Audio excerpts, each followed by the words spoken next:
Hey everyone, welcome to FanFic Canon. Thanks for hitting play.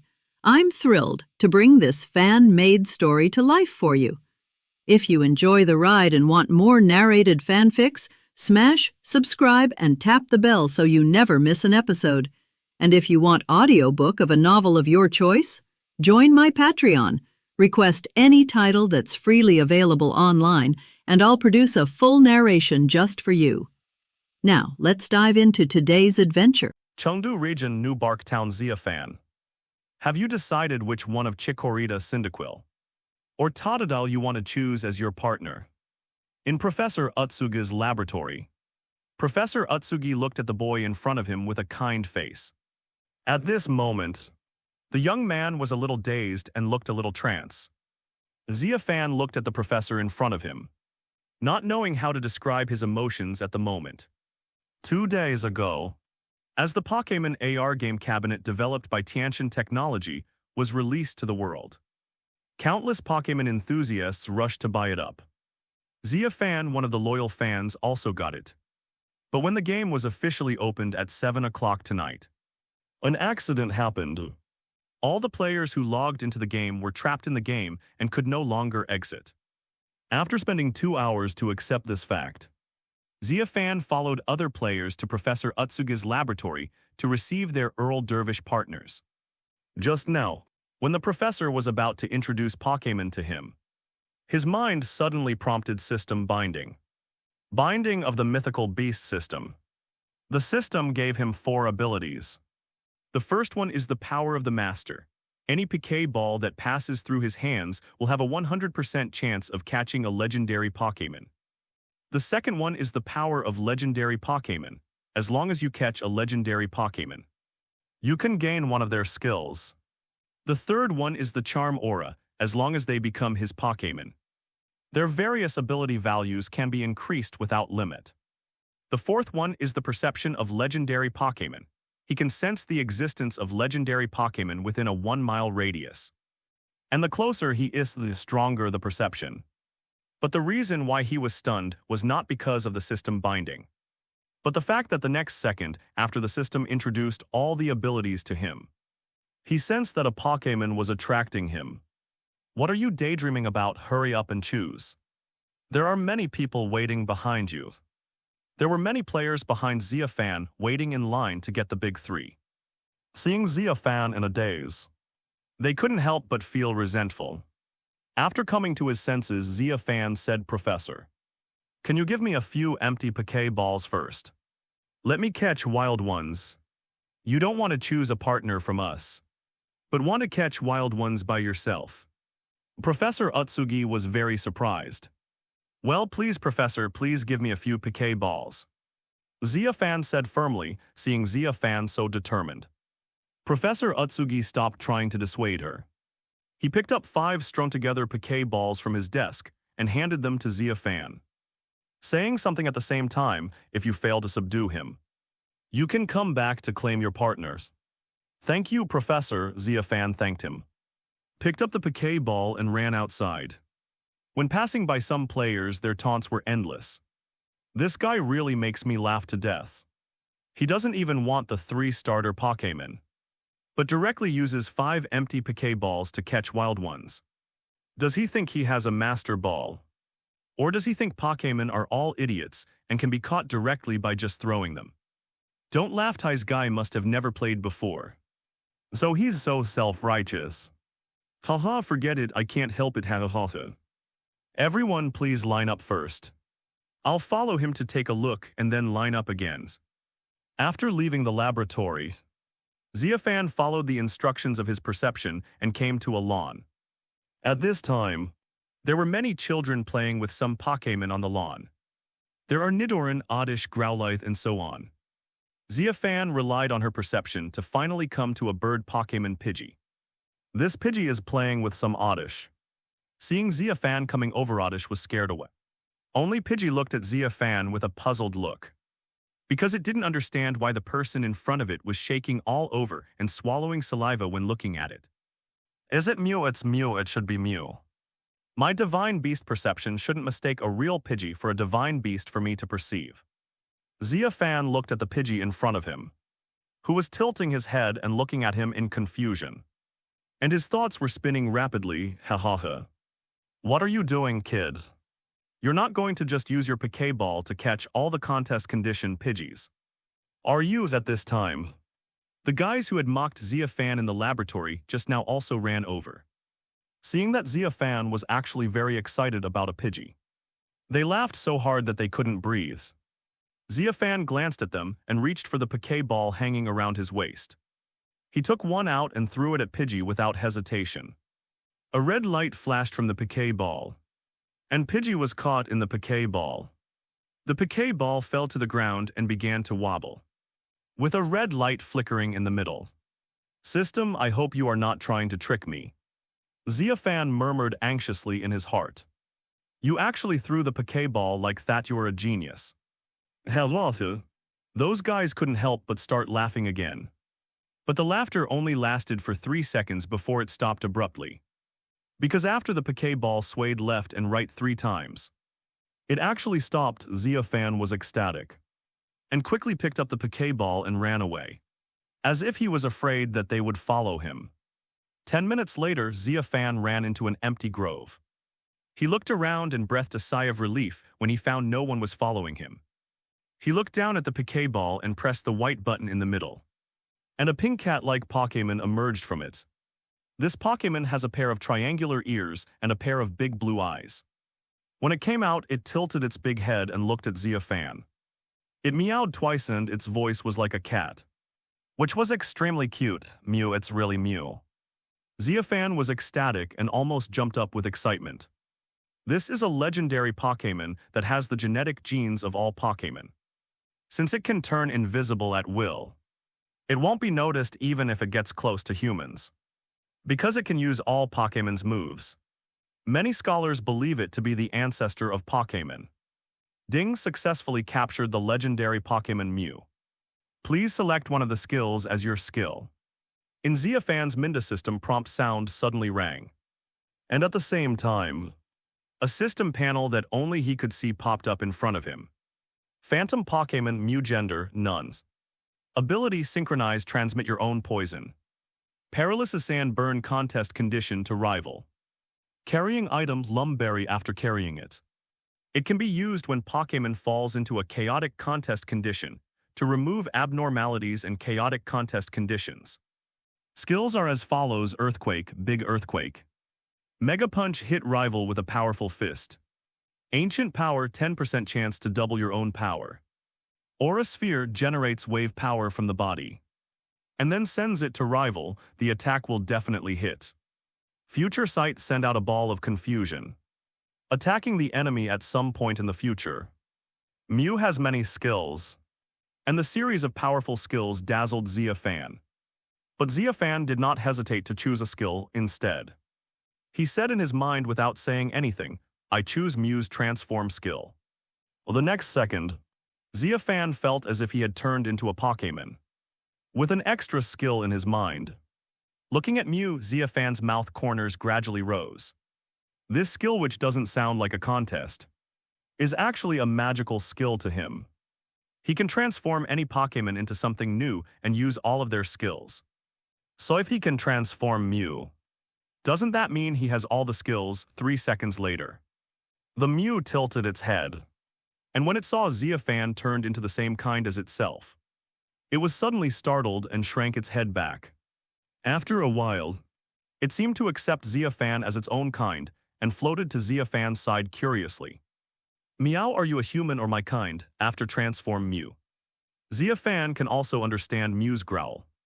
Meow, I am a human being, but in the future you can treat me as your own kind, and we will share the joys and sorrows. Xia Fan put on a shy face and smiled as he tried to build a good relationship with his first divine pet. Meow, but how do you manage to transform as a human? Hearing this, Xia Fan pondered for a moment and then said, nonsense. Meow, because I am not an ordinary human. I have divine power. Otherwise, how could you be captured by me with just one Pokeball? Meow, supernatural power, master, you are so awesome. Mew was stunned for a moment and then simply believed it. It floated around Xia Fan, wanting Xia Fan to play with it. Meow master, let's go play. I know a place where there are delicious fruits. Meow not know we have to make some money before leaving. Xia Fan shook his head. Meow mew, I don't have much money now. Our future expenses all require you to transform into Pidgey and help me fight with others. If we win, we can have money to spend. When he came to this world, he had nothing but a backpack and a cell phone with 3,000 yuan in it. If he didn't find a way to earn some money, he was afraid that he would starve to death on the way to capture the divine beast. Meow master, I don't want to fight. Mew looked reluctant, he hated fighting. Meow, you don't have to beat other people's Pokémon half to death. You just need to make it lose its fighting power. You know hypnosis right after turning into Pidgey. With your strength and using hypnosis, no one in this place can withstand you. Meow, okay, master. Mew was persuaded and took the initiative to turn into Pidgey the next second. Upon seeing this, Xia Fan changed back to his original form, letting Mew fly onto his shoulder. The man and the bird walked towards New Bark Town. At this time, there were many players in New Bark Town who had the same idea as Xia Fan. After receiving their own starter Pokémon, they were all very confident that they could command Pokémon better than others. So they started looking for others to challenge them, with the stakes mostly ranging from 100 to 500. 2,000 per game. Is there anyone who wants to fight me and accept the reverse attribute challenge? My Pokémon is a fire type. On the lawn of New Bark Town, a teenager leaned against a tree and shouted, after a while. The boy's words immediately attracted a lot of people to watch. Are you sure you accept the reverse attribute challenge? The girl frowned currently. Players' challenges are basically challenges with the same attribute. That is, Chikorita of the grass type fights Chikorita. Cyndaquil of the fire type fights Cyndaquil. And Totodile of the water type fights Totodile. No one wants to use the grass type to fight the fire type, the fire type to fight the water type, or the water type to fight the grass type. Because that is like being a fortune-giving boy, of course. If I lose, I will transfer the money immediately. If I cheat, you can do whatever you want to me. The young man took out his mobile phone and said with a smile. As soon as these words were spoken, most of the onlookers immediately scrambled to be the first to try it out.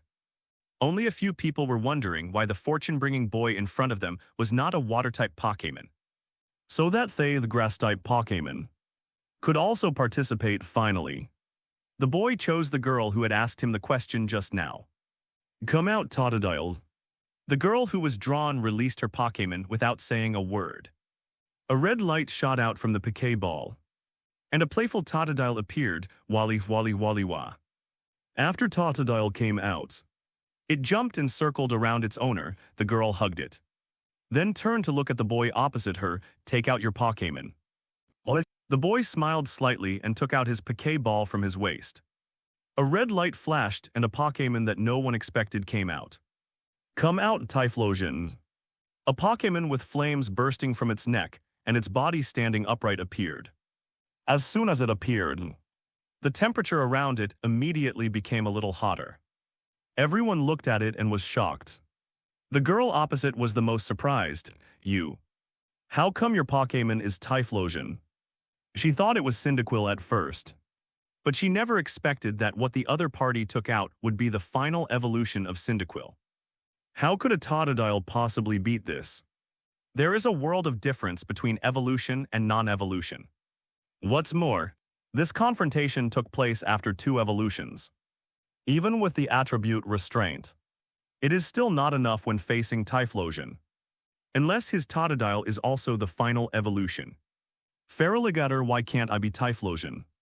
The young man said jokingly, why you don't dare? Let me tell you, you only have 2 options now. The first is to admit defeat and transfer 2,000 yuan to me. The second is to let your Totodile fight with me.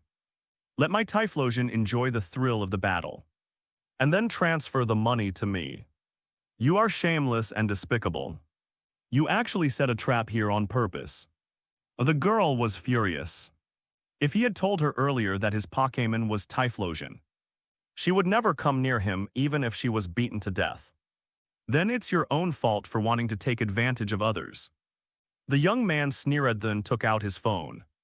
Don't talk nonsense if you don't dare to play.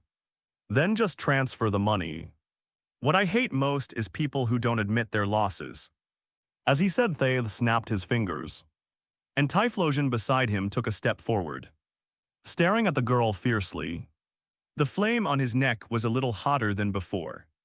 Seeing Typhlosion's ferocious look, the girl gave it, took out her cell phone and transferred out 2,000 yuan of her only 3,000 yuan. After receiving the money transfer from the girl, the young man continued to shout out his challenge, "Come on. Come on, who else is willing to fight me? In this match, 20 of you can fight me alone. The bet is 2,000 each for you and 200,000 for me. As long as you win, I will give you 20,000. The onlookers looked at each other, and some people began to get excited and started asking if anyone was willing to join them. 2 minutes later, 20 Totodile stood opposite the boy. Brothers, let's use water gun together later. I don't believe that no matter how hot the flame of one Typhlosion is, it can't withstand the attack of 20 Totodiles. The young man shouted. That's right, let him know the consequences of arrogance. The others echoed. The boy looked at them. The corners of his mouth raised again. He put his hands behind his back and took out 2 more piquet balls. 2 red lights flashed by and a bay leaf. The evolved form of Chikorita Crocodile. The evolved form of Totodile appeared. For a moment, everyone was shocked again. The boy actually had 2 other starter Pokémon besides Typhlosion. Why, that's not fair, suddenly someone couldn't help it. 1 Typhlosion is enough to make people jealous. And you can even come up with 2 other evolved forms of the 3 great creatures. How do we fight this, you tell me, seeing them glaring at him? The boy said with a mocking expression while playing with the piquet ball, it's not unfair. As I said before, you have 2 choices now. The first is to admit defeat and transfer $2,000 to me. The second is to let your Totodile fight me and let my Typhlosion, Bayleaf, and Crocodile enjoy the thrill of the battle before transferring the money to me. You're dreaming, the leading young man shouted angrily. Brothers sat act together, even if he has 3 of the 3 great families. Don't forget that we have 20 people. We may not necessarily lose. The young man's words inspired the others to fight, and they began to command their Totodile to attack the boy's 3 great families. Facing their attacks, the boy looked disdainful. Crocodile's scary face, a roar came out of its mouth. And Crocodile showed a terrifying face and glared at the Totodile around it that were attacking it. The Totodile were immediately frightened and stood there in a daze. Feeling terrified, Bayleaf poison powder. A large amount of green pollen was emitted from Bayleaf's neck and drifted towards the Totodiles. In Crocodile's astonish, the Totodile who were unable to escape were poisoned again. They looked extremely uncomfortable and shouted Valivali in pain. Typhlosion flamethrower the next second. A scorching flame spit up from Typhlosion's mouth. The Totodile, who were experiencing the double torture of fear and poison powder, fell to the ground one after another, very weak. In less than a minute, all 20 Totodiles fell to the ground. Their owners quickly picked up their respective Totodile and looked for help. Ahevasi, don't leave until you've transferred the money. A flame spit up from Typhlosion's mouth, blocking the men's way. You. Those people looked at the boy with rage. What are you talking about? You should accept defeat. Friendly reminder. This is different from the handheld game. If your Pokémon Deceit is really dead, and even gods can't save it, the boy said with a smile. The next second, he thought of something and quickly changed his words, oh no. There is still a way. Unless you are lucky enough to encounter the legendary beast Ho-Oh. It has the ability to revive. Those people gave in, walked towards the boy unwillingly, and took out their mobile phones to transfer money. After they transferred the money, the young man continued his previous trick and shouted to the remaining onlookers, this time you can all come together. As long as you beat me, I will give each of you 2,000. I will never break my promise. But this time, no one was willing to take advantage of it. Seeing that no one responded, the young man said, "How about this 4,000 per person? If I lose, I'll give you 4,000 each, and if you lose, you only need to give me 2,000. However, the more the boy said this, the more vigilant the crowd became, until a boy wearing glasses walked out of the crowd. The boy with glasses said, "You are a beta test player, right? Do you think it's fun to come to New Bark Town and bully us new players?" The young man leaning against the tree was stunned when he heard this, as if he had not expected that someone could guess his identity. The onlookers immediately asked the bespectacled boy what was going on with the beta test players and why they didn't know about this kind of thing. When the game was still in beta a year ago, Tiantian Technology distributed 10,000 beta testers to the world, allowing them to experience the game first and give feedback.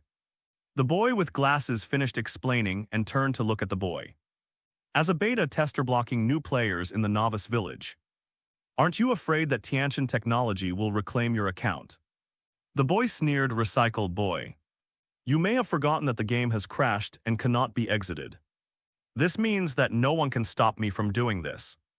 But no matter how badly the game crashes, it will be fixed," said the boy with glasses.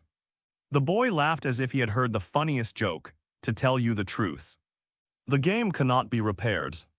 We will all be trapped here forever." After saying that, the young man stretched out his hands and clapped them. "Come out, Zikiu Xiling.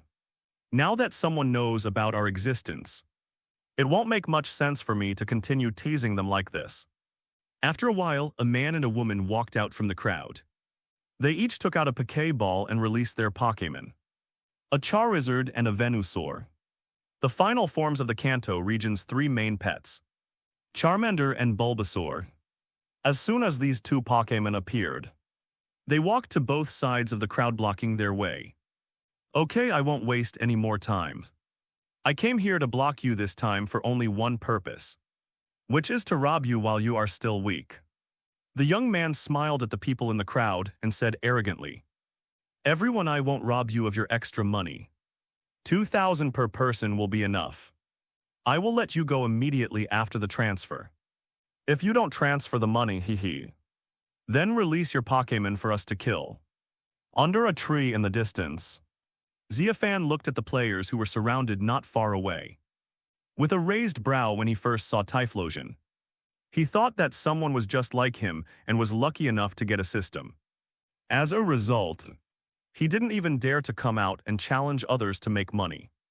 He wanted to find out the situation first, but now, after hearing the bespectacled boy mention the existence of the beta test players, he breathed a sigh of relief. Fortunately, he doesn't have any plugins, and he is the only one who has this thing, Pidgey. At this time, Mew on Xia Fan's shoulder shouted. Xia Fan looked at it in confusion and changed back to human form. He couldn't understand what Mew's growl meant. "Mew, you should be able to communicate with me telepathically, right?" Xia Fan said. Mewtwo was created with Mew genes. "Can speak telepathically, so it would be unreasonable if Mew couldn't." "Yes, master." An ethereal and pleasant voice sounded in Xia Fan's mind, making him like Mew even more. "Master, are they bad people? I hate people who use Pokémon to bully others." Mew, who looked like a Pidgey, tilted his head and asked Xia Fan. Hearing Mew say this, Xia Fan's eyes lit up and he quickly said, "Yes, Mew, are you willing to teach them a lesson with me? People like them deserve a good lesson." "Yes, master." "Very good, Mew. Then you will fight them according to my command." Xia Fan raised the corners of his mouth, with Mew beside him. He didn't think he would lose to those beta test players. After all, no matter how powerful their Pokémon are, can they be as powerful as the legendary Pokémon? And it's Mew who is known as the ancestor of Pokémon. Even though Mew is not as good at fighting as Mewtwo, it is definitely easy for him to beat them. Thinking of this, Xia Fan walked towards them decisively. However, he stepped back just as he took the second step. He hid behind a tree and used the skill transform to turn himself into a middle-aged man. "Master, why are you doing this?" Mew wondered.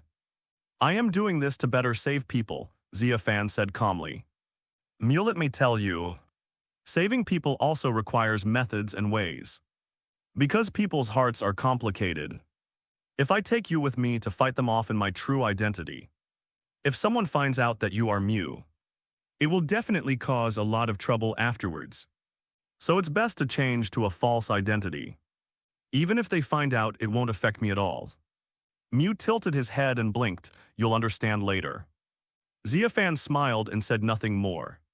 He picked up a stone and threw it at Bayleaf, who was chasing people away not far away. Bayleaf, who was hit on the head, turned around and saw a middle-aged man walking towards him with a Pidgey. He shouted angrily and then stretched out his vine whip to hit him. Pidgey hurricane.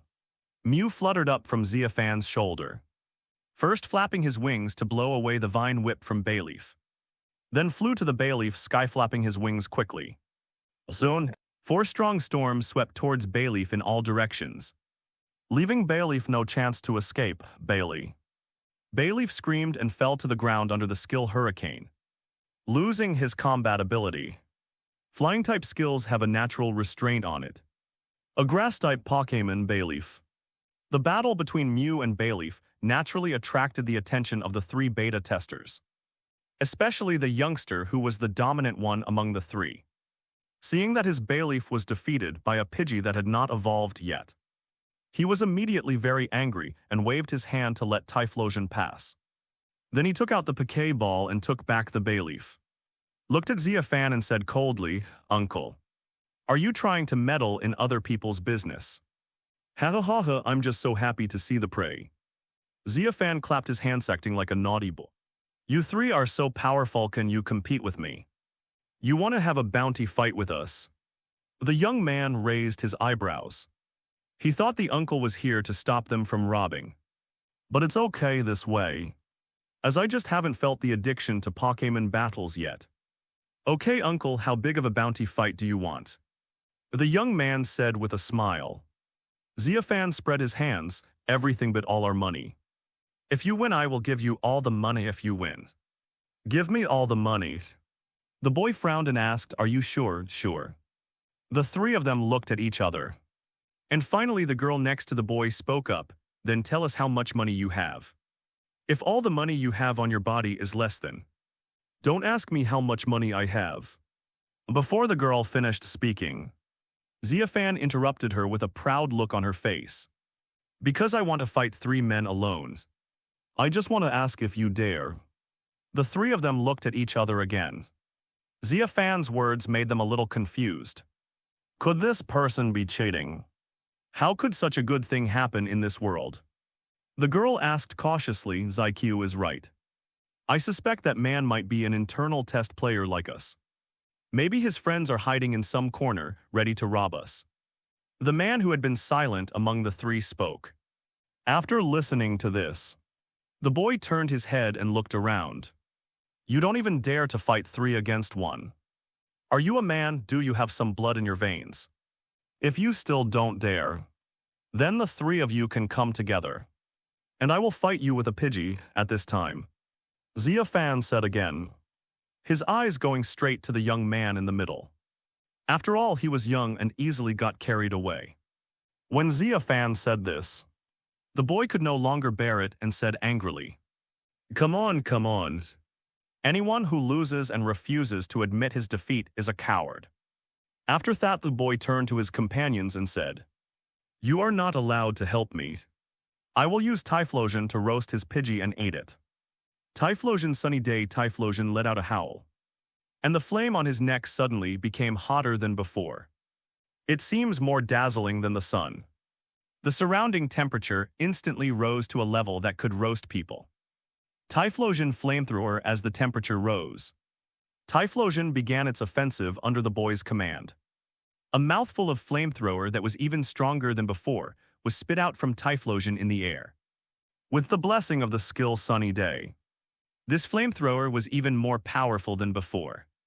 Once Pidgey is hit, he will instantly fall to the ground and lose his combat effectiveness. Pidgey quick attacked a drush to its head and accumulate energy in your mouth.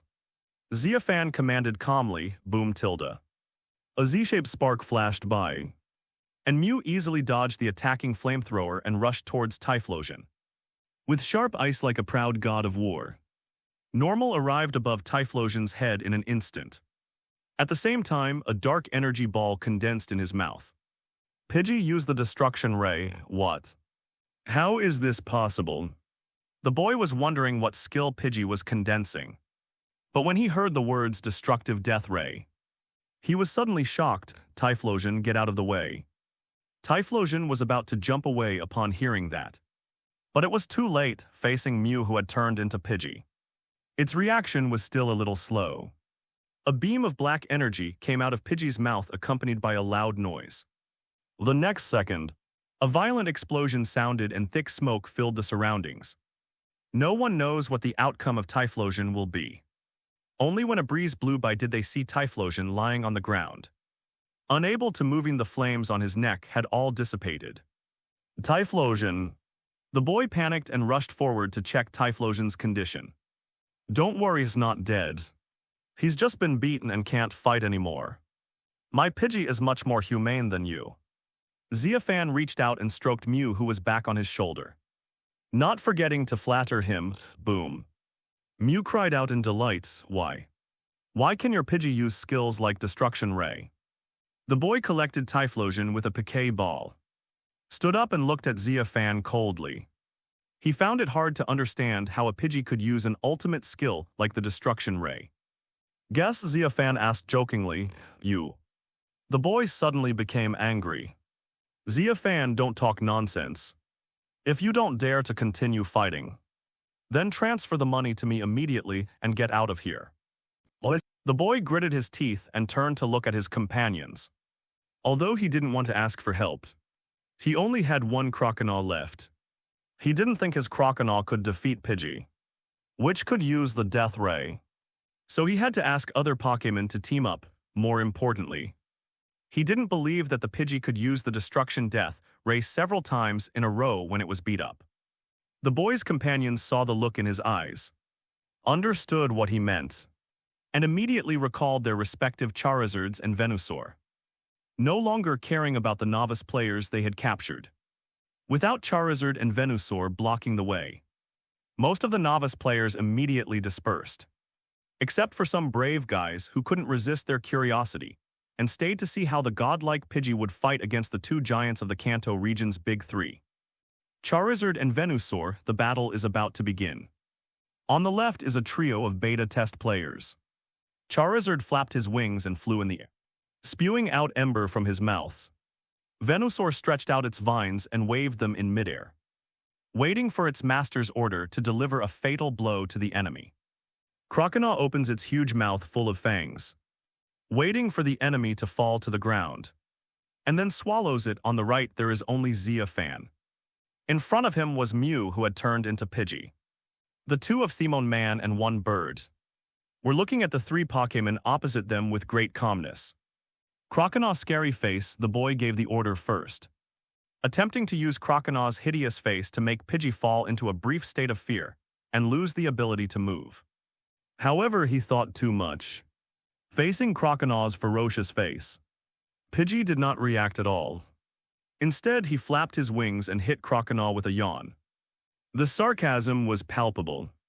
Croconaw looked at Pidgey's expression and suddenly fell into great rage. Without waiting for the boy to give further orders, he rushed towards Pidgey without saying a word. Oh no, this is the skilled taunt, the boy was shocked, not even bothering to think about how a Pidgey could use taunt, and quickly shouted for Croconaw to come back. However, this is Mew's taunt skill, how could he shout it back?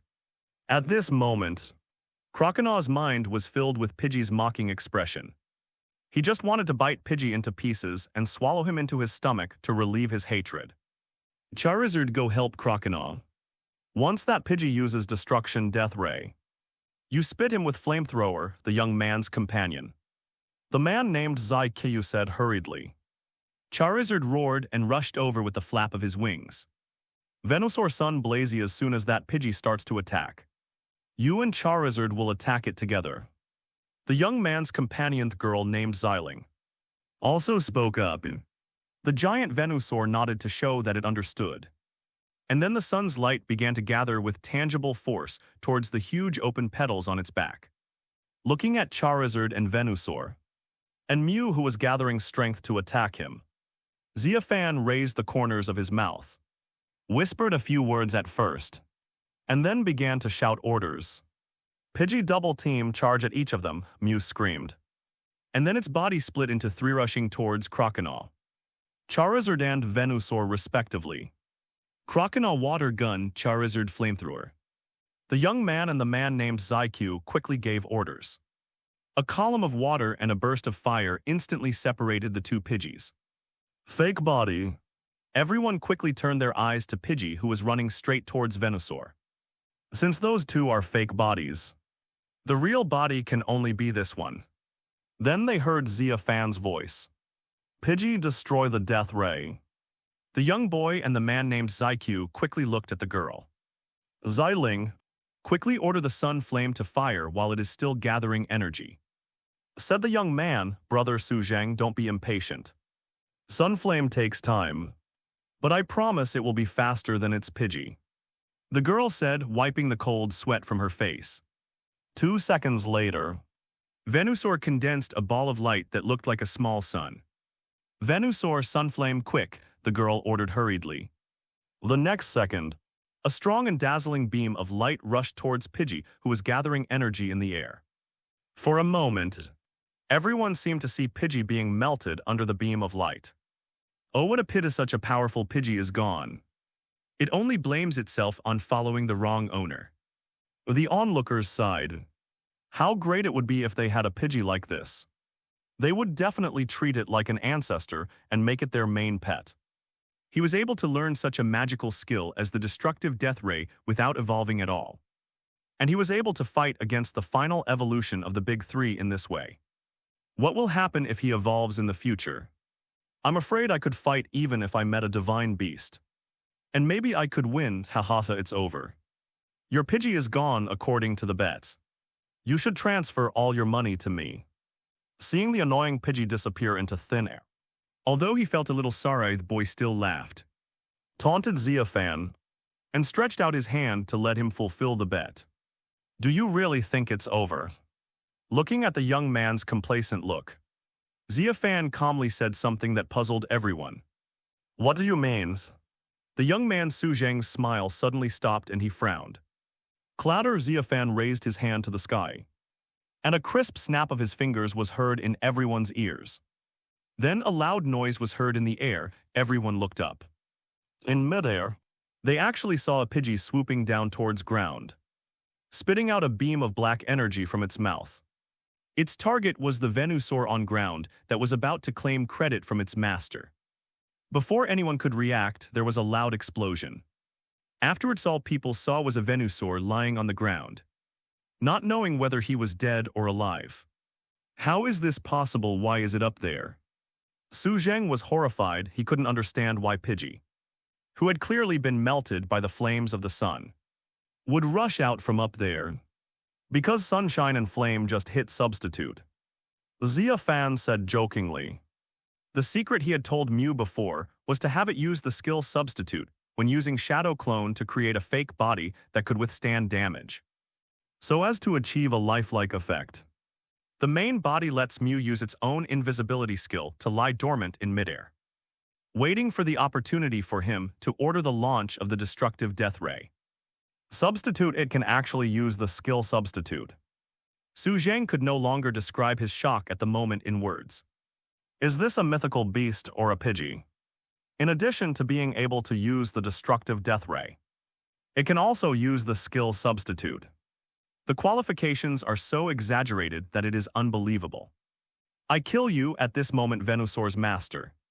The girl named Xiling suddenly roared, gnashing her teeth and rushing towards Xia Fan.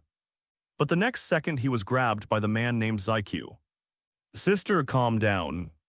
Quickly take Venusaur back to the Pokeball and send it to the Pokémon Center for treatment. His words woke the girl up, and she quickly used the Pokeball to retrieve Venusaur. Then turned around and left. Hey. What do you mean? You're going to run away because you lost, right? Xia Fan couldn't bear it when he saw someone trying to run away. So he quickly called out to stop him. If you dare to run, I will beat your two companions half to death. Believe it or not, Xia Fan, who has become a middle-aged man, does not look like the kind of person who is easy to get along with. He had a ferocious look on his face. As soon as the threatening words came out, the girl stopped. Seeing that Xia Fan's ferocious expression faded away, and he said with a smile, "Of course. If you are willing to admit defeat on behalf of your companions and transfer the money to me in advance, I don't mind letting you leave." The three of them looked at each other, constantly hesitating between admitting defeat and not admitting defeat. "It's okay, don't be afraid, don't let him scare you." Finally, Suicun, who was in the leadership position among the three, spoke up. "With your brother Zean's Charizard and my Crocodile present, we may not lose. Don't forget, it's just a Pidgey that has never evolved. It's not a legendary beast. It's impossible for it to use the Destruction Beam as a small skill like Suicun. No matter how talented or savvy it is, it should still have racial limitations. Using it twice is already exaggerated enough. I really can't imagine it still has the energy to use it a third time. Even if a miracle happens and it uses it a third time, its power should be much less than before. If it encounters Charizard's flamethrower, it will definitely be roasted to death." Having said that, Zean and Xiling still saw the cold sweat on Suicun's face. But the two siblings did not refuse. They also did not want to go 3-against-1. And in the end, they couldn't even beat Pidgey. The battle continues. Crocodile stand back and let Charizard take over the battle. Suicun gave the order ordering Crocodile, who had recovered from taunts, to retreat to the auxiliary attack position. Facing the flying-type Pidgey, its attacks would be difficult to hit, so it would be a wise choice to let Charizard and Pidgey face off. Charizard charge. Get close to Pidgey and use wing attack. After becoming the main point Charizard's master, Zean began to give orders. Charizard roared. Spread its broad and hard wings, soared into the sky and rushed towards Pidgey. Xia Fan saw this and raised the corner of his mouth. Pidgey.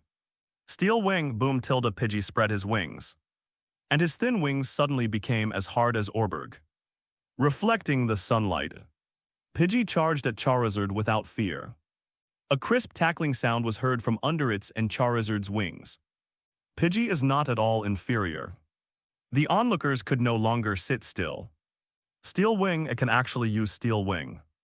Oh my god, is this a Pidgey or not? It completely challenges my understanding of Pokémon. I don't care, I will catch Pidgey next Pokémon. As for the rival trio, they swallowed and didn't know what to say. A Pidgey that is only slightly larger than a sparrow can actually collide with a Charizard that weighs nearly 200 kilograms, and not be at a disadvantage at all. Come on, tell me how to fight this. Charizard smokescreen Zean, who no longer knew how to win, began to give random commands, hoping to use smoke to confuse Pidgey's vision before attacking. Charizard howled under the next wing tackle of Pidgey. Thick black smoke came out of his mouth. Idiot. Xia Fan, who saw this scene, couldn't help but sneer. How useful could this skill of confusing the perspective be for a flying Pokémon? Instead, it gave him a chance to end the fight. Pidgey tactic number 1, tactic no one. The trio felt a tightness in their hearts. This mysterious name made them feel uneasy for some reason. Charizard, stay away from the smoke and prepare flamethrower. Zean ordered quickly. Charizard did as he was told and moved away, with flames starting to form in his mouth. And the next second, 3 Pidgeys rushed out from the thick smoke, each of them gathering the energy of destructive death light in their mouths, and rushed towards Charizard. Everyone's eyes were confused again. However, some people reacted in time and said quickly, "It's a double team, 2 of them are fake." Zean heard it and quickly ordered, "Charizard, flamethrower spray all 3 together." Upon hearing this, Charizard suddenly spewed out the fire that had been brewing in his mouth. Spit at the 3 Pidgeys. The one closest to it was vomited away in an instant. Immediately afterwards, the second one was vomited out and disappeared. In this case, the true body can only be the last one. Seeing this, Zhang Ziqiu hurriedly said again, Charizard. Spit all the flames at the last one. Charizard then concentrated all of his strength into this final spray of flamethrower. With a loud bang, the last one also disappeared, fake. Still fake, the three of them suddenly felt uneasy. At this moment, a loud noise suddenly sounded in the thick smoke, and a black beam rushed out from it, directly hitting Charizard, who had already been silenced. Charizard flew backwards dozens of meters, smashed down many trees and then collapsed to the ground, losing his combat ability then in front of everyone's eyes. Pidgey flew out of the smoke like a god of war, staring sharply at the only remaining Croconaw. The Croconaw also looked at Pidgey, but this time it no longer had the ferocious expression it had before. Instead, he looked at Pidgey with fear. Several big brothers were killed by this dead bird, and it was very panicked after a while. The Croconaw suddenly turned around and ran behind its owner. It was afraid of fighting. Xia Fan yelled, "Are you still fighting?" The trio looked at Xia Fan with gritted teeth, asking even though you know the answer, the last Pokémon. Croconaw was already in Shadow, so how could they defeat it? Seeing this expression, Xia Fan walked towards them proudly at this time. Mew also flew back to his shoulder and communicated using confusion. Master, how is my strategy? Xia Fan touched its head lovingly. Great, very good, the no one tactic was executed very well. Tactic no. One was actually what he arranged with Mew, while the three people were discussing whether to continue the battle. It was to use the method that defeated Venusaur before at the right time. Leave me your contact information so we can fight again later. When the three beta test players were transferring money, Su Zheng said unwillingly, contact information. Xia Fan, who was monitoring whether they were hiding anything, was smiling brightly at this moment. He had guessed that someone would ask this kind of question, so he immediately said the excuse he had prepared in a very cool tone. Only the winner who has defeated me is qualified to have my contact information. And the loser, that is you. Just need to know that I am a member of the Temple of the Gods. The Temple of the Gods. The trio was stunned and looked at each other, asking if they had heard of it before. But they all shook their heads. Xia Fan, knowing that they would have such expressions, continued to talk nonsense. It doesn't matter if you don't know. After all, your level is not qualified to contact us.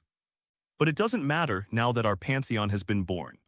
The world will see the power from the Pantheon in the days to come. This time the trio was even more confused. Is this the gaming organization added by Tiantian Technology? Su Zheng pulled his companion aside and whispered, I don't know. The brother and sister Zai Q and Zai Ling shook their heads. Are you a player? Su Zheng asked Xia Fan tentatively. Player? Xia Fan had a puzzled expression. The next second he said with an expression as if he understood. Yes, I am a player of life. The mission of our Pantheon is to control the world and bring peace to it. Okay, after hearing such immature remarks, the trio decisively labeled Xia Fan an NPC. Because only the villain organizations in the game would talk about saving the world all the time. Thinking of this, the three of them suddenly began to feel much better. It is not shameful for a Pidgey to lose to an NPC, but it is shameful for a Pidgey to lose to a player. The existence of this NPC is definitely used by Tiantian Technology to protect the players in the novice village from being bullied, and to fight against old players like them who want to rob new players. The three of them just happened to run into the gun muzzle at this moment. Senior, can you tell me how you trained your Pidgey? At this time, the boy with glasses who had previously revealed the existence of the beta player suddenly came over and said. As soon as these words were spoken, everyone's eyes lit up and they all came over. When a powerful NPC like normal appears somewhere, he definitely comes with some kind of game mission. And the person in front of them could defeat the final evolution of the big three Pokémon with just a Pidgey. So maybe he was here to teach them how to train Pokémon. Xia Fan, the person involved, was stunned. He actually thought about this question.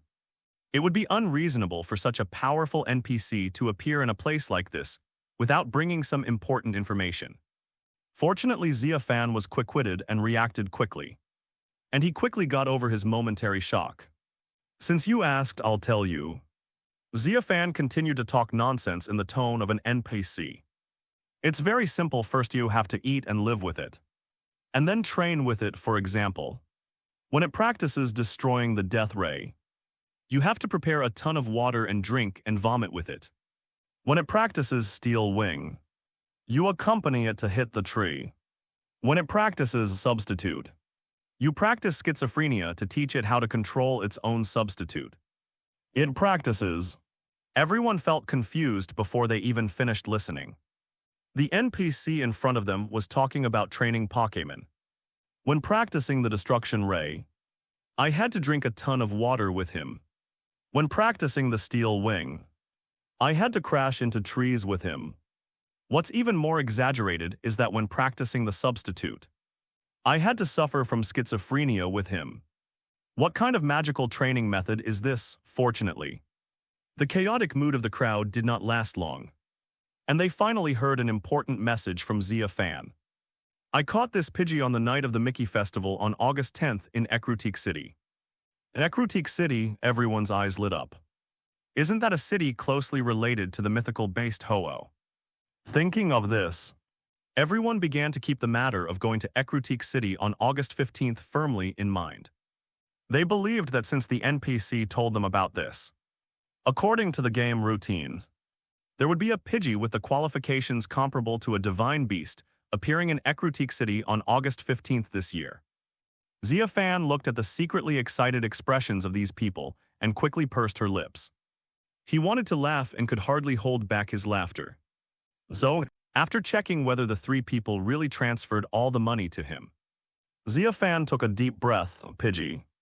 After saying that in front of everyone's eyes, Xia Fan grabbed Mew's thin ankle and flew up and down away from New Bark Town. Poor Pidgey, someone couldn't help but sigh. The others nodded. It was really hard for Pidgey, a bird as big as a human head, to fly away from New Bark Town with such a big and burly owner. Pidgey took Xia Fan and finally flew into the woods. As soon as they entered the woods, Xia Fan asked him to let him go down. After going down, Xia Fan leaned against the tree, untied the transform and laughed. Mew also untied the transform and turned back into his original form, standing by and looking at his master in confusion. It doesn't quite understand Xia Fan's sense of humor. Master, where are we going next? After Fan had laughed enough, Mew used confusion to communicate. Mew, do you want a Pokémon friend to play with you? Xia Fan asked while rubbing her stomach, which hurt from laughing. Yes, of course, very good. Then we'll go back to the professor to get the Pokémon Pokédex, and then start looking for legendary beasts to be your friends, such as Ho-Oh, Lugia, Mewtwo, and so on. Xia Fan said excitedly. Collecting legendary Pokémon is the dream of every Pokémon trainer. Master, they won't play with me. But Mew just shook his head after hearing this. They are all very arrogant. If I enter their territory, they will chase me away. Don't worry about that, your master is very powerful. If I encounter, Xia Fan waved his hand, but suddenly stopped halfway and turned back to ask. What do you mean by that? Have you encountered other divine beasts? Can you tell me where? I met a Pokémon made with my genes on a small island. It was fighting with its friends, but it saw me and started to attack me. It was so fierce. Mew recalled with a look of disgust on his face. Mewtwo, brother Mangs. Xia Fan said excitedly when he heard it. Who else but Mewtwo could be the Pokémon created with the Mew gene? However, his excited reaction caused Mew's dissatisfaction, and he looked at him angrily with a pout. Xia Fan coughed twice and changed his words. Oh no. It should be called Mengdi compared with your Mew. Mewtwo is just a younger brother not worth mentioning. Having said that, Xia Fan couldn't help but add another sentence. Do you know where it went after the fight? Don't worry. If I run into it again, I will definitely give it a beating and make it call you daddy. After the battle it left with its companions, and I don't know where it is since then. Hearing this, Xia Fan smacked his lips in boredom, not knowing where it was. It was just like not saying anything. What other mythical beasts have you encountered? Xia Fan did not give up. I encountered a Pokémon on my way to play that had a body that glowed with 7 colors and formed a rainbow wherever it flew. Others called it Ho-Oh, then do you know where it is? Xia Fan became excited again. Mew shook his head, I don't know, I just met him on the road. Xia Fan smacked his lips in boredom again. Then asked again without giving up. Mew closed his eyes and thought about it. Then suddenly said after a minute. I saw a creature called Rayquaza in Fengyuan region. It seemed to live in a place called Sky Pillar. I went there to greet it, but it was so rude and ignored me. My brother Lai, Xia Fan became excited again. But the next second he saw Mew looking at him with a pouting face and jealous eyes again. He could only say righteously once again, well.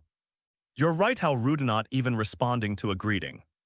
How unreasonable, who are you talking to, Mew? Don't worry. When the master tames it in the future, he will definitely teach it manners and make it call you big brother when it sees you. Mew nodded in satisfaction. Are there any other mythical beasts? Xia Fan rubbed his hands, unfortunately. What Mew said afterwards were things he met while playing. And his specific place of residence was unclear. So the matter was left unresolved. After Xia Fan transformed back to his original appearance, he returned to New Bark Town to find the professor to receive the Pokémon Pokédex and some equipment, and then began his journey with Mew, Chengdu region. Violet City Zio Huan, how is this beef noodle?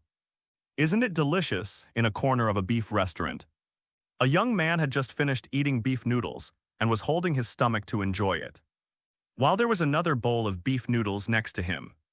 However, no one was eating that bowl of beef noodles, but one could see that it was decreasing little by little. Tasty, Mew's happy voice rang in Xia Fan's mind. If it tastes good, eat more. We have plenty of money, so we can have as much as we want. After we're full and take a rest, we'll go get the first badge. Xia Fan laughed and touched the air. It has been a while since he came into this world, and his relationship with Mew has grown deeper and deeper. Basically, every time I go to a place, I have to find a famous restaurant to have a big meal first. For the convenience of communication, everyone now calls Mew Xia Ohuan. Then I also want a bowl of beef noodles and a beef patty. The voice in my head sounded again, okay, okay. Xia Fan nodded with a smile, stood up and walked to the front desk to ask the boss for another bowl of noodles and 2 beef patties. A few minutes later, the waiter came over, Mew, who was eating beef noodles in an invisible contest condition, stopped eating immediately and waited for the waiter to put down the food and leave before he continued eating happily.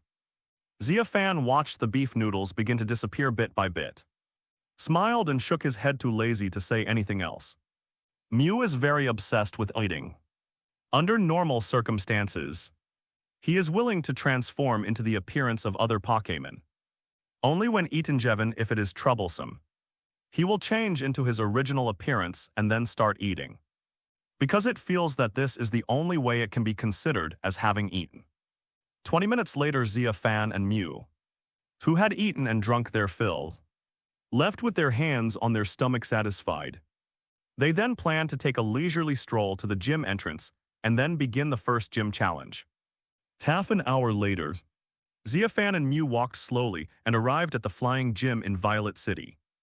As soon as I reached the door, I was stopped by a yellow-haired young man. I'm sorry. There are still 20 people ahead of you waiting to challenge you. You can choose to come back in a day or two when there are fewer people, or get a number plate and wait for the challenge. 20 people, Xia Fan's mouth twitched. Could they all be players who think the same as him? If so, then if he comes to challenge again in a few days, he will have to wait even longer in the queue. What does it mean to collect the number plate? Do we enter in order? Xia Fan asked. Yes. The blonde young man nodded and took out a card with the number 21 from his pocket. When the challenges of the first 20 trainers are over, the number on your card will flash. You just need to get to us within half an hour and hand me the card. And then you can take on the challenge as you wish. Then I'll get the number plates, thank you. Xia Fan thought about it, nodded with a smile and took the number plate. After leaving the gym, Xia Fan prepared to wander around the city for a while. As a result, when passing by a park not far from the Pokémon Center, he saw a group of people fighting in pairs. Two of them seemed to have just finished a battle, and each took out a digital card and handed it to the other. The style of the digital card looked the same as the one he got at the gym. Xia Fan walked forward and looked for a while, then found a bystander to talk to. He then realized that these people were the ones who had challenged the gym before him, and they were using the battle method to get the digital cards in front. The rule is that the owner of the number card at the back who wants to challenge the one in front needs to pay 3,000 yuan as a challenge fee. And then both parties use a Pokémon to decide the winner. The loser has to give the other party 3,000 yuan.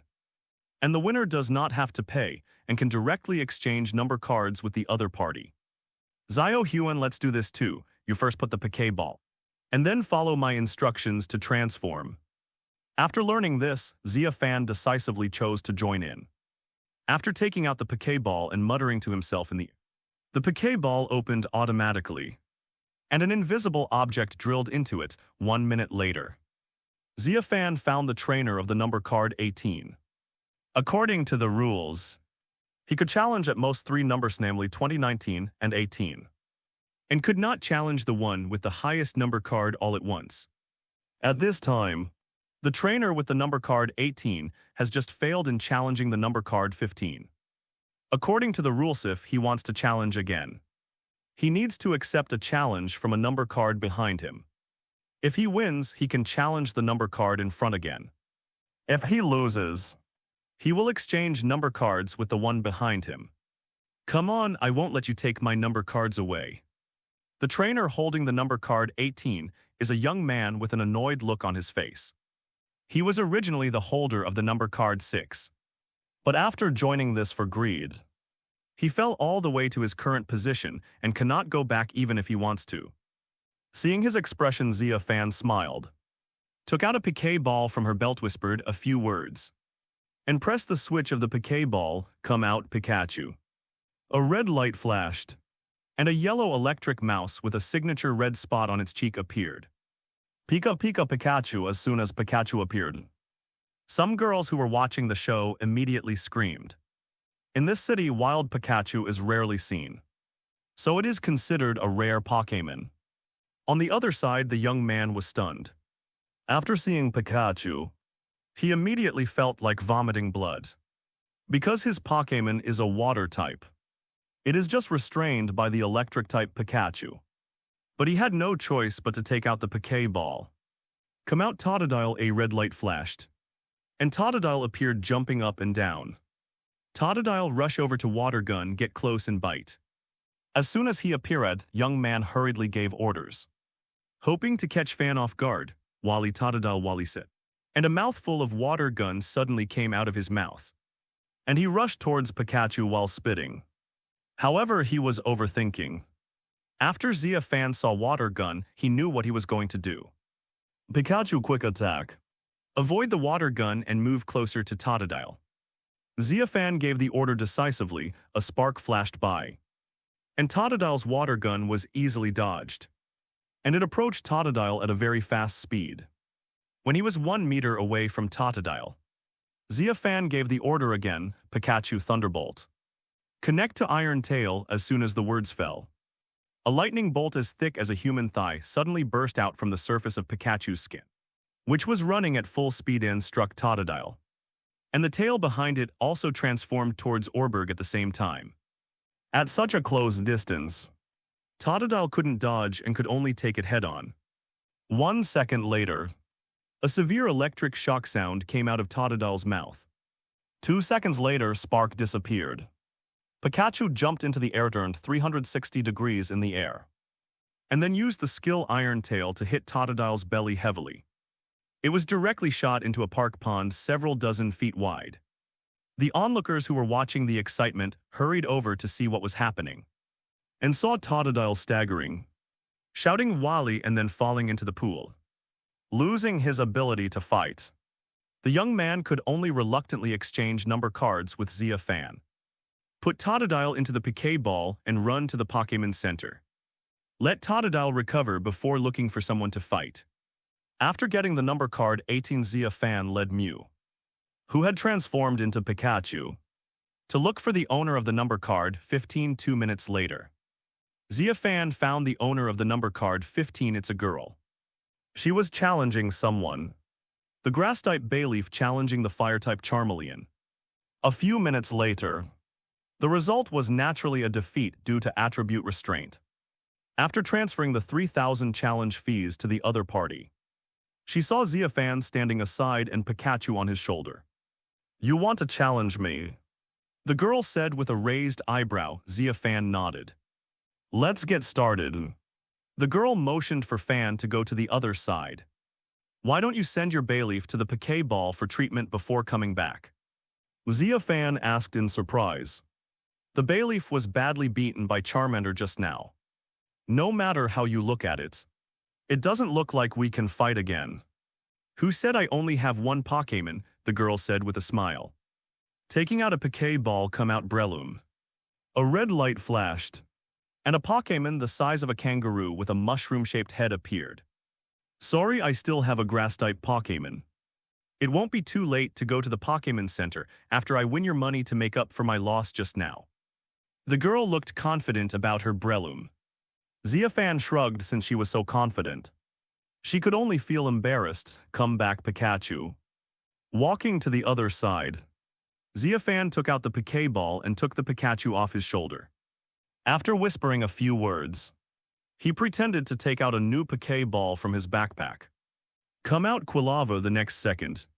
A Quilava with flames spiking from his waist and head appeared. After coming out, Xia Fan said in an embarrassed tone, "Sorry. I still have a fire Pokémon." Hearing this, the girl almost vomited blood. This is really like shooting himself in the foot. This guy actually has fire-type Pokémon. If I had known earlier, I would have gone directly to the Pokémon Center. Maybe this guy would find it difficult to wait and go find the challenge of number 16. But it was too late no matter how she thought about it. With the idea of striking first, the girl immediately began to give orders. Breloom stun spore. I saw pollen with a strange fragrance emanating from Breloom's head floating towards Quilava. Quilava quick attack dodge exhale smoke from mouth. There was a flash of fire, and Quilava disappeared from where he was, appearing on a rock, and black smoke came out of his mouth and began to cover the battlefield. Breloom used Iron Head to interrupt it. Although she didn't know what Xia Fan was going to do, the girl knew that if she didn't do something, she would definitely be waiting for death. Breloom heard the master's order, took a step, and the next second it was as if it had stepped on a spring and bounced towards Quilava.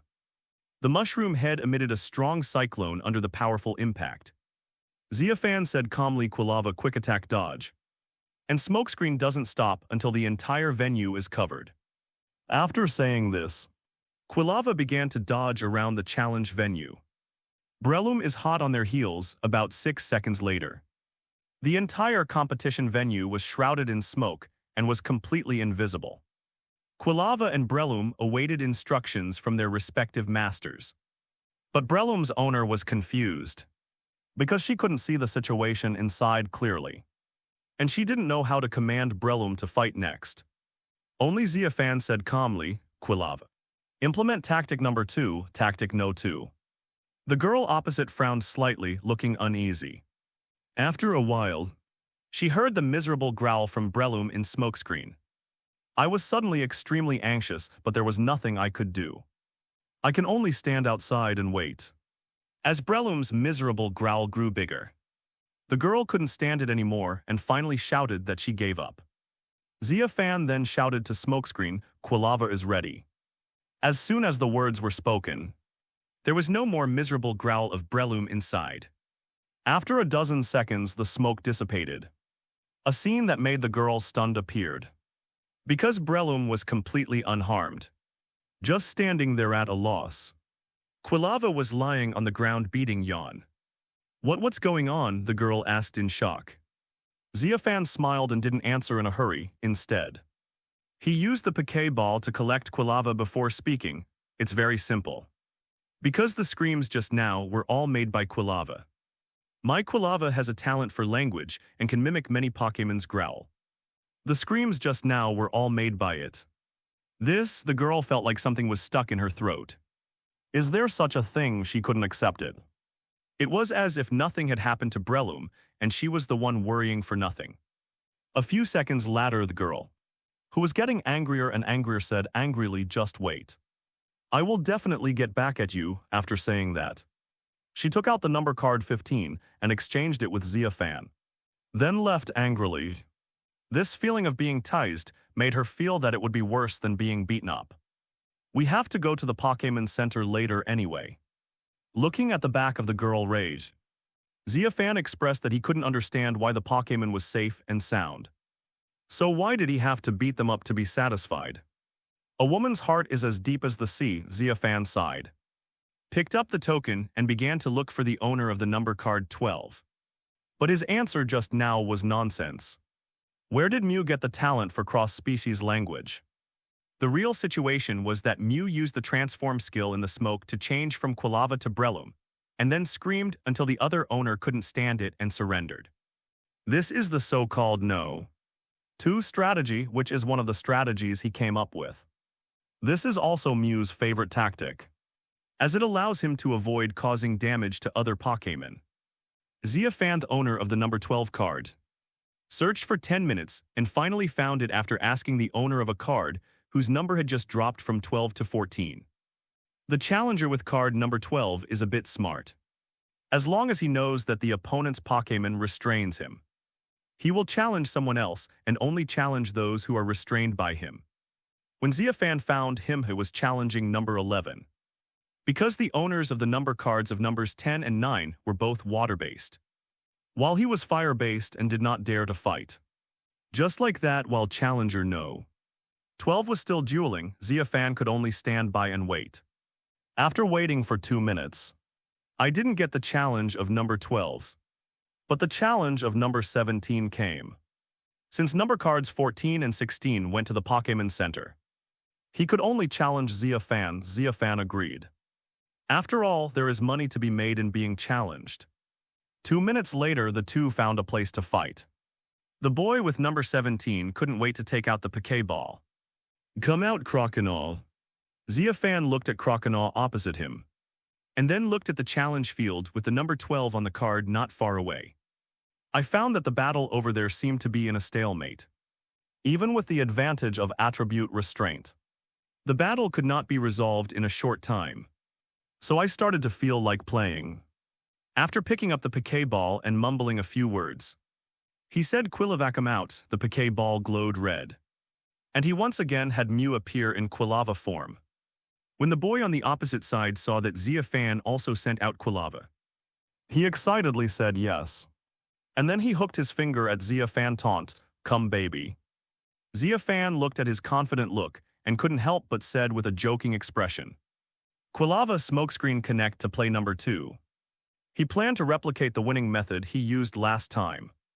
Play a trick on the boy, and see how he would react when he finally knew the truth. 10 seconds later, when the smoke enveloped the entire challenge venue, the boy on the opposite side first taunted Xia Fan with confidence, saying that since he couldn't see anything either, even if his Croconaw ran rampant in it, it would still be able to crush Xia Fan Quilava because of the attribute restraint. Xia Fan smiled but said nothing because the next second, Croconaw's tragic growl began to be heard from the black smoke. Xia Fan then made a circle and came to the boy's side, and began to admire his unprepared and panicked expression. How is this possible? The boy was full of disbelief and couldn't understand why there was Croconaw's miserable growl inside instead of Quilava's. After a few seconds, he began to give panicked orders. Croconaw, use the water guns. Spit in the direction it hits you. I was unmoved in the smoke, and could only hear Croconaw's miserable growls, which was getting more and more miserable. Xia Fan saw that it was time to speak and immediately said, "Little brother, should you admit defeat and transfer the money quickly? Or wait until he can no longer shout before transferring the money?" The boy gritted his teeth and hesitated until the growling crocodile really started to make quieter and quieter sounds. And finally he couldn't stand it anymore. "I give up," the boy said unwillingly, picked up his phone and transferred 3,000 yuan to Xia Fan. After dozens of seconds, the smoke dissipated. When the boy saw Crocodile and Quilava were unharmed, he was stunned just like the girl before. "Hey, this. What's going on?" The boy was so shocked that he stuttered. Xia Fan took out the Pokeball and took Mew back, then repeated what he had explained to the girl before. "The scream just now was made by Quilava. My Quilava is quite gifted in language and can mimic many Pokémon's growl.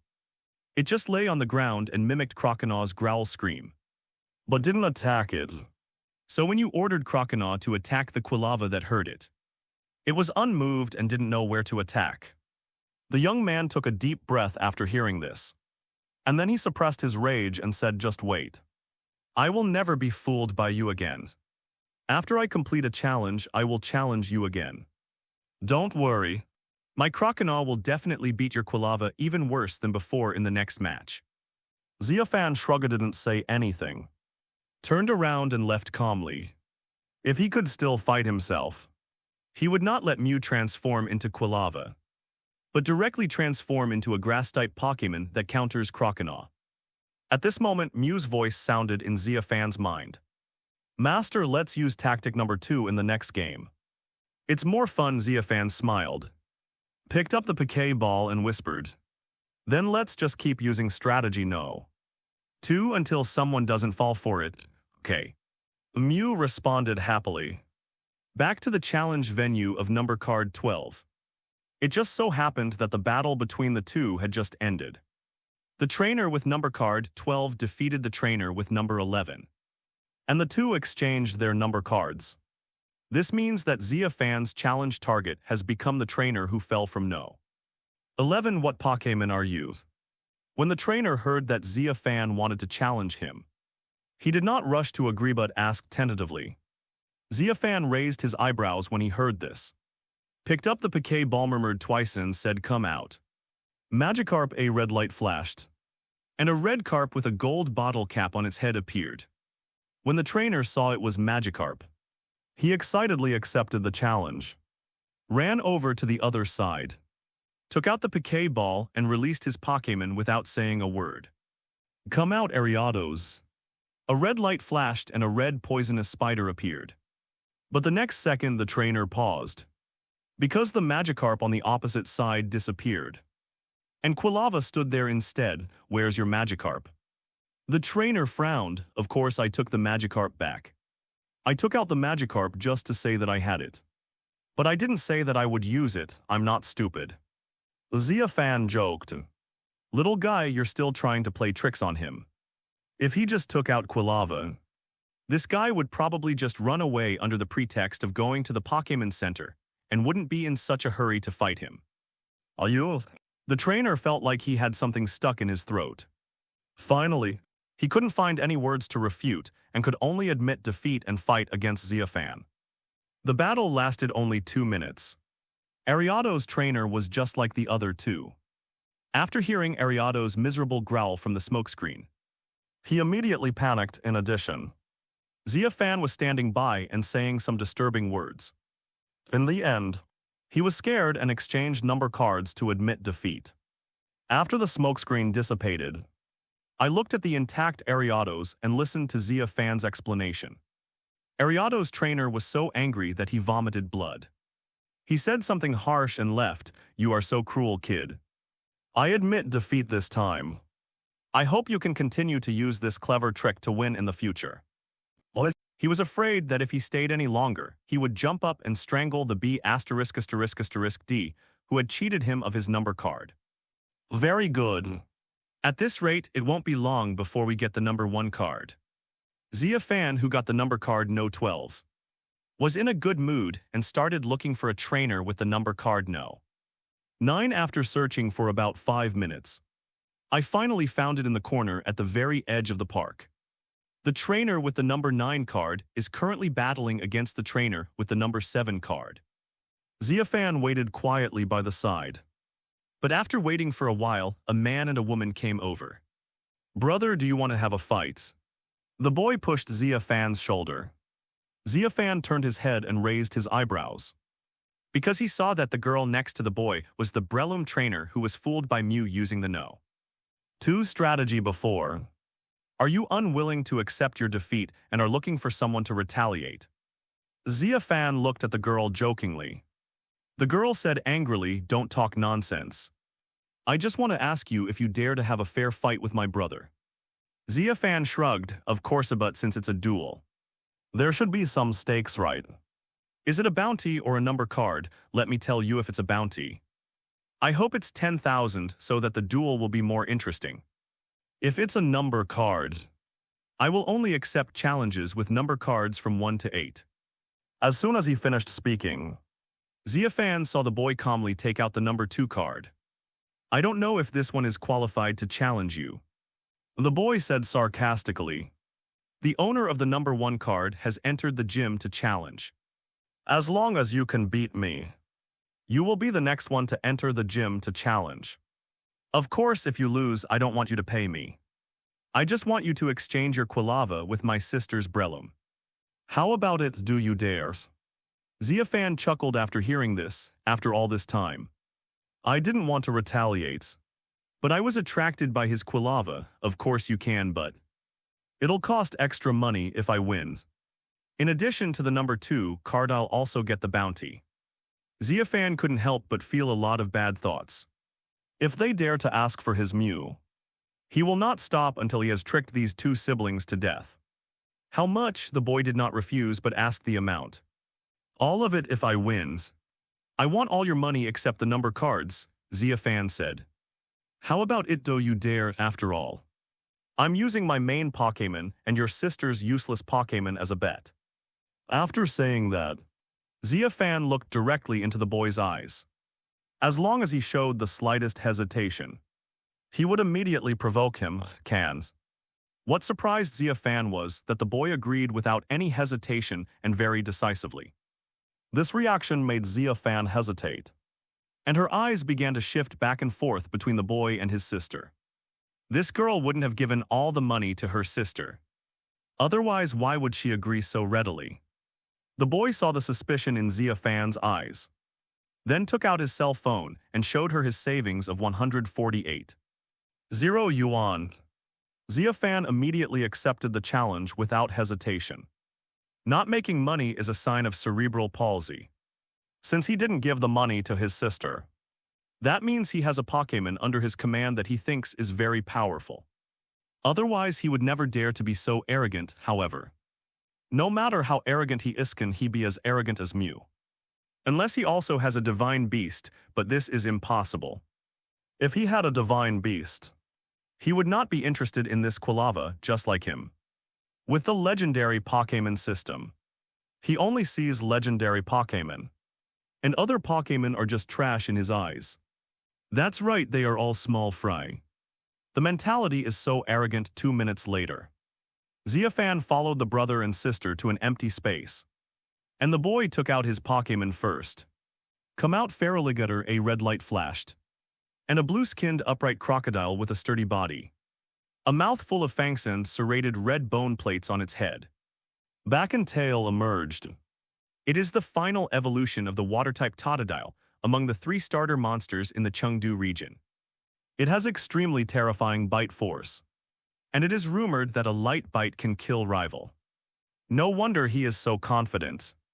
Xia Fan chuckled and released the Quilava that Mew had transformed into. Quilavas before. Use the smokescreen skill to cover the entire competition area. Xia Fan ordered. Quilava responded and began to spit out black smokescreen from his mouth. Boy, are you just being clever? Do you think your trick will work on me? The boy said sarcastically. His sister had already told him how Xia Fan had outwitted her. And if he still fell for Ith would be a fool, Feraligatr. Agilitus Aquatail when you get close to Quilava. The boy gave the orders. Although he felt that he would not be fooled, he would not sit there stupidly and watch Quilava cover the entire venue with smokescreen. Feraligatr whimpered upon hearing this. and followed his master's instructions, prostrating himself on the ground with his hands, looking at Quilava spitting out smokescreen not far away. Its eyes suddenly became sharpened the next second. Like a ferocious hunting dog, it suddenly rushed towards Quilava at a terrifying speed. Almost instantly, Feraligatr rushed to Quilava. At the same time, its tail smashed towards Quilava like a huge wave. With that kind of momentum, it's not hard to imagine that once it hits Quilava, it's very likely that one hit will make it lose its combat effectiveness. "It's over," the boy said coldly. When he saw that Xia Fan did not order Quilava to dodge, he thought that Quilava was frightened by Feraligatr's rapid speed and immediately felt that he had won. "Great in this case. This Quilava with special skills will be mine." But the next second the boy's cold expression froze, because Quilava in the field easily avoided Feraligatr's aqua tail. As nimble as a loach, no matter how hard Feraligatr swung his thick tail, he just couldn't hit it. "What are you pretending to be?" At this time, a sarcastic voice came from the boy's ear. He turned his head and saw Xia Fan looking at him sarcastically. "You don't think my Quilava won't dodge if I don't give the order, do you?" Xia Fan chuckled, "Stupid head. You should train your Pokémon to think independently. Don't let them just follow your instructions to fight. Sometimes you should let them think about how to fight on their own." "Then what are you pretending to be?" The boy got furious when he saw Xia Fan started to criticize him just because Quilava dodged a skill. Feraligatr Ice Fang attack with Aqua Tail. Feraligatr let out a howl, and his big mouth full of fangs began to cool down. This skill has freezing and fear effects. Once it bites the enemy, there is a certain chance that the enemy will fall into a contest condition of freezing and fear. When the cold reached a certain level, Feraligatr launched another attack according to his master's instructions. The chilling fangs combined with the raging tail suddenly produced a more terrifying destructive force than before. A rock that Quilava used to avoid attacks was instantly turned into rubble under the combined attack of its giant tail and fangs. Unfortunately, even with Feraligatr's terrifying destructive power, it couldn't hurt Quilava at all. Because it is so good at hiding, he can always dodge Feraligatr's attacks with incomprehensible moves. The body is flexible not like a mouse but more like a cat. Finally, Feraligatr got angry, due to the easily irritated nature of his own race. During one attack, his fangs accidentally bit his own tail as Quilava dodged. He then went crazy and no longer followed his master's instructions to use Ice Fang and Aqua Tail on Quilava. Instead, he stood up and continuously used Water Gun on Quilava. No matter what the boys ordered, she wouldn't listen. At this time, Quilava's smokescreen finally covered the entire challenge venue. No one can see clearly what will happen inside, and no one knows whether Feraligatr's water gun can hit Quilava. Quilava Tactic Number 3. Xia Fan finally gave the order again, issuing an attack order to Mew, who had transformed into Quilava in the smokescreen. Tactic Nose 3 Humph. You think you can fool us again just by changing the name? You're dreaming. The girls who were watching from the sidelines could not help but sneer when they heard Xia Fan's instructions. Xia Fan shrugged, "Whatever you say is what it is." After a while, Feraligatr's miserable growl began to sound in the smokescreen. The girl didn't believe it and walked over to the boy. "Brother, don't panic. It must be that guy's Quilava playing tricks again. And mimic Feraligatr's growl is playing sympathy, trying to trick us into surrendering. Of course I know that. It's not like my Feraligatr is the only one in smokescreen that can't see rival clearly. The same is true for Quilava." The boy didn't panic and had a confident expression. "Besides, I am also a Feraligatr. How could I be beaten like this by a Quilava? More importantly, Feraligatr is already in rage contest condition. Its aggression and destructive power will be better than before. So it's even less likely that I will be beaten into a growl." So confident, Xia Fan also came over at this time. "Don't you think that the miserable growl in there really looks like it came from your Feraligatr?" The boy sneered and looked at Xia Fan sarcastically. "You want to trick me into giving up? I tell you this is impossible. My feraligator, I am very confident in its strength. As soon as the words fell, an explosion was heard in the smokescreen, accompanied by feraligator's screams, keep acting. The boy laughed. Boy, you know what? Your Quilava acting is really good. You know how to use a skill and then continue acting. The girl nodded and said, Brother, you are right to think so. It must be his Quilava who played the role. Seeing the confident look on the brother and sister's faces, Xia Fan raised his eyebrows and decided not to persuade them to admit defeat anymore. He actually wanted to say that Tactic No. 3 was different from Tactic No 2. This was not a fake fight, it was a real fight in smokescreen. Mew will transform into other powerful Pokémon that can counter Feraligatr, and then use various powerful skills to attack Feraligatr. You say in this situation, how could Feraligatr not scream? A few seconds later, a dark cloud suddenly formed in the sky, followed by a bolt of lightning, aiming directly at the area below that was shrouded in black smoke. This is the ultimate move, Thunder, that only electric Pokémon can use. With a bang after the lightning struck, Feraligatr's even more miserable growl was heard from the smokescreen. Broken Xia Fan was shocked. He thought that Mew might have been so excited in the fight that he forgot what he had told him to do. This is obviously a skill that Quilava should not be able to learn. So how could he use it so openly if you need to use a skill? You should use Thunderbolt, which cannot be seen outside the smokescreen. Xia Fan turned to look at the brother and sister, thinking about what to say to them later. Sister, that was a thunder skill that only electric Pokémon can use. After the lightning struck, the boy gradually began to feel that something was wrong. Is thunder a skill that a fire-type Pokémon can use? It seems so, the girl responded hesitantly, also feeling that something was wrong. She turned her head to look at Xia Fan and found that he was grinning evilly and looking at them in a mean way.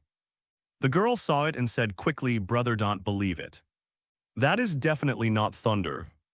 It must be that Quilava who used a skill like illusion to create a fake thunder. The boy frowned and said, but illusion is a skill of the psychic department. Is that a skill that Quilava can learn? Anyway, it's definitely that Quilava who's acting in a way we don't know about. If you don't believe me, look at that guy's expression. He's obviously expecting us to admit defeat to him. The more he behaves like this, the calmer we have to be. The girl turned the boy's head away. As expected, the boy saw Xia Fan's frivolous expression. Then I felt that what my sister said made sense. Don't be fooled by Xia Fan. A few more seconds passed. Many pieces of rubble nearby gathered towards smokescreen sky, forming a huge boulder that was 2 meters high. The ground shook violently as the boulder fell, followed by Feraligatr's miserable growl. This is the rock-type skill, Rock Throw. The boy hesitated, his heart starting to beat again. Don't panic, brother, it's definitely an act. The girl encouraged. The boy turned his head and looked at Xia Fan again. It's not too late to admit defeat, otherwise. Not only will you lose your money and number cards, but Feraligatr's closeness to you will also plummet. Xia Fan joked after hearing this. The boy stood on the same side as his sister and told himself not to be fooled. Xia Fan sighed and mourned for Feraligatr in smokescreen. Brother, I tried my best to save you, but you can't blame me if your master didn't listen. Another 10 seconds passed. There was a loud noise and a violent explosion in the smokescreen. The sound lasted for 3 seconds, among them. Feraligatr's miserable growl only lasted for 2 seconds. Xia Fan heard something was wrong and quickly said, Quilava is fine. The noise ended, and there was no more movement in the smokescreen. At this time, the girl laughed and pulled the boy to laugh at Xia Fan with her. Ha ha ha ha, I can't go on like this, however. The boy did not respond, but looked at smokescreen with a worried look on his face. Xia Fan frowned slightly, wondering why this girl would have such an idea. You're not possessed by a demon. You've even used the destructive death ray, and you still think I'm acting. Half a minute later, the dark smoke gradually dissipated. I saw a Feraligatr lying on the ground in a very miserable state. The sight of his skin torn and flesh exposed was horrible. However, he had not fallen into a coma instead. He fell to the ground and looked in the direction of his master with a resentful look. It's as if to say, "Master, why don't you save me?" Fan felt very distressed when he saw this. "Thank you for your hard work, Quilava." Xia Fan took out the Pokeball and put it back. Then turned to look at the brother and sister at this moment. The two siblings were stunned when they saw Feraligattor's miserable condition. "How could this happen? Isn't this an act?" The girl's face turned pale and she muttered to herself. The boy said nothing, slumped on the ground with a pale face. Feraligattor's resentful eyes made him fall into extreme self-blame. "You can't blame me for this, I've already reminded you. It's you who refused to admit defeat." Xia Fan walked over, picked up her number card and exchanged it with the boys. Then he picked up the phone in his pocket and transferred money to himself. The boys did not stop this series of actions. He just stared blankly at Feraligattor, whose skin was torn apart not far away. After transferring the money and returning the phone, Xia Fan saw that the boy still had no reaction. So she couldn't help but push him and then gave him a reminder. "What are you still standing there for? If you don't want it to die, then send it to the Pokémon Center for treatment. I'm kind-hearted and left you 10,000. Don't thank me too much." After saying that, Xia Fan turned around and left quickly. He was afraid that the two would react and ask him how Quilava used thunder. Rock throw in the destruction ray after walking away. Xia Fan took out the Pokeball and muttered to himself. "Suicun, what's wrong with you? Look how badly you beat Feraligattor. And why did you use thunder? What if someone finds out? Fortunately, your master was smart and fooled those two guys." Mew's voice immediately sounded in my mind. "Master, I'm sorry. It's because this Feraligattor is too resistant. I transformed into many Pokémon and fought for a long time, but it could stand up again and again. In the end, I had no choice but to use Thunder Rock Throw. And destroy to kill it all. Is it so strong?" Xia Fan raised her eyebrows and looked back, only to find that the boy had already put away Feraligattor and was running towards the Pokémon Center with her sister. Mew said this, and he felt that this Feraligattor had the potential to become a demigod. Just this unyielding will is amazing. It's just that his master is not very good. I just hope he doesn't bury this Feraligattor with great potential. Suicun, you must be tired after fighting for so long. Let's go eat something. It's up to you what and where to eat. No longer thinking about Feraligattor, Xia Fan looked around with a smile, then released Mew. A red light flashed and the cute Mew floated out. It circled around Xia Fan. "Master, let's go eat beef noodles and beef patties again." "I want to eat more," Mew said excitedly. Okay, but you'd better hide quickly. It will be troublesome if someone recognizes you." Xia Fan touched Mew's little head intimately. The next second, the cute Mew disappeared from Xia Fan's sight. But then there was a sense of gravity on his shoulders. "Let's go," Mew's voice urged in Xia Fan's mind. An hour later, Xia Fan and Mew, who had eaten and drunk their fill, left the restaurant. Just 10 minutes ago, the number 2 on Xia Fan's hand began to flash. According to what the yellow-haired young man at the gym entrance said, he and Mew needed to get to the gym within 30 minutes. Although 10 minutes had already passed, it would not be a problem to get to the gym in the remaining 20 minutes. 18 minutes later, Xia Fan arrived at the gym. Halfway through, he made Mew transform into Pikachu and stand on his shoulders. This gym is a flying type gym, which happens to be a counter to the electric type. It's better not to use clever tricks like Tactic No. 2. To embarrass yourself against gym owners and other top figures in the Pokémon world. More importantly, whether or not you will be fooled is another matter. But the most dangerous thing is that Mew's identity may be easily exposed. It's just like the principle of not showing off your wealth before you become someone really powerful. Sometimes it is better to keep a low profile. Arrived at the door of the gym, Xia Fan showed the number card to the yellow-haired young man. The yellow-haired young man was a little surprised. He remembered that the boy in front of him should have the number 21. But although he was surprised, The yellow-haired young man did not ask any more questions. He knew that Xia Fan could get the number 2 card, which meant he defeated those guys in the park. Go in, the owner is waiting for you inside. The yellow-haired young man put the Xia Fan in.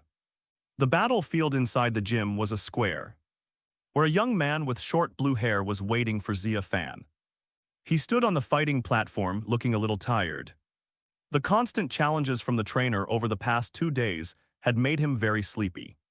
So when Xia Fan came to the platform opposite, he didn't say too many polite words, but directly released his Pokémon, an evolved form of Pidgeotto. My name is Faulkner, let's start the challenge. The young man said directly after giving his name. Go ahead, Xia Fan looked at the very tired young man. He had been looking forward to challenging the gym, but suddenly he felt bored. He shrugged and signaled Mew, who had transformed into Pikachu, to jump into the battlefield. Pika. Mew flipped over Xia Fan's shoulder and jumped into the battle arena. Sparks flashed on her cheeks from time to time. Pidgeotto gust. Faulkner was the first to order, Bibai. Pidgeotto flapped his wings quickly, creating a strong twister that attacked Mew. Pikachu dig dodge, Xia Fan said. Pika, Mew, who transformed into Pikachu, had electricity flashing across his hands. He quickly dug a cave in the ground and crawled inside. The twister blew past, and Pikachu hiding in the cave was safe and sound. The young man opposite saw this, and a hint of surprise appeared on his tired expression. It's rare to find a Pikachu that can learn dig, Pidgeotto. Lower altitude, use wing attack and wait for it to show up. The young man began his second order. Pidgeotto followed his instructions and flew, fully spreading his wings, hovering over the entrance of Pikachu's cave waiting. At that moment he caught it off guard. Xia Fan's mouth curled up slightly. This instruction was exactly what he wanted. He looked at Pidgeotto, watching it flying at the lowest altitude, and gave the order quickly, Pikachu discharge.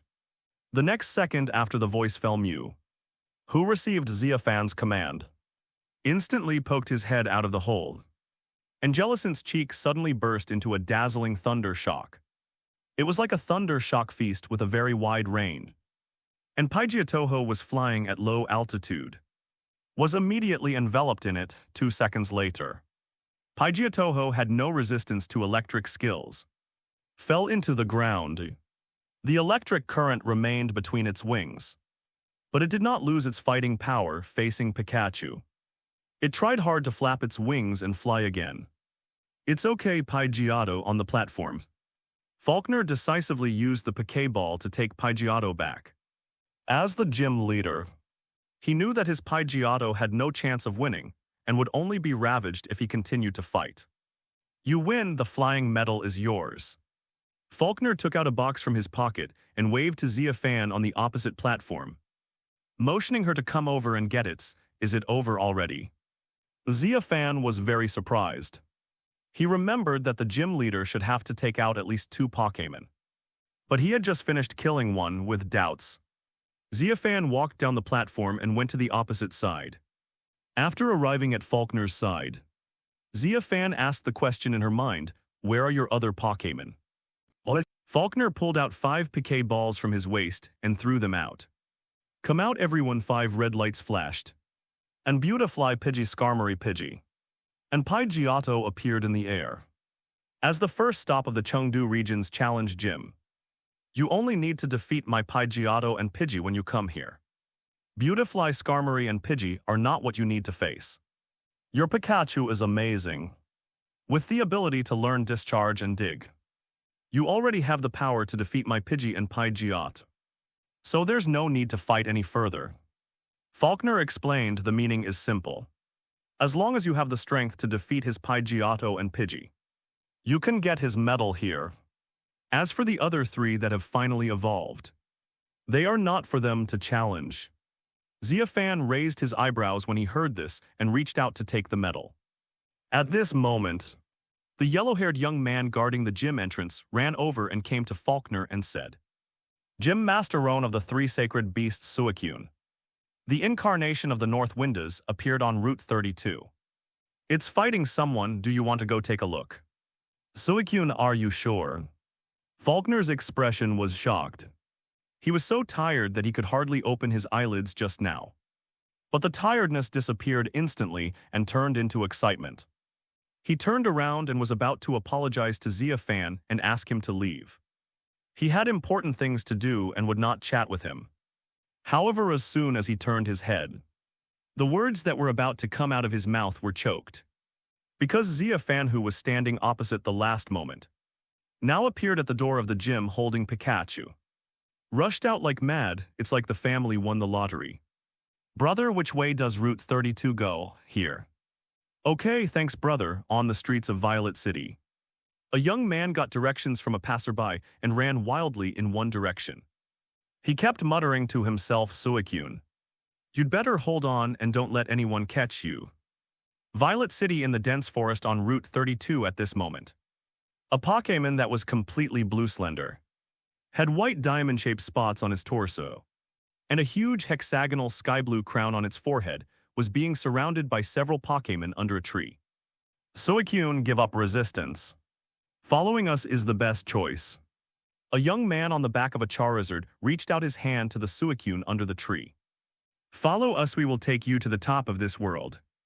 And your companions Rauku and Entei will join us soon. So you don't have to worry about being alone. Next to a Blastoise, a girl also stretched out her hand. Opposite these two stood three Pokémon that had evolved to their final forms. They are Venusaur, Nidoking, and Aggron. There is also a person standing next to each of these three Pokémon. Under the big tree, Suicun looked at them coldly. And mist suddenly appeared under his feet. You still want to use this trick to escape? Do you think we will let you get away like this again? Charizard, flap your wings and blow away all the damn mist. The young man on Charizard's back sneered. Since you are unwilling to obey, we can only beat you until you lose your fighting power and then forcibly subdue you. Brothers, start. As the young man finished speaking, Charizard flapped his wings to blow away the mist that had just appeared under Suicun's feet. After that, the others began to order their Pokémon to attack Suicun. First, Nidoking and Aggron used the skill Takedown together to attack Suicun. Then there are Ivysaur and Blastoise using Vine Whip and Bubble respectively. Four Pokémon are surrounding Suicun, attacking from both sides. Suicun looked at them indifferently, without any panic on his face. He retracted his head and then spit out an extremely cold beam of light, which he spit towards the four Pokémon one by one. The four Pokémon were instantly frozen, but Charizard escaped because he was in midair. Suicun took advantage of the moment when the four Pokémon were frozen, stepped forward and leaped towards the tree not far away. A gust of north wind blew by, and Suicun's figure was so graceful at this moment that it made people intoxicated. But beautiful pictures can easily make people want to destroy them. Suddenly, a flamethrower was spit towards Suicun that was flying in the air. Suicun, who was hit hard, slammed heavily into the ground. The four Pokémon that were frozen just now also broke free at this time and looked at Suicun with anger. At this moment, a young man arrived not far from where they were fighting. He looked at the Suicun that had been hit hard, and without saying a word, he wanted to rush over and throw a Pokéball. However, just as he was about to rush into the battlefield, he was spit back by a Quagster's water gun. Get out of here. This Suicun belongs to our blue and white club. If you dare to take another step forward, don't force us to take ruthless action. A white-haired young man shouted at Xia Fan and other Pokémon trainers who had rushed here. Outside the battlefield where Suicun was beat up, there were more than a dozen people like the white-haired young man. They were guarding outside, preventing people like Xia Fan who had the same ideas about Suicun from entering. Xia Fan, who was awakened by the water gun frowned, looked around, and then retreated and ran into a forest where no one could notice him. A second later, Xia Fan transformed into a young man, walked out from behind the tree. He pulled out a Pokéball from his waist and muttered before shouting, "Come out, Salamander!" A red light flashed, and a four-legged dragon-like Pokémon reappeared. Xia Fan jumped up and let it lead him in. "You are looking for death, kid. When the guys guarding outside saw Xia Fan's move, they immediately guessed what he was going to do. They shouted and at the same time let their Pokémon use skills on the violent salamander. "Destroy the death ray," Xia Fan said coldly. The violent newt retracted its head, and a powerful energy immediately gathered in front of its mouth. After flapping its wings to dodge several skills from below, a beam of black light accompanied by a loud noise was spit out from the mouth of the violent salamander, sweeping directly across the ground. In a short time, most of them fell down. Xia Fan rode the violent salamander and rushed into the battlefield. The situation inside the battlefield at this moment is a little different from before. Suicun seemed to be at a disadvantage, seemed to be enraged after being hit by flamethrower, and used sheer cold to spit Charizard to the point of death. The remaining 4 people were shocked. I didn't dare to go forward easily. Seeing this scene, Xia Fan was overjoyed. As long as he was not caught, it would be a great opportunity for him. Xia Fan jumped off the violent salamander, took out a Piquet ball from his waist and was about to throw it. The people below were startled when they saw Xia Fan suddenly appear. He quickly ordered his Pokémon to stop it, although they know that throwing Piquet balls directly is a bit stupid. They are afraid that someone will get lucky and get 1 Piquet ball. In that case, he will be so angry that they will vomit blood. However, a noise was heard and Xia Fan, who had already anticipated that he would be beat up if he rushed in, had already given the order to Mew, who had transformed into a violent salamander, to destroy the death ray. A beam of black light swept towards the 4 Pokémon, forcing them to switch from offense to defense. Xia Fan, who was still in midair, threw the Piquet ball in his hand towards Suicun at this time. Unfortunately, just when the Piquet ball was about to slip out of his hand, the Suicun below suddenly let out a roar. The sound was harsh and made people extremely uncomfortable. Xia Fan's body froze in midair, and the Piquet ball that he was about to throw at Suicun also went astray at this moment. Lone Earth. Mew saw Xia Fan frozen in midair and about to smash heavily into the ground. So he quickly stopped the destructive death ray in his mouth and caught Xia Fan just before it hit the ground. A second later, Xia Fan recovered from the stiff contest condition and hurriedly looked down. But Suicun was nowhere to be seen. He looked around and found that Suicun had appeared 100 meters to the north, running at an extremely fast speed for a moment. He didn't care whether he used the transform skill in front of others. After ordering Mew to stop the people below, he jumped from Mew's back again and turned into a Dragonite in midair. It flapped its wings and chased after Suicun at high speed. Below, the 5 people and the trainers who were rushing over here not far away were stunned when they saw this scene. A big question mark came to my mind. Oh shit, what did they see? Is that guy a human or a Pokémon? How did a human transform into a Pokémon? Some reacted quickly and released their flying Pokémon to chase Xia Fan and Suicun without saying a word. Mew also quickly used skills to attack him. However, attacking is easy and defending is difficult. No matter how hard you attack, it is just one, not a group. There are countless people coming here, all with the mentality of conquering Suicun. When they came to their senses and tried to chase Xia Fan and Suicun, although Mew was able to stop most of them, there were still a few that slipped through the net and drove their own Pokémon to chase after them. Therefore, in less than 10 seconds, someone broke through the defense line set up by Mew and chased in the direction of Xia Fan and Suicun. Brother, don't run, how about we talk? In the dense forest, Xia Fan transformed into Dragonite, howled, and tried to communicate with Suicun using Dragonite's voice. There was no other way, the guy below was too good at running. He had to trick it down first and then surprise it. After a while, he heard the telepathic message from Suicun in his mind. Are you a human or a Pokémon? Why do I feel the aura of that human just now on you? Hearing that Suicun was willing to communicate with him, Xia Fan was delighted and immediately used the same tricks he used to fool Mew to continue fooling Suicun. I am a human, but I am not an ordinary human. I am blessed with divine power and have the ability to transform all Pokémon in the world. My responsibility is to protect you. As long as you are with me, your power will grow infinitely. In order to prove what he said, Xia Fan transformed himself into Suicun in midair, jumped to the ground and ran behind Suicun just like that. Two Suicuns ran simultaneously in the dense forest. The picture is extremely beautiful, however. Just when Xia Fan thought Suicun would believe him, a powerful hydro pump attacked from the front, aiming at him who was chasing from behind, frightened. Xia Fan quickly jumped towards a high tree trunk and brushed past the edge of the powerful hydro pump.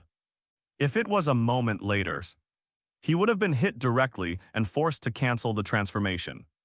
The next second after he dodged, Suicun's voice rang in his mind again, despicable human. Do you think I will believe your lies? Although I don't know how you have the power of transform, you will never make me your subordinate. Xia Fan was stunned from Suicun's words. He interpreted that he seemed to be regarded as a member of the same group as those guys before. In that case, there is no point in saying anything more. We can only use fighting to slow down the fast-moving Suicun and then throw the Pokeball. Thinking of this, Xia Fan decisively pulled his head back and fired a bone-chilling ice beam forward. For a moment, all the land ahead that was swept by the ice beam was instantly frozen. Unfortunate Lithas did not hit Suicun, who was the best at running among the three sacred beasts.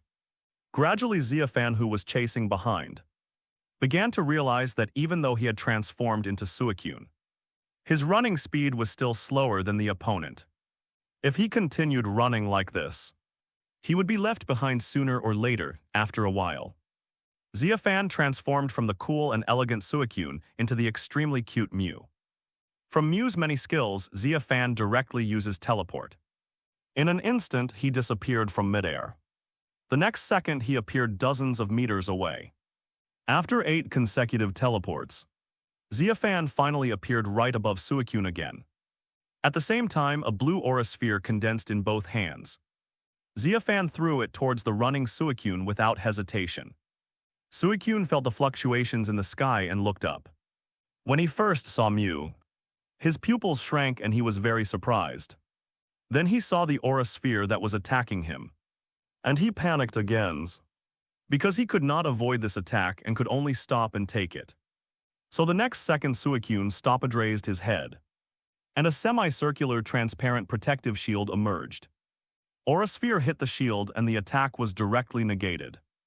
But Xia Fan was not angry, instead he was overjoyed. Because what he wanted was the moment when Suicun stopped and used skills to resist the aura sphere.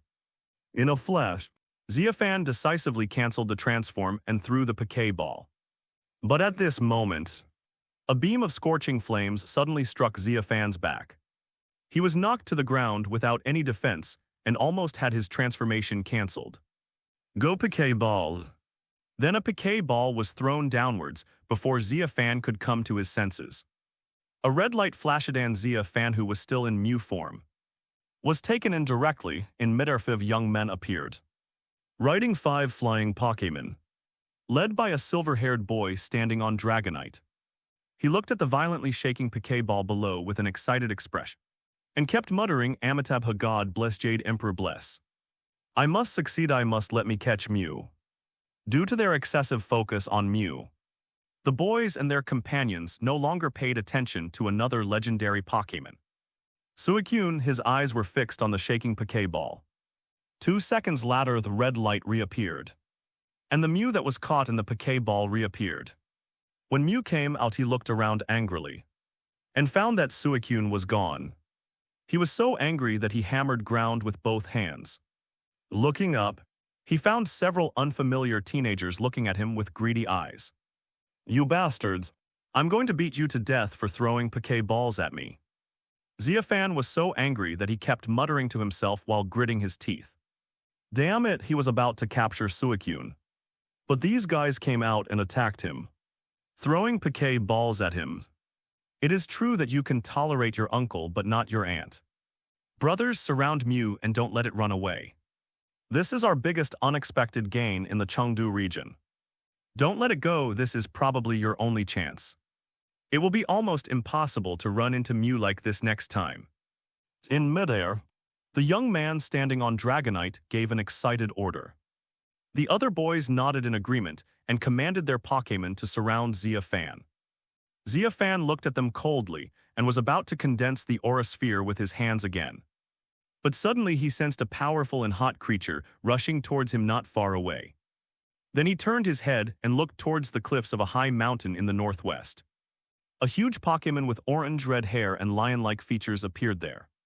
The next second, the Pokémon jumped off the cliff. Just like a hero saving a beauty. His tall and straight figure fell from a high altitude in front of Xia Fan. And when it landed, flames came out from under its feet. Looking very majestic, roll at the same time. A deep voice resounded in the minds of everyone around it after the Pokémon landed. Entei, don't be so shameless. We just gave up on catching you. So take this opportunity to get out of here and don't bother us. With Blue and White Society are determined to get this Mew. The leading boy on Dragonite shouted. The scene suddenly became cold. Xia Fan looked at the scene. First taking a close look at the heroic Entei. Then at the bastards who were so greedy for him. After a quick brainstorm, Xia Fan made a decision. The next second Yuho had seemed energetic before. Suddenly became extremely weak. After meowing, he fell to the ground as if he would die soon. Entei looked back, and that mighty and unyielding face immediately became furious. And suddenly, a beam of fire that seemed to be able to melt everything in the world burst out of his mouth. The faces of those boys changed drastically, as if they recalled a nightmare, and they hurriedly ordered their Pokémon to retreat tactically. But when the flames died down and they approached again, Entei and Mew had disappeared. Call someone. Call all the members of the Blue and White Society in this area. Mew is seriously injured now if he needs to recover. Entei won't be able to run far with him. So you must find Mew again during this time. The Dragonite boy was furious. Rage gave orders to the other teenagers. Senior, are you okay? In a secret cave, Entei placed Xia Fan on a rock from his back. He looked very worried about Xia Fan's weak appearance. I feel like I'm going to die soon. Xia Fan lay motionless on the rock. His eyelids so weak that he seemed unable to open them. Then can you still use recover? Rumor has it that you can use all Pokémon's moves. But I'm too weak to use any skills. Now it's hard for me to even speak, I see. Entei anxiously paced in the cave, thinking about how to rescue Xia Fan. At this time, Xia Fan spoke again. Entei, now. There's only one way to save me. What method? Senior, please tell me quickly. I will definitely help you do it. As the most enthusiastic Pokémon among the three sacred beasts, Entei immediately became excited when he heard that there was a way to save the Pokémon. But what it didn't know was that the Mew in front of it was secretly ecstatic when it saw its excitement. It didn't expect it to be so easily fooled. Look for Ho-Oh. As long as it takes action, I will definitely be healed. Xia Fan said with his dying breath, Ho-Oh senpai. Entei was stunned. His expression, which had been excited just now, suddenly became embarrassed seeing it like this. Xia Fan frowned and propped himself up, wondering what's wrong. Aren't you Suicun Rauku? It's messengers placed in the world to observe humans. It should be easy for you to call it. After saying this, Xia Fan felt something was wrong and quickly lay back on the rock, pretending to be about to die. Fortunately, Entei, who was in trouble, did not turn his head to look at him. Otherwise, you will probably be suspected. No, Senior Mew. It's not that I don't want to contact Senior Ho-Oh. It's just that although the three of us are its messengers, we can't contact it directly. Only when it wakes up from its slumber and patrols the world and summons us. Can we see it? Entei lowered his head, not daring to face Xia Fan. After all, I had just promised someone in person that I would definitely do it no matter what method I said. But I was immediately slapped in the face. After hearing what Entei said, Xia Fan couldn't help but pursed his lips and sighed in his heart. One of the main reasons why he pretended to be dead was to see if he could trick Entei into calling out Ho-Oh, and then take the opportunity to capture him with one shot. In this case, not only subjugated Entei and Ho, but Suicun and Rauku could also be said to have become his subordinates. Well then, Xia Fan came back to his senses and was about to ask Entei to help him call Suicun and Rauku. But he choked on the first word he said. Because Entei has disappeared from the cave, shit. Could it be that he noticed something and ran away? Xia Fan was so angry that he vomited blood. If this Entei really ran away, he would definitely not be able to help but give himself a big slap in the face. He tried to steal a chicken but ended up losing the rice. Why did he bother others to call Ho-Oh over? He might as well just throw the piquet ball over to capture it first. Although this might cause it to become disobedient after being captured. It was better than getting nothing, however. This depressed feeling did not last long. A Xia Fan suddenly sensed Entei's presence again. After a willy outside the cave, Entei led a group of Pokémon in. There are Nidoking, Nidoqueen Valplum Kangaskhan Ursaring, and other Pokémons. But these are not the most important things. The most important thing is that 2 Miltanks followed in. The first time Xia Fan saw the 2 Miltanks, he immediately had a bad feeling in his heart. Then he saw Entei leading the 2 Miltanks to the rock where he was lying. Senior, their milk has therapeutic effects. You can try sucking it to see if it has any effect on you. Degrees, Japanese letter degrees, Xia Fan's face froze. And cold sweat continued to flow down his cheeks. Especially when the 2 Miltanks surrounded it on the left and right. Muinga broke out in a cold sweat. You tell me how can he? A human beingly on 2 Pokémon and suck their milk, Entei. No need. Senpai, I suddenly feel much better than before. It seems that I can use recover in no time. Xia Fan was terrified and quickly stood up to prove that he was much better.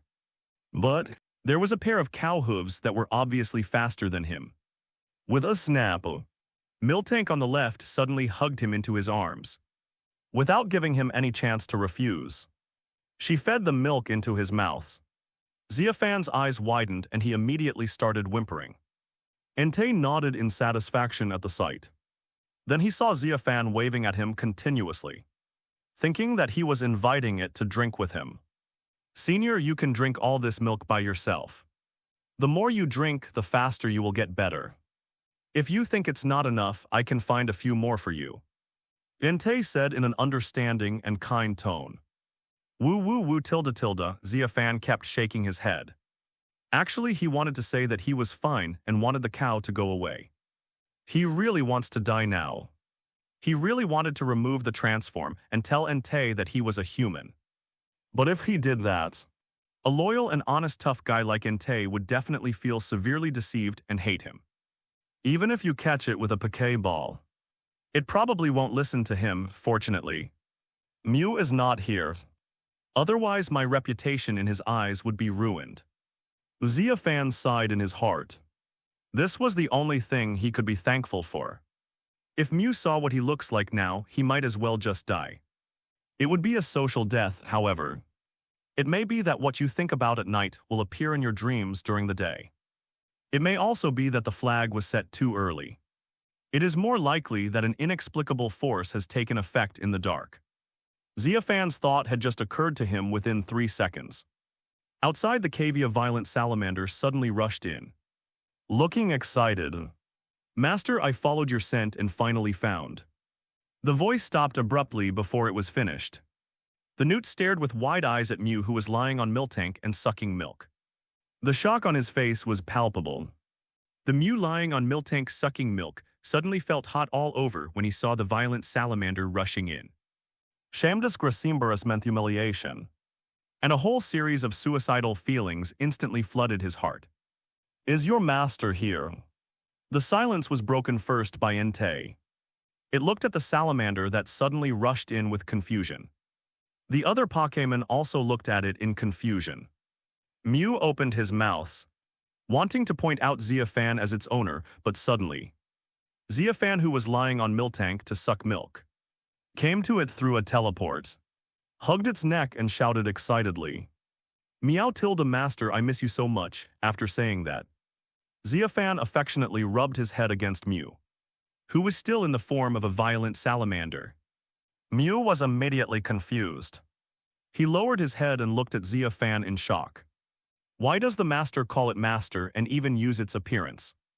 Entei and the other Pokémon were also in a mess at this moment. With expressions as if they had seen a ghost, Mew, who claims to have all the Pokémon genes and is considered by many anthropologists to be the ancestor of Pokémon, actually calls a violent salamander his master. There is something wrong with this world. Or maybe they heard it wrongs. There is actually a strange incident where ancestors call their descendants masters. Then Entei felt something was wrong and asked in surprise.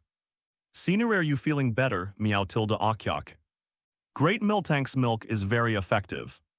"I feel much better now," Xia Fan said quickly, and at the same time communicated with Mew telepathically in his mind, telling it not to be surprised to stay calm, and to act with him according to what he said. After hearing this, Entei nodded to Miltank with satisfaction and then asked, "Senior, did you call it master?" And when it came in, it said that its master was here. Meow-tilde, because my master is a human. As for why the master still said that his master was here, it must be that he was too excited and said something wrong. Xia Fan said calmly and at the same time, telepathically asked Mew to quickly transform into his original appearance to prove his words. A flash of light passed by, and Mew cooperated with Xia Fan to transform from a violent salamander into a human. Humans! Entei and the Pokémon around him immediately bared their teeth and became alert. Meow-tilde, everyone don't be like this. My master is very good, is very kind, will not hurt you. And he will protect you, Xia Fan quickly explained. But Entei frowned after hearing this and looked at Mew, who had turned into Xia Fan with even more disgust. It hates humans, especially after being captured by those guys not long ago. Hypocritical humans. Although I don't know how you bewitched the senior, I advise you to let him go, otherwise I will not forgive you. Entei's face was gloomy, and flames began to overflow from his mouth, as if he was going to spit out a mouthful of fire if he didn't agree. But 2 seconds after he finished speaking, several apums suddenly ran in from the cave entrance. They called out to Entei excitedly, "Waria tilde Lord Entei. Some humans have come with many powerful Pokémon and are searching in the forest. I heard them discussing capturing Lord Mew." Apum's words made Entei's expression even darker, and he turned to look at Mew again. "Human. These people are here for Mew Senior, and you don't have the ability to protect it. If you care about Senior, I hope you will release it immediately and let me protect it." Entei said after saying that. It led a group of Pokémon out of the caves, leaving only the 2 Miltanks behind. However, when it passed by Mew, it said something. "Mew is still injured, let him rest here. I will stop those people. We can talk about other things after we come back. But if you want to run away with me, I swear, I will find you even if it takes my whole life to make you pay for your actions." After that, Entei led the Pokémon away. Mew's face turned red and he glared at Xia Fan angrily. It felt so aggrieved, extremely aggrieved, as it was being hated by others in front of its owner's face, while its owner was enjoying the love of others in front of its face. What's more important is that when he was fighting for his master was hiding here drinking milk. It's really infuriating. Don't be angry, don't be angry. Once they go far away, we will change them back immediately. When Xia Fan saw Mew like this, he quickly comforted him through telepathy. A few seconds later, Xia Fan watched Entei lead the group of Pokémon away. A cloud of thick white mist then came out of his mouth. "Envelop yourself and Mew in it." 2 seconds later, the thick white fog in the cave gradually dissipated. Xia Fan returned to his original appearance, and Mew also took the opportunity to finally return to his original appearance. "I want milk too." As soon as he changed back to his original appearance, Mew immediately said. When Xia Fan heard this, he was speechless. "It seems that you were not feeling aggrieved because you took the blame for yourself, but because you saw me drinking milk while you right." "Go ahead," Xia Fan sighed. Mew then excitedly pounced on the 2 Miltanks and drank milk. Looking at the way it was sucking milk hard, Xia Fan shook her head helplessly, then smacked her lips, unable to help but savor the taste of the milk. You know what? It tastes quite fragrant and delicious. You stay here, I'll go find Entei, Xia Fan said. Mew nodded. The two Miltanks didn't stop Xia Fan from leaving. Master Entei just told them to protect Mew. As for the human, he could do whatever he wanted. Xia Fan left the caves, turned into a Pidgey, and used the perception of the divine beast to rush to Entei's location. A few minutes later, Xia Fan came to the river 4 or 5 kilometers away from the cave. It is here that Entei leads a large group of Pokémon to fight against nearly 100 Pokémon trainers.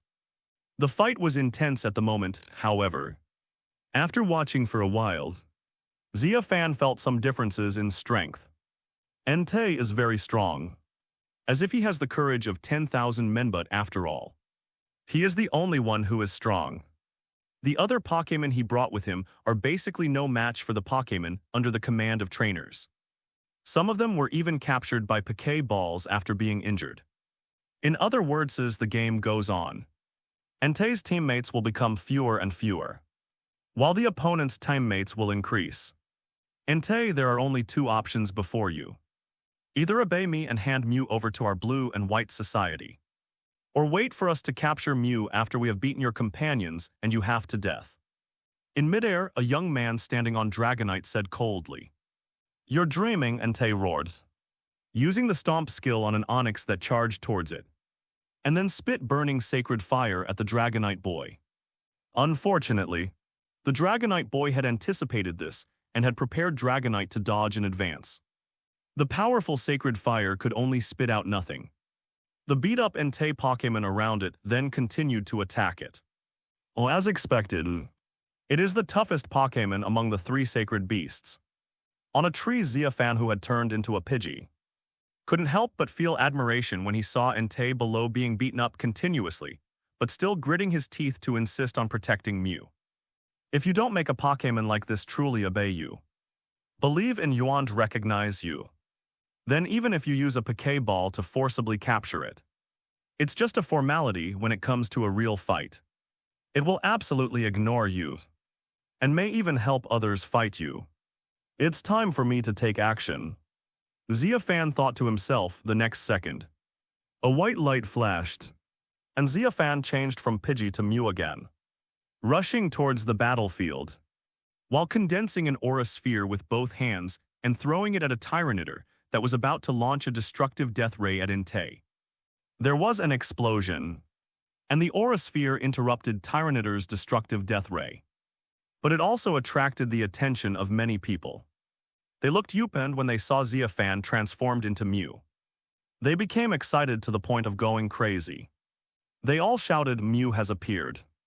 Come on, brothers, let's go together. We must not let it run away again this time. Then dozens of long-range skills were launched towards Xia Fan. Fortunately, Xia Fan dodged with a teleport. Then Taunt hooked his finger at them, and then ran in the completely opposite direction of cave. Brothers, chase them, don't worry about Entei. Capturing Mew is the top priority, the Dragonite boy quickly ordered. When the group of people below heard this, those who had Flying-type Pokémon immediately released their Flying-type Pokémon, and those who didn't have Flying-type Pokémon immediately released Pokémon that could run fast on the ground. In short, a large group of people chased in the direction of Xia Fan like crazy. But the fastest runner is still Entei. In less than 5 seconds, it caught up with Xia Fan right below. Senior, why are you here? Didn't I tell you to have a good rest in the cave? Entei communicated with Xia Fan telepathically. His tone was very flustered. Xia Fan looked down with a very cool expression, then replied calmly, I am not your senior, I am its master. Mew is still in the cave, don't follow me. I will lead all these people away. If I can't come back, I hope you can help me protect Mew. After saying that, Xia Fan used teleport to run in another direction. Entei was stunned, looking at the place where Xia Fan disappeared stunned. Xia Fan's words caused a drastic change in its perception of Xia Fan. After a while, Entei was awakened from his daze by humans who wanted to capture Mew. Those people were shouting loudly that Mew was running over, and brothers should chase him. After hearing this, Entei couldn't help but think of several possibilities of what would happen if Xia Fan was caught. The first one is to kill Lash Out. The second method is to cut it into pieces and conduct experiments to study why it can turn into Pokémon. The third method is to torture him to death to resolve the rage that failed to catch Mew. The second possibility is the most likely and the worst. After a while, another idea came into Entei's mind. That is to rescue Fan. But as soon as the idea came out, it retreated. Because it is not sure that it can rescue Xia Fan from those people. And it is easy for it to be affected by flash fire, which may also kill the real Mew Sr. For a moment, Entei was in a dilemma. 5 minutes later, Entei made his decision, sorry. Feeling guilty, Entei murmured in his heart and turned to run towards the cave where Mew was. And in the air more than 10 miles away, Xia Fan, flying in the sky, looked at the guys chasing him closely from behind. He couldn't help but let out a hint of sarcasm, catch me. You're thinking too much after a while. Xia Fan couldn't help but murmured, however. Entei should feel deeply guilty about me now. Although this method is a bit despicable, that's right. What he said to Entei before was said intentionally. The purpose is to create a temperament in front of it that is willing to give up everything. Even life to protect Mew. Because he believed that for a Pokémon like Entei with a truly manly character. Once he heard what he said, his status in its heart would definitely soar to the sky. And maybe even be comparable to Ho-Oh, more importantly. Pokémon like Entei will definitely have an ideological struggle because of what he said. It's a dilemma between saving him or not saving him. If he rescued him, he would be in trouble after it followed him. Because he would try to drive it away and tell it that it would sacrifice itself and Mew as well, making all his efforts in vain. If he simply chose not to save him, that would be the best outcome for him.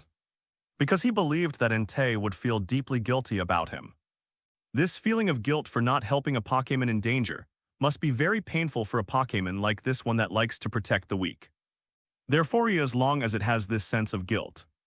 When I go back to it next time, even if I use a Pokéball to capture it by force, it will definitely not have that much resistance in its heart. Instead, it will gradually accept it and listen to what I say. Because I have already established myself as a very good master in its heart. When Xia Fan was muttering that his behavior was a bit despicable, he suddenly felt a wave of hot air coming from the front. And he immediately came to his senses and looked. The next second, Xia Fan's pupils shrank.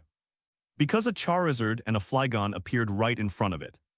And both Pokémon used Flamethrower on it. The two beams of Flamethrower were only half a meter away from him at this moment. Fortunately, he woke up in time. Xia Fan quickly used Teleport to teleport from his previous position to a position 10 meters in front of the left and continued to run. At the same time, he condensed an aura sphere with his hands and turned around to throw it towards the position of Charizard and Flygon. After running for 10 minutes, 10 more Pokémon appeared in front of Xia Fan. There are 5 in the northwest and 5 in the northeast. And they seem to want to join forces with the guys behind to attack it. Mew, give up resistance, you have no way to escape. At the back, the Dragonite boy stood with his hands on his hips and laughed excitedly. As if he would become Mew's master soon, Xia Fan looked back. Cursed idiot in his heartan then rushed down. Because it saw a cave entrance in a mountain range right below it. When the Dragonite boy saw the laughter stop abruptly, he quickly ordered to split up and have one group follow him while the other group follows the mountain range. Finds the exit and blocks it to prevent Mew from escaping. It's a little bright here. Is there a Pokémon using a flash skill? Rushing into the cave in the mountains. Xia Fan was a little surprised at first glance. Because at first he thought it would be pitch black inside. But he didn't expect it to be very calm. This distracting thought did not last long in Xia Fan's mind. After all, his most urgent task now is to quickly get rid of those guys chasing him. After a while, Xia Fan came up with an idea when he drifted to a pool of water in the cave. He first looked around, and after making sure that there was no one around, he quickly transformed into a middle-aged man who looked like an adventurer. Then he stood there and waited. After waiting for less than 5 seconds, he heard footsteps. Xia Fan began to shout loudly, "Is there anyone here? Come quickly, trainers with water Pokémon, come quickly." In less than 3 seconds, a group of people rushed in front of Xia Fan. The leader was the Dragonite boy who wanted to catch him. The Dragonite boy asked urgently, "Uncle, have you seen Mew? Where is it? Tell me quickly, how do you know I saw Mew?" Xia Fan looked very surprised. "Stop talking nonsense and tell me where Mew is." The Dragonite boy grabbed Xia Fan's collar and said viciously, It rushed into this pool of water. I just called people to tell trainers with water-type Pokémon to come quickly and capture it." Xia Fan said nervously when the Dragonite boy heard this. He immediately pushed Xia Fan away, took out a Pokéball and pressed the switch. A red light flashed and a Golduck was released. "Golduck, Mew is in this pool, chase it quickly and don't let it run away." The Dragonite boy ordered, then looked behind him. Those people released their respective water Pokémon. 2 seconds later, a group of water Pokémoned by Golduck dived into the water after they went in. Xia Fan approached the Dragonite boy again and said, "Handsome boy, if you guys catch Mew, can you let me take a picture with you as a souvenir?" The Dragonite boy glanced at Xia Fan and snorted, then mocked. Do you think you are worthy of taking a photo with Mew? Get out of here right now and stop getting in my way. This place is not for people like you." "How can you say that, kid?" Xia Fan became anxious when he heard it and wanted to argue with the Dragonite boy. But the next second, he felt the cold gaze of the person behind the Dragonite boy. "It felt like I would be beaten up if I said one more word." Xia Fan sighed, stood in a corner and waited silently without saying a word. But after standing there for a few seconds, the Dragonite boy pointed at him and said to the people behind him, "You guys throw him out." A minute later, no matter how Xia Fan begged to stay, he was eventually thrown out of the cave. "Get lost. If you dare to come in again, I will break your dog legs." When throwing it out, the young man who threw it humiliated him. Xia Fan had no choice but to act aggrieved and left reluctantly. However, as they got further and further away from the cave, Xia Fan's frustrated expression gradually began to turn into a suppressed smile. It was not until they were about a kilometer away that Xia Fan finally couldn't hold back and started laughing out loud. "Those idiots, you know what, are really easy to fool." A cave in the dense forest south of Violet City. Entei lay at the entrance of the hole, shrugged his face and looked at Mew, who was still sucking milk with relish. After a few seconds, Entei suddenly stood up. He looked directly at Mew, as if he wanted to have a conversation with it. But the next second, Entei sighed again and closed his mouth, which was about to open. He continued to lie at the entrance of the cave with his face shrugged. Like a guard dog since returning, it has been wondering whether it should tell Senior Mew that its master has chosen someone to lead away those evil Pokémon trainers in order to protect it. But if you tell Senior Mew, it will probably run out to look for its owner and be captured by those evil trainers. But if you don't tell it, the senior will eventually find out something is wrong. Although when it just came back, it told the first lie in its life to Senior Mew. It means telling it that its owner has gone to get food for it and should wait here. It also knew that this lie was a bit lame. But fortunately, Senior Mew did not suspect it. But it also knows that lies are lies and will eventually be exposed. What should Mew do when its owner never shows up for a moment? The double guilt of lying and not helping the person in need weighed on Entei, making him feel very uncomfortable. "I'm sorry, I shouldn't have said that to you before. You're different from those guys. You're a good master and you deserve Mew-senpai." Entei murmured in his heart, recalling what he said to that person when he first entered the cave, and felt a surge of self-blame in his heart. "If I can see you again in the next life, or if you can come back alive, I can give you a chance to conquer me." That being said, Entei also knew that this was impossible. After all, if a human with the ability to transform into Pokémon was caught, he would definitely be studied as an alien. When it just came back, it also asked Senior Mew why its master could transform into a Pokémon. Senior Mew explained that it was the power of God, and said that this was the greatest secret of its owner and that other humans must not know it. Otherwise, they would definitely be caught sliced up and tortured to death. Also tell it that its owner is responsible for protecting these Pokémon, which humans call legendary Pokémon. Protect them from human oppression and from evil trainers who want to use their power to change the world. No, I have to save him, even if it means sacrificing myself. After a while, Entei, unable to bear the self-blame and guilt in his heart, decided to go and rescue Fan. You stay here. If I can't come back, you will listen to Senior Mew from now on. I believe it will be willing to protect you. Entei found the Pokémon in this forest that he protected. Among them are Nidoking, Nidoqueen, Bullshit, Gligger, Nura, Ursaring, and other Pokémon that have evolved to the ultimate level. Just like entrusting them with final wishes, he told them dozens of meters away from the cave entrance what they should do after he left. These Pokémon listened to Entei's instructions and looked very reluctant.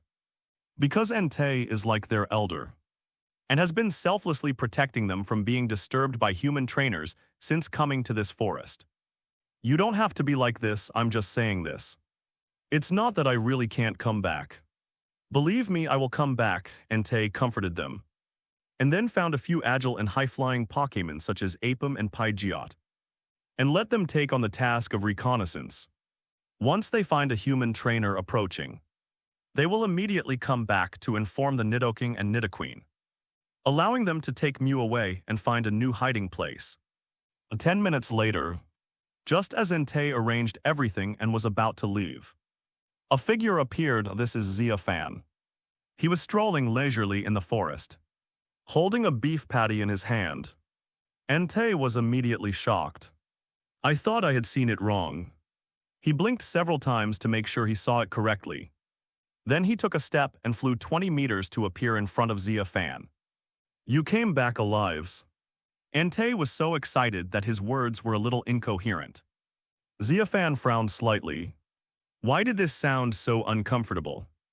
If I don't come back alive, should I come back dead? Entei shook his head. No. I was wondering how you managed to get rid of them. And I don't see any injuries on your body, Xia Fan smiled. With a solace expression, getting rid of them is not. However, when Xia Fan saw the surprise in Entei's eyes, he stopped talking and looked like he was hurt. Isn't it very easy to get rid of them? Xia Fan said the most pretentious words in a weak voice. When Entei heard this, his expression of surprise immediately turned into heartache. Having said that, the man in front of me must have gone through a lot of hardships to get rid of those people. Sit on my back and I'll take you in. Entei signaled Xia Fan to sit on it. Is this okay? Xia Fan looked hesitant. Entei nodded. It's okay. Of course I can tell you're a good human trainer. I was presumptuous to say that to you before. Xia Fan finally sat on it. He sat on it amidst the odd looks of many Pokémon, because this is the first time they saw Entei-sama willing to let a human sit on it. Even Pokémon doesn't have this treatment, so. No, Lord Mew had it before. 10 seconds later, Xia Fan was sent into the cave by Entei. Then he came down with a feeling of unfulfilled desire. Just now, I was sitting on Entei's back and enjoying the odd looks from the Pokémon. To be honest, that feeling was not as pleasant as normal's. Master, you are finally back. As soon as Mew saw Xia Fan coming back, he immediately jumped from Miltank to Xia Fan. With a strong smell of milk, where's the food? Entei said you were going to get some food. But why are you only holding the beef patties we had this morning? Food? Xia Fan looked at Entei in confusion. Entei then used telepathy that only it and Xia Fan could hear to explain to Xia Fan everything that it and Mew had said. After listening to this, Xia Fan started to laugh with Mew, saying that he hadn't found anything delicious, and he would take it to eat delicious food when they reached an area where humans lived. After saying that, Xia Fan immediately whispered softly in Mew's ear, asking it to repeat to him telepathically everything it and Entei had said. Mew then told Xia Fan what he had told Entei, that the master possessed divine power and was responsible for protecting the legendary Pokémon. After hearing this, Xia Fan almost gave Mew a thumbs up in front of Entei. Mew is a good kid. It was worth it that he kept brainwashing it with these words. This kind of self-flattering words would be 10,000 times more effective if they came from Mew's mouth than if he said it himself. Suppressing his excitement, Xia Fan prepared to confront Entei directly and make it his own Pokémon. But just as he was about to speak, Entei pushed a Miltank in front of him. I see you're still injured, drink some Miltank's milk. It has a healing effect, well. Entei's words made Xia Fan's face turn red all the way to her ears. Before, he could barely accept drinking milk in the form of Mew. But now you want him to drink milk in his own form while lying on a Miltank. Just thinking about that picture is quite perverted. Cough, cough, cough. Actually, I'm in great shape and don't need to drink. Xia Fan tried to cover up his embarrassment by coughing and shook his head quickly. You're coughing, how can you feel better? Drink it. Don't be embarrassed, don't worry, I won't tell anyone. Entei waved his hand and slapped Xia Fan directly into Miltank's arms. The next scene is indescribable, please use your imagination. A few minutes later, with a mouthful of the aroma of milk, Xia Fan told Entei his purpose after hearing this. Entei did not refuse Xia Fan, okay, but you have to defeat me. Xia Fan waved his hand, there is no need to fight. I can capture you directly without fighting. With that, Xia Fan took out an empty Pokeball and threw it at Entei. There was a flash of red light and Entei was sucked in. The Pokeball fell to the ground and began to shake violently. 1 time, 2 times, 3 times, 4 times, 5 times. As the 5th shake ended, the Pokeball made a dinging sound. Entei captures successfully. The moment the Pokeball stopped shaking, a system prompt sound that had not been heard for a long time rang in Xia Fan's mind. And at the same time, a system panel that only he could see popped up in front of him. Fire-type legendary Pokémon, Entei, gender, none.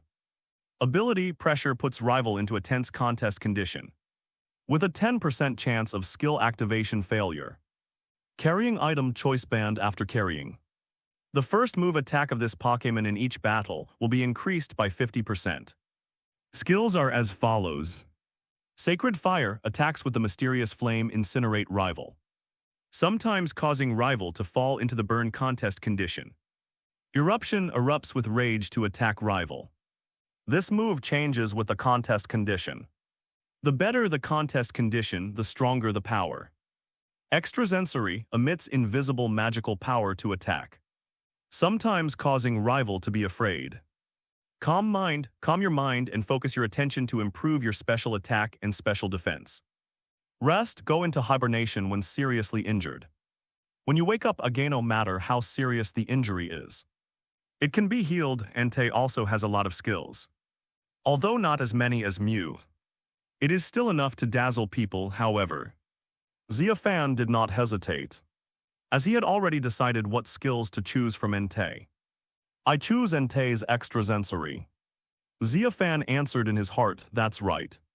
Among Entei's skills, he did not choose those powerful fire skills, but chose psychic skills. Even though there was a skill called Eruption that was said to have the most powerful fire-type special attack skill, he did not choose it in his eyes. He could not use these fire skills at all, and using them would only bring suffering to himself. Because these skills are used in his human form, for example, if he wants to use fire skills, he has to spit out flames from his mouth just like Pokémon. This is really stupid to the extreme. It is completely exposing oneself as an outlier and allowing the whole nation to arrest oneself. If he really needs to use this skill, why doesn't he use Mew's transform skill to become Entei and then use it? Which would be both free and convenient. It is different if you choose the extrasensory skill of the psychic system, because his attacks are invisible if he attacks others. No one will know that it was he who made the attack, therefore. In his human form, mental attacks that are invisible to the naked eye are best. On the next second after choosing extrasensory, Xia Fan's brain immediately underwent a drastic change. He felt as if he could cause severe damage to someone's brain just by looking at them. Looking around, Xia Fan wanted to pick a Pokémon nearby as his experimental subject. But after a while, Xia Fan gave up this option. After all, they were all Pokémon protected by Entei. If Suicun used them as experimental subjects, it would only make Entei resentful of him. Pick up the Pokéball on the ground. Xia Fan released Entei from inside.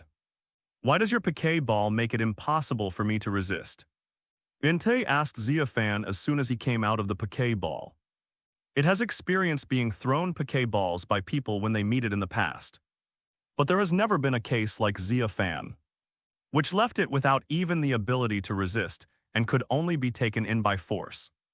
No matter how hard it tried to get out, the Pokéball just wouldn't open. Because this is one of my magical powers, Xia Fan smiled. As long as it is my Pokéball, legendary Pokémon like you and Mew will be sucked into it without resistance. After hearing this, Entei's face froze, and he couldn't help but look at Xia Fan with a hint of fear in his eyes. According to what he said, that means he could arrest me directly the first time we meet. There's no need to talk nonsense with it. You don't have to be so scared. This power of mine was given by God so that I can better unite with you. Xia Fan stepped forward and touched Entei's head to comfort it. In addition to this power, I have another power that is very good for you.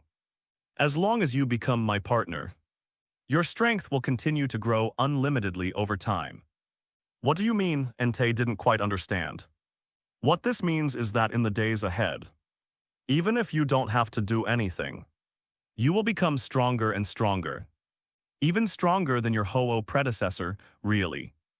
Entei was shocked.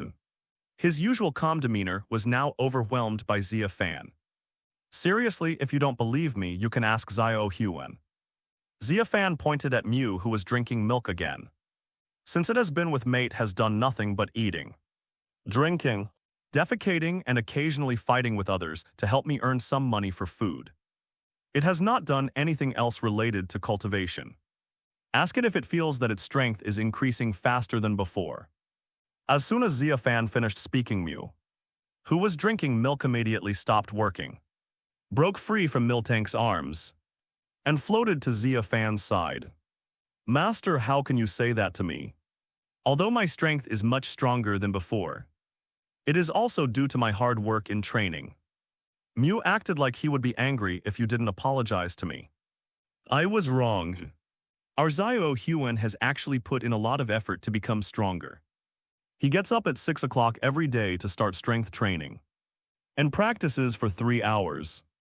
After that, he practices every hour. Xia Fan apologized decisively after hearing this. Mew blushed and continued to drink milk embarrassedly. Master, you are exaggerating. I am not that good. Xia Fan shrugged, then looked at Entei and whispered in his ear. You should be able to tell the difference between truth and lies in the conversation just now. Entei didn't reply but turned and walked out of the cave. Looking at the Nidoking Nidoqueens, they were lost in thought. A few minutes later, it sent a telepathic message to Xia Fan. If they become your Pokémon, will they also gain power? 2 hours later, it was getting towards evening. The howling of Pidgeot was heard in the forest. A few seconds later, Pidgeot landed on the ground, and a young man carrying a bulging backpack jumped off Pidgeot's back. Call them over after coming down. Xia Fan shouted to Entei, who had been waiting for a long time, and at the same time opened his backpack, showing the Pokéballs that were full of them. Almost 200 in total 2 hours ago. Entei was afraid that the Pokémon here would be disturbed after he left, so he wanted to ask Xia Fan to capture them one by one. This way, not only would no one else be able to capture them, but they could also use Xia Fan's divine power to continue to grow in strength. Xia Fan did not refuse.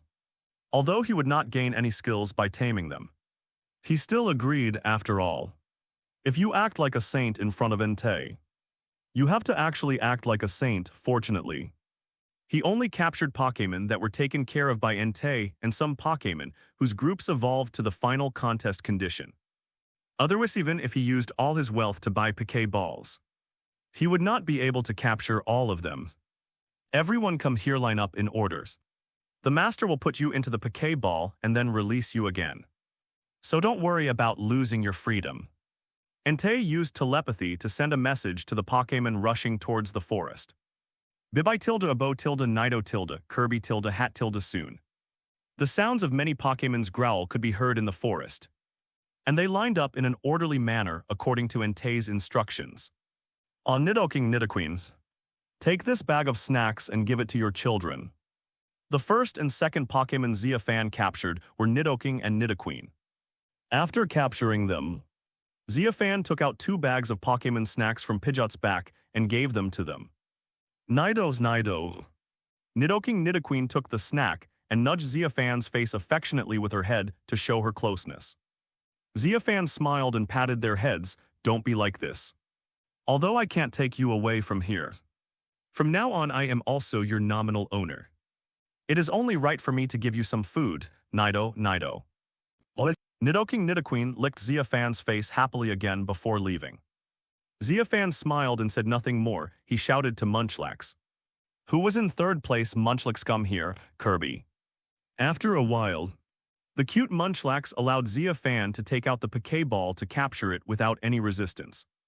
It was just that after Xia Fan released it, he was about to take out a bag of snacks from Pidgeot's back and give it to it. The silly expression on its face suddenly disappeared when it saw the snacks. And then it took a step and suddenly jumped onto Pidgeot's back. Kirby. Munchlax actually grabbed the big bag of snacks and ran away. And he ate while running. It looked like he wanted to take the entire bag of snacks for himself. Xia Fan was immediately confused. Are you kidding me? You are trying to steal their snacks in front of so many Pokémons. Aren't you afraid that you will be caught and beaten up by them afterwards? As soon as this idea came up, Xia Fan felt what it was like to be outraged by the Pokémon public. The Pokémon that were originally lined up in an orderly manner suddenly became chaotic. And all of them roared and chased after Munchlax. It looks like it's going to beat the shit out of it. Fortunately, Entei was there. It roared and the Pokémon immediately quieted down. Then Entei took a step leaped more than 10 meters and jumped in front of Munchlax. After calling out to Munchlax a few times, Munchlax walked back with the snacks in his hand, looking pitiful, and placed them at Xia Fan's feet. This child is just like that. When he says food, he can't help but do this kind of thing. Please don't be offended, master. Entei was afraid that Xia Fan would blame Munchlax. So he explained. Xia Fan glanced at the half-empty bag of snacks and shrugged, indicating that it was no big deal since it wasn't his snacks anyway. He also knew about Snorlax's reputation as a foodie. After all, it was the only Pokémon that people jokingly called the one that eats everything and leaves nothing behind, and is incapable of doing anything. The world in my eyes is nothing but eating and sleeping. As for the rest, I don't care about anything else. Even if the world is destroyed, it can still eat and rest without showing any emotion. A calm group, however. This place should not be the area where Munchlax lives. And I seem to have only seen one Munchlax. Xia Fan asked a question in his mind. Entei said this child was abandoned. Because he ate too much, his owner couldn't afford to feed him. So he abandoned him. Later he met me in the forest. I saw that he was helpless, so I took him to my side. No wonder, Xia Fan shrugged, he understood what she said. Ordinary people simply cannot afford to raise a Pokémon like Munchlax. A big eater, what's more when it evolves into Snorlax. It becomes even more terrifying. It eats 800 kilograms a day. Who would dare to raise it unless they have a huge fortune? Anyway, he doesn't dare to raise it. A few minutes later, the accident that happened in the middle of the game came to an end, and Xia Fan continued to capture Pokémon with the Poké Ball. However, every Pokémon he captured would roar at Munchlax sitting at Xia Fan's feet before leaving when receiving snacks. In this way, Xia Fan continued to capture these Pokémon until late at night. He captured nearly 200 Pokémon and only had 5 Poké Balls left. And all the snacks were distributed because of Munchlax. All of them were distributed halfway through the process of catching Pokémon. After becoming the owner of these Pokémon, Xia Fan stood on the back of Pidgeot and looked far into the distance. Suddenly I felt like the king of the forest, after all. The leaders of the tribes living here are basically his Pokémon. So that doesn't mean that the entire forest belongs to him. With a strong sense of pride, Xia Fan walked into the cave, holding Mew in one hand and resting his head on Entei with the other hand, and fell asleep. The night passed like this. The next morning, Xia Fan will lead Entei and Mew away from here and start a new journey. However, what made Xia Fan want to vomit blood was that just as he was about to leave, Munchlax followed him and hugged his thighs tightly. It kept making a kabai-kabai sound. It means that Xia Fan must take it with him.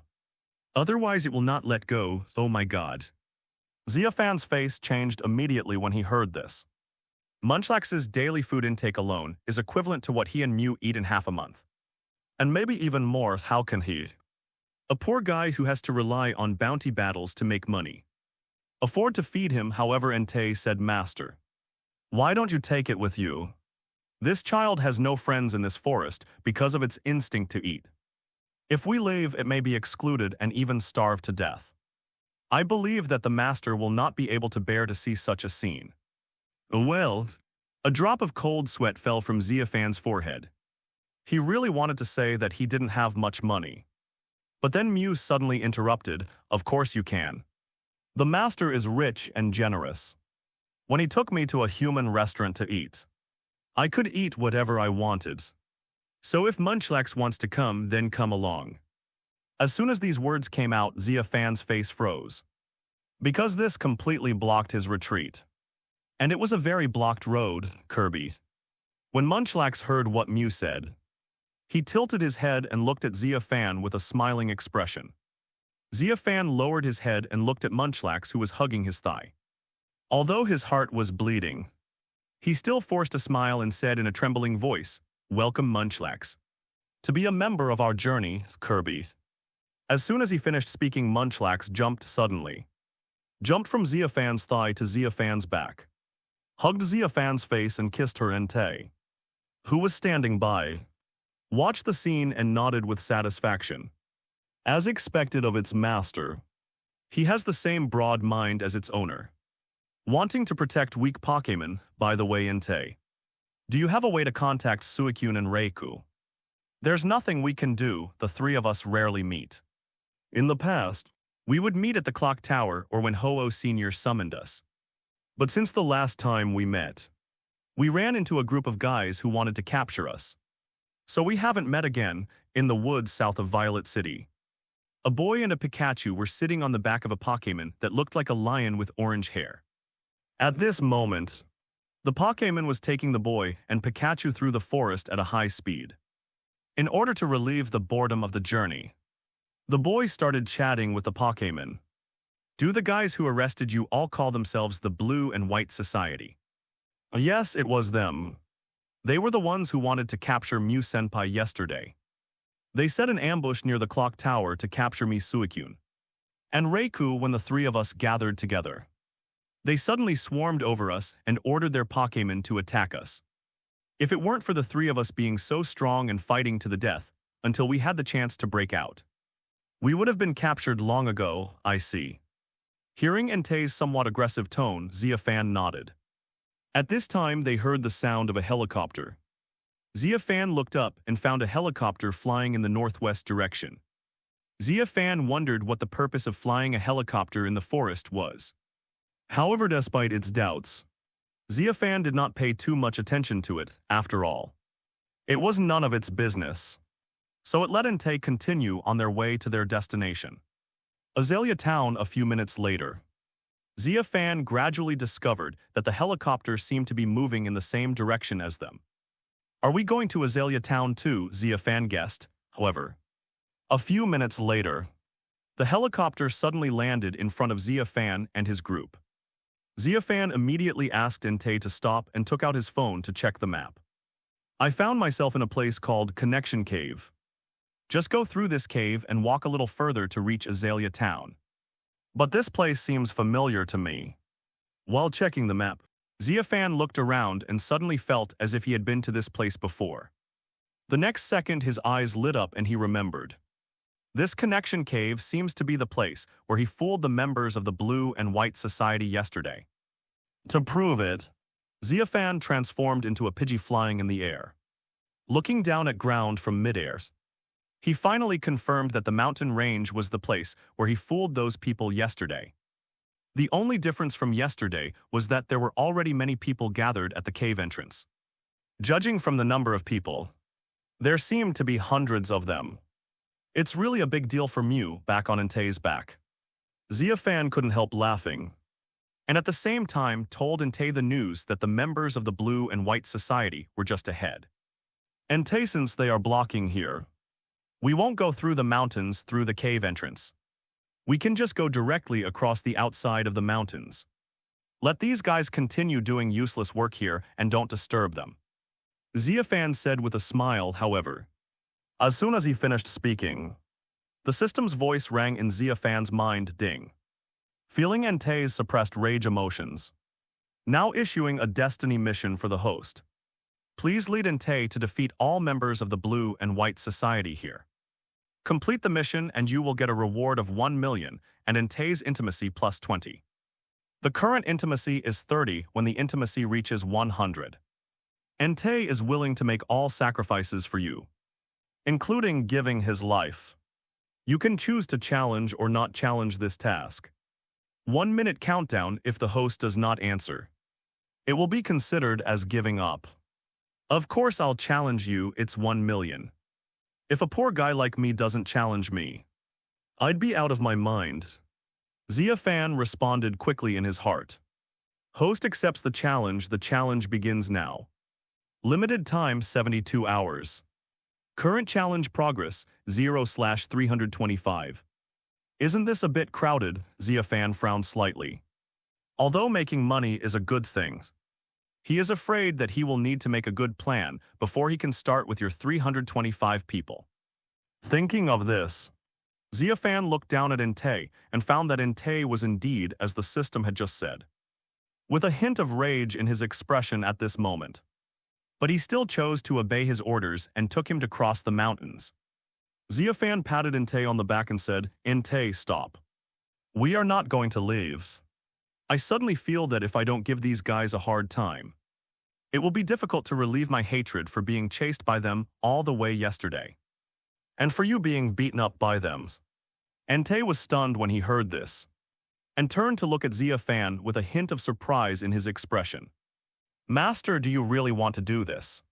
There are so many of them. Xia Fan raised his eyebrows and jokingly said, They have a lot of people, don't we have a lot of people. Entei and Mew looked at Xia Fan in confusion at the same time. 1 human, 3 Pokémon, one of which may be a burden that is currently useless. Is that a lot? Xia Fan smiled and said, Go back to the forest now and bring all the powerful Nidoking Nidoqueen. Pidgeot Neura Seringatk. Over here, then we will have more companions. Entei's eyes lit up. Bringing Nidoking and the others here will give you more companions. Xia Fan jumped off Entei's back holding Mew, and gave him some instructions before leaving. But when you bring them here, remember to make them move quietly, Arnold. Don't make too much of a commotion and alert these people. Okay, Master, I understand. Entei turned and left, disappearing from Xia Fan's sight in less than 3 seconds. Xia Fan then took Mew and quietly approached the connection cave. At this moment outside the cave, it was densely packed with people from the Blue and White Society, all wearing a blue and white uniforms. The helicopter just now stopped in the middle of them. Many people were loading and unloading boxes from inside. If you look closely, you can see a few words written on the boxes. No, this is hard to see. Mew, let's turn into Pidgey and move closer. After squinting for a long time, Xia Fan decided to turn into Pidgey with Mew and lean over to feel the information. After a while, the 2 Pidgeys landed on the wings of the helicopter. Xia Fan lowered his head and looked, and then he could see clearly what was written on the boxes they were loading and unloading. Pokémon Scanner. Xia Fan silently read the words on the box in his mind, and then wondered if this thing was used to detect Mew. Thinking of this, Xia Fan looked at Mew, who was looking around. Pidgetilda Zio Huan. You'd better go back to the bushes and hide there. You can tell from the name of this thing that it's not a serious product. After a while, Mew was driven back by Xia Fan and lay down under the bushes waiting, while Xia Fan continued to stay here to investigate the enemy situation.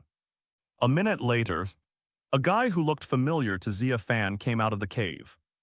It was the Dragonite boy with silver hair. At this time, he was also wearing a blue and white uniform. He walked to a temporary platform, took a microphone from someone and spoke directly. My name is Long Zio. I am the chief executive of the Blue and White Society, who gathered everyone from all over Chengdu yesterday. You can call me team leader Long Zio for this operation. I think everyone here knows the purpose from the instructions sent by the society. That's right, it's to capture Mew. Long Zio's voice was very excited, especially when he mentioned the word Mew. His emotions were particularly strong yesterday. When we were chasing Entei and Suicun, we accidentally found one of them. It was fighting with Suicun at the time. Although we don't know why. Fortunately, we found an opportunity to throw a Poké ball at it. But unfortunately, Mew is Mew. We failed to capture it the first time. Then when we wanted to capture it, we ran into Entei. Entei protected Mew and escaped from our encirclement. Then, boom. Xia Fan hit Yan with his wings covering his mouth. Looking at the young man not far away who took the microphone and started flatter to hunt Mew on his own. He couldn't help but shook his head. Where did you learn these bad habits? Without getting into the details, let me first share a lot of Flatter's own words. It's really stupid. Long Zio talked nonsense for 20 minutes, and only started to talk about the purpose when he pointed to the connection cave. Everyone Mew is hiding in the water right now, but due to its ability to become invisible and transform, we haven't caught it yet, fortunately. We have invited you all to come in and help us find Mew. In order to help you find Mew better, we have asked the club for dozens of boxes of Pokémon scanners. The function of this device is... Before Long Zio could finish his words, someone below couldn't help but interrupt him. Captain Long Zio, I want to confirm that since you know Mew has the ability to turn invisible and transform, will it have already turned invisible and escaped before we arrived? Long Zio waved his hand and denied it directly. I tell you, this is impossible. Mew definitely didn't escape. Even if it's not in the pond, it's still in the mountains. After it entered this mountain, I asked people to block all the exits in this mountain with Pokémon. If Mew used the invisible contest condition to get out, the Pokémon would definitely be able to sense it. The man below said, team leader Long Zio. What if Mew finds a small hole that we didn't find and gets out? After these words were spoken, most of the people in the audience nodded. They felt that what the man said made sense. Is Mew so easy to catch? However, at this moment, Long Zio on the stage suddenly jumped off the stage, rushed to the person who had just spoken, first slapped the person to the ground, and then grabbed him and beat him up, cursing at the same time. Let your F*** king mouth be so ugly. Let your F*** king mouth be so ugly. Let your F*** king mouth be so ugly. Let your F*** king mouth be so ugly. The beating lasted for a full minute until the man passed out. Then Long Zio let go of his hand, returned to the stage, picked up the microphone and continued. I'm putting this out there.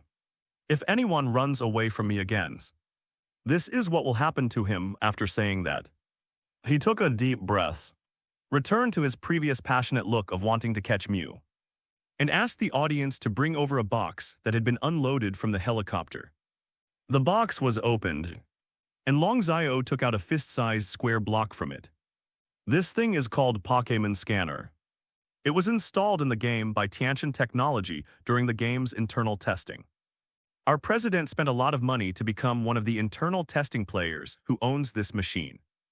Its function is to detect whether there are any legendary Pokémon within a radius of 200 meters. The president once used this device to find the mythical Pokémon Celebi that can travel through time and space. Unfortunately, at that time, Tiantian Technology issued an order to the players that the internal test players could not capture any legendary Pokémon except ordinary Pokémon. Otherwise, they would be disqualified from the game. So the president had to let it go. But now that the game has been derailed from the real world, we no longer have to worry about all the rules set by celestial technology. Therefore, the president used his assets in the Pokémon world to research this weakened version of the Pokémon scanner. Its effect is to detect legendary Pokémon within a radius of 100 meters. Latrio will take this to detect whether Mew is among them. But there is one thing you need to pay attention to when using it.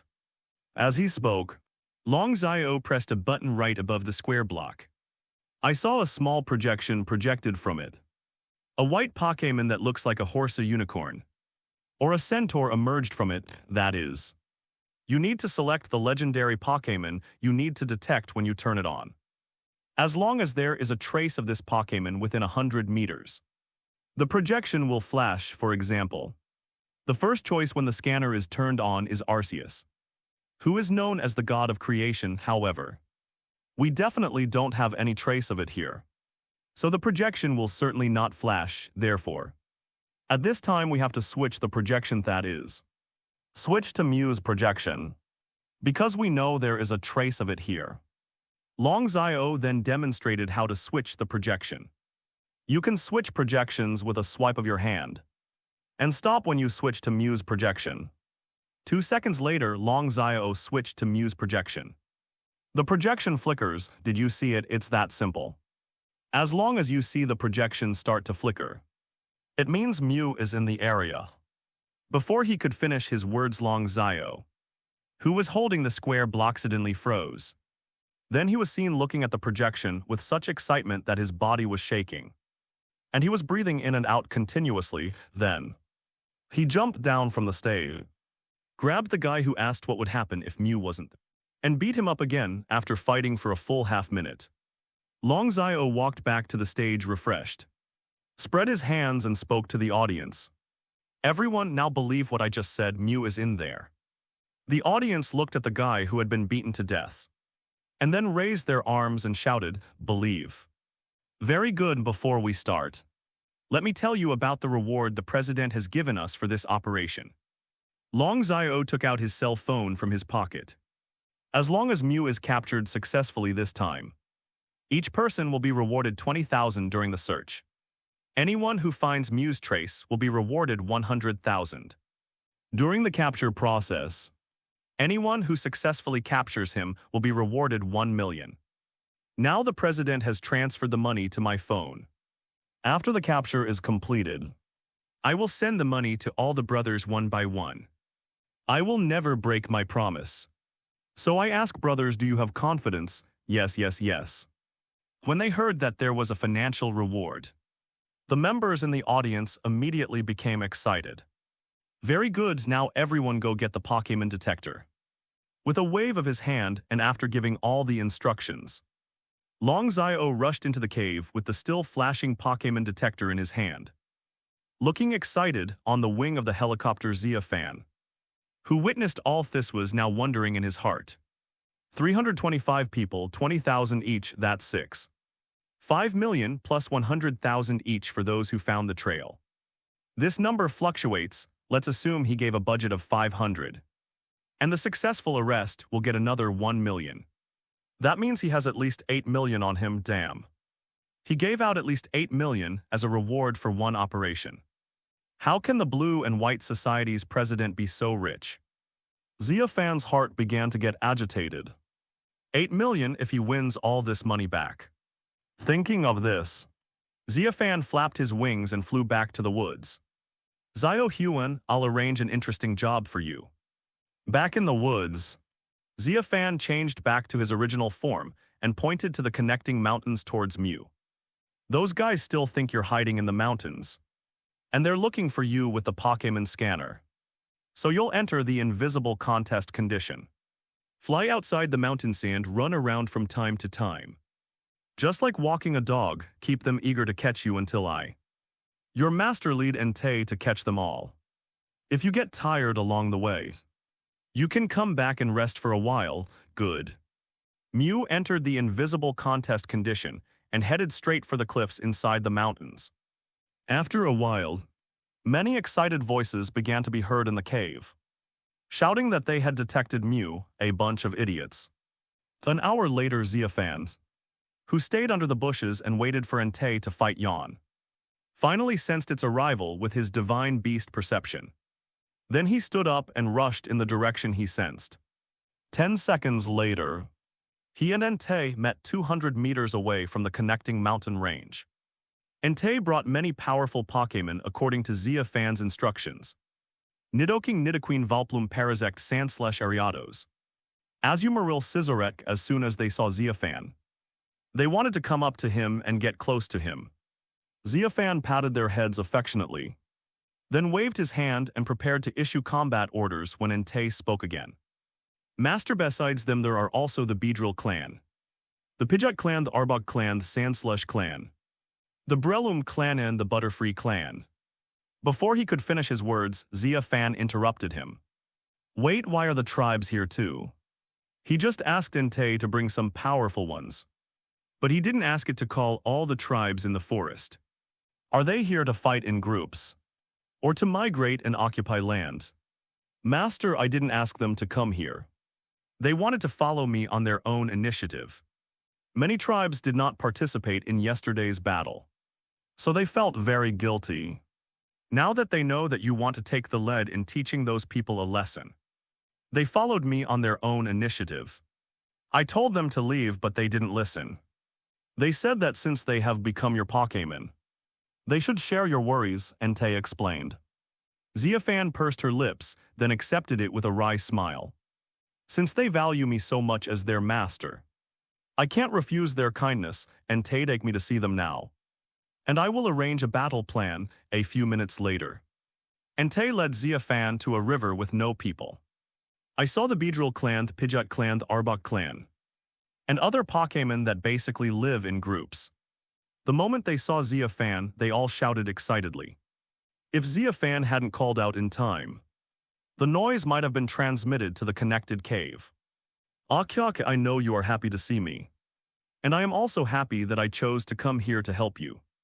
After they calmed down, Xia Fan said with a smile. At this moment outside the connection cave, no one realizes that they are about to face the most unfair and frustrating battle in history. Zatilda Onarake-kun, a member of the Blue and White Society, hit Yan. Then he pushed his companion Su Yang, who was sitting next to him. Lao Su, did you hear any sound just now? Are you talking about Pokémon's growl? Saleson said as his companion Su Yang played with the Pokémon scanner in his hand. It's not normal to hear their growl coming from the forest. Don't forget, we are in the Pokémon world now. Instead of worrying about this, you might as well pray that the guys inside don't catch Mew.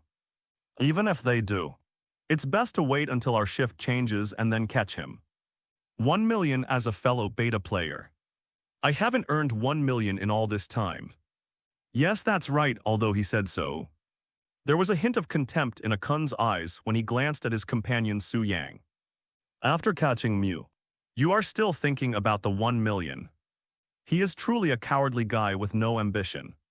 If he really caught Mew, he would definitely try his best to defect from the Blue and White Society before handing over the Pokéball. Then take Mew and hide when he becomes stronger. He will rely on Mew's power to conquer Chengdu region first, then Kanto region, then Honsino, Unova Kalos, Alola Galar, and finally the whole world on the way.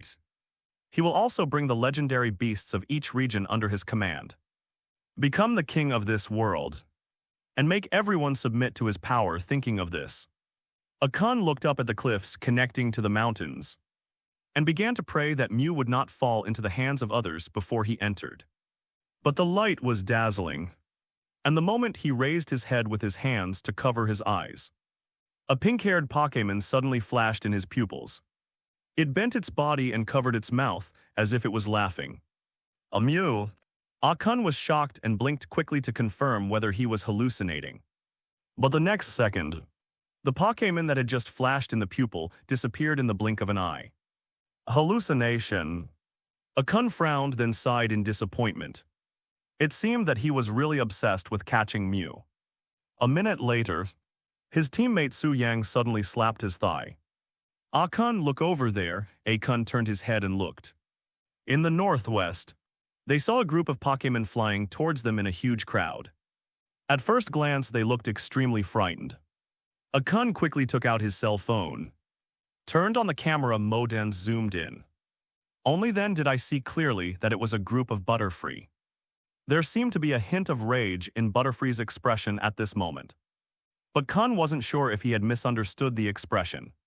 So he picked up the communicator and asked Long Zio inside for instructions, saying that a group of Butterfree were flying towards them, and asked team leader Long Zio whether he should let the members guarding outside hide first in case of any accidents. He waited for 3 seconds before the roar of Dragon Owl Rage finally came through the communicator. He roared that those guys guarding outside were useless and making a fuss. A group of Butterfree flew over him, which must be a herd migration. There was nothing to be afraid of. The important thing was to guard all the exits well. If Mew ran away because of this, he would definitely skin them alive, helplessly. Members of the Blue and White Society like Akun who were guarding outside could only stay where they were. 10 seconds later, hundreds of Butterfree flies flew over their heads like a swarm of locusts, dropping countless crystal powders with them. They gradually realized that the situation seemed to be more serious than they had imagined. But it was too late because the next second, a strong feeling of sleepiness hit their brains, and they fell into a deep sleep without resistance, including the Pokémon they had placed outside. After all the Blue and White Society members responsible for external defense fell asleep, Xia Fan led Entei and Nidoking Nidoqueen out of the woods and began to give them instructions. Ursaring Nidoking Nidoqueen Arbok, the 4 of you take your respective tribes and 10 Vileplumes to drag all these unconscious guys into the woods first. If anyone wakes up early, have the Vileplume use Stun Spore on them. In short, everyone has to stay there until I get there. If anyone's Pokémon accidentally runs out, you all just beat them up together and don't give them a chance to escape. Knight of Circle Abo Overlord.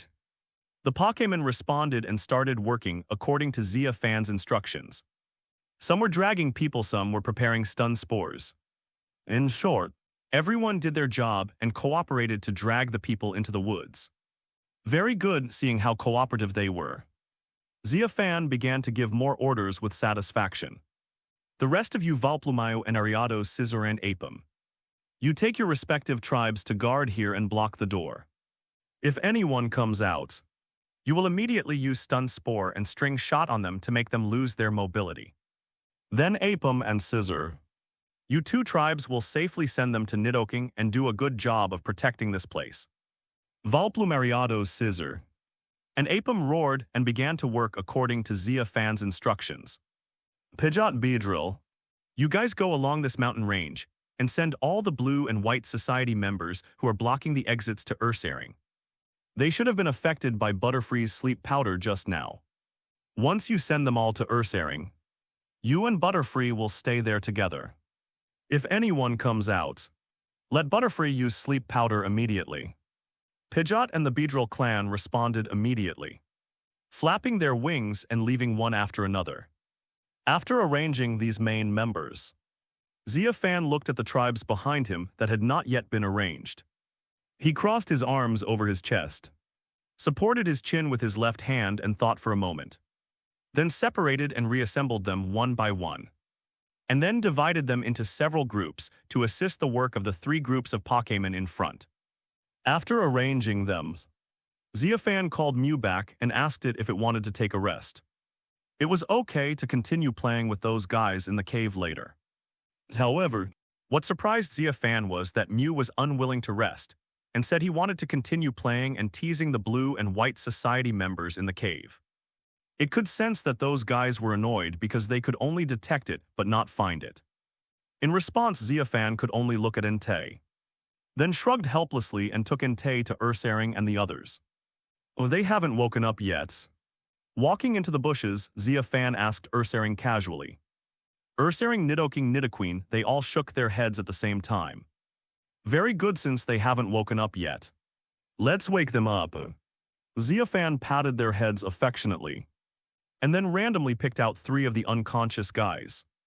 Azumarill spit water on these 3 first to wake them up. I want to have a bounty battle with them, Azumarill. And Azumarill came over, just as the water gun in his mouth was about to spit out. The Pokeball on Xia Fan's waist flashed red, and Munchlax ran out. Kirby Munchlax first called out to Azumarill to stop. Then he took a vigorous step and rushed to the 3 people that Xia Fan pointed at, and started to touch them all over. After taking some food from them, he slapped each of them in the face. After fanning them awake from their comas, they picked up the food and ran back to Xia Fan, shouting "Kabai Kabais." It means that we can let this happen in the future. Xia Fan didn't reply, but the corners of his mouth couldn't help but twitch slightly. As for Entei and the other Pokémon, they were so speechless that they sighed in a humane way, as if they were ashamed to have it as their master Pokémon. The 3 people who were awakened by Munchlax, when they opened their eyes, were still in a confused contest condition. They first looked around, and when they saw the Ursaring Nidoking Nidoqueen and a large number of other Pokémon staring at them ferociously, they screamed and gasped, looking like they were scared to death. It was not until they realized that there was a human standing among these Pokémon that they pointed over. Swallowed and Fearand spoke with trembling voices. "Who are you? What are you doing? Let me tell you, we are from the Blue and White Society." Looking at the 3 people who were in a panic, Xia Fan squatted down with a smiling expression. "It doesn't matter who I am. And it doesn't matter who the Blue and White Society is. What's important is that I now require you to have a bounty battle with me." Bounty battle? The 3 were stunned. That's right. But in this bounty battle, if I win, you have to give me all the money, and if I lose, you leave safely. The 3 of them looked at each other. And finally the young man in the middle bravely spoke. "How should we fight? You can't let the 3 of us fight all of them, right? We can't possibly win. Also, is Entei yours? If it joins, it will be even more impossible for us to win. This is not fair, of course not. Since this is a bounty battle, how could I be so shameless as to use my numbers to bully the minority? But if you guys are willing to use your numbers to bully the only Pokémon I'm fighting, I don't mind, really." The 3 were excited. "Seriously, it's just that you hit it." Xia Fan crossed his arms and gestured behind him. And then Entei, who was standing behind him, walked forward. 3 people? What the hell is the difference between fighting Entei, one of the 3 sacred beasts, and fighting Ursaring, who has a hideous face? Not all of them will end up being ravaged, damn it. The 3 of them secretly cursed the shamelessness of the man in front of them. He was completely bullying the weak and had no martial ethics. He forced them to fight a bounty challenge that they were bound to lose. However, the next second the person on the other side said, "Yes, I am bullying the weak. I have no martial ethics. And I am forcing you to fight a challenge that you are bound to lose." The 3 were shocked and wondered how Fan had guessed their thoughts. "Fight or not, if you don't, I will really force you to fight." The 3 of them looked at the man opposite them and stretched out his hand to summon a Munchlax. "Munchlax, slap each of them until they are willing to fight me." "Kirby." Munchlax, still chewing candy, rushed towards the 3. With a series of slaps, he slapped the 3 people's faces with his hands. In less than 3 seconds, I slapped the man's face until it was swollen. He knelt down and shouted for me to beat him. Xia Fan helped the 3 of them up with a smile on his face. "That's right. Why bother if you agree to it sooner? You can spend money to avoid disaster sooner.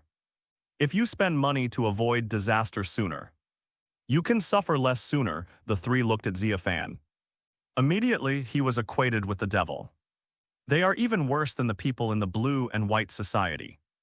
What should we do? That's Entei, a legendary Pokémon, one of the 3 sacred beasts. We are bound to lose.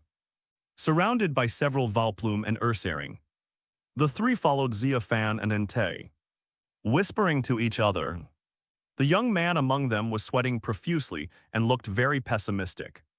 According to Xia Fan, the venue of their battle was not in the forest. so the three of them could take the time to discuss countermeasures while on the road.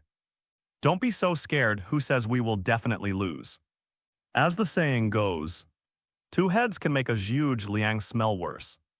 If we can fight with attribute restraint that issues water, ground and rock Pokémon to fight in Tay. As long as we cooperate well, we may still be able to win. Just like Satoshi in the animation. Aren't there enough scenes where Lucas commands a Pikachu to fight against the mythical beast? The key is to fight with the reverse attribute. The youngest of the three felt that he could not be so pessimistic any longer. The principle he had firmly believed in since childhood was to never abandon or give up. So he decided to take on the responsibility of encouraging his companions.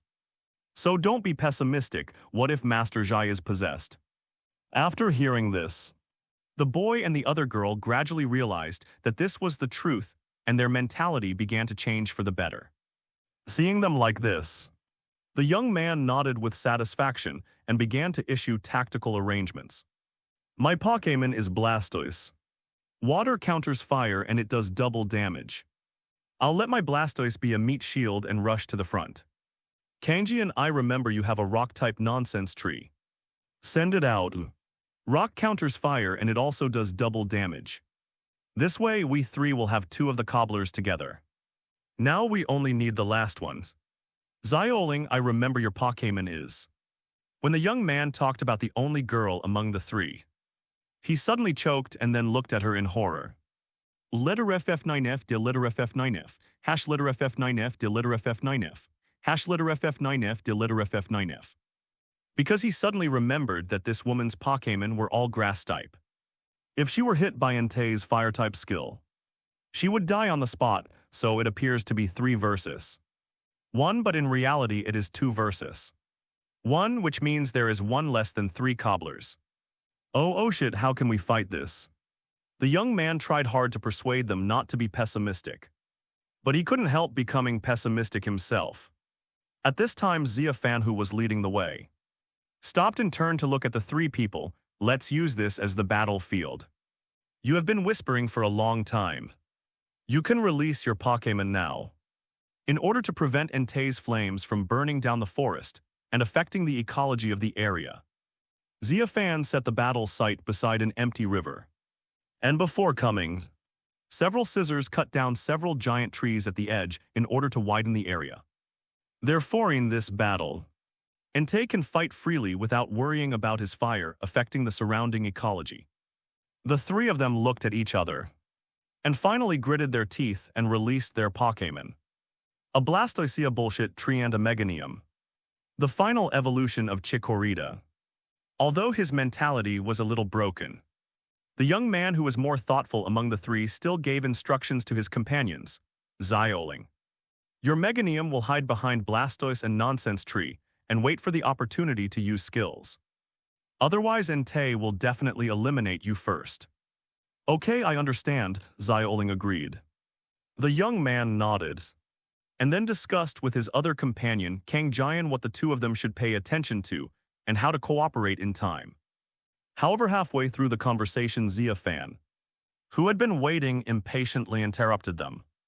Don't waste your time talking nonsense. I'm not just fighting a bounty battle with you guys. So I don't have time to waste with you if you keep dawdling. I'll let Entei go straight in without any martial ethics. Helpless. The young man heard Xia Fan say this and could only quickly command Blastoise to launch an attack first.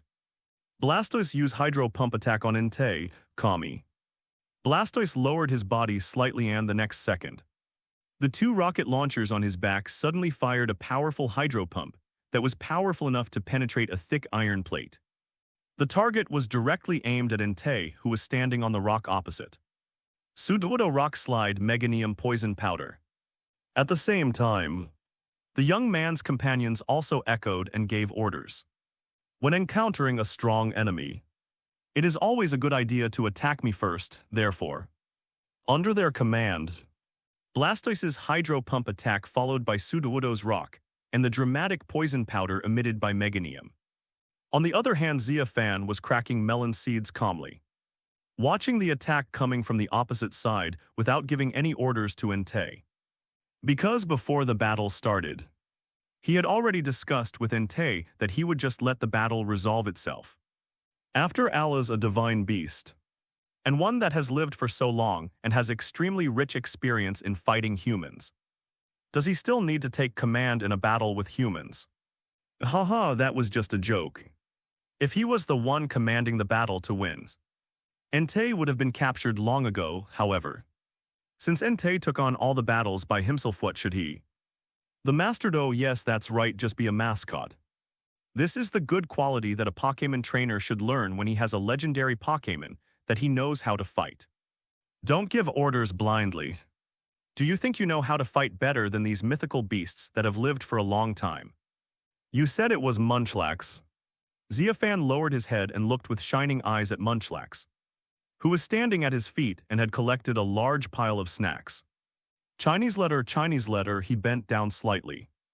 And while Munchlax was still eating snacks and admiring the scene of Entei neutralizing the attacks of 3 Pokémon with just 1 flamethrower, he used his Dragon Reacher to decisively take away 5 bags of potato chips that he had not eaten since he came here.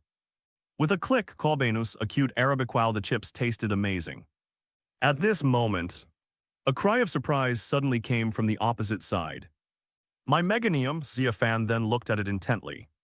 As a result, we saw that the Meganium that had just poisoned had lost its ability to fight and collapsed to the ground, with flames still remaining on its body. Blastoise and Hushuoshu were still standing on the field, but they were not in much better condition at the moment. Their bodies were in a burning contest condition. It turned out that just 1 second after Entei used Flamethrower to neutralize the attacks of the 3 opponents, it suddenly jumped into the air and spit out sacred fire containing mysterious power from its mouth. The flames swept directly towards the 3 Pokémon, burning them severely. Meganium lost its combat capability because of this. The power is terrifying looking at this scene. Xia Fan nodded with satisfaction while eating potato chips. As expected, he was a genius trainer. He let Entei fight on their own and eliminated 1 person in less than 3 seconds. D == B Kirby. Munchlax was also excited at this time, eating snacks while jumping up to cheer for Entei.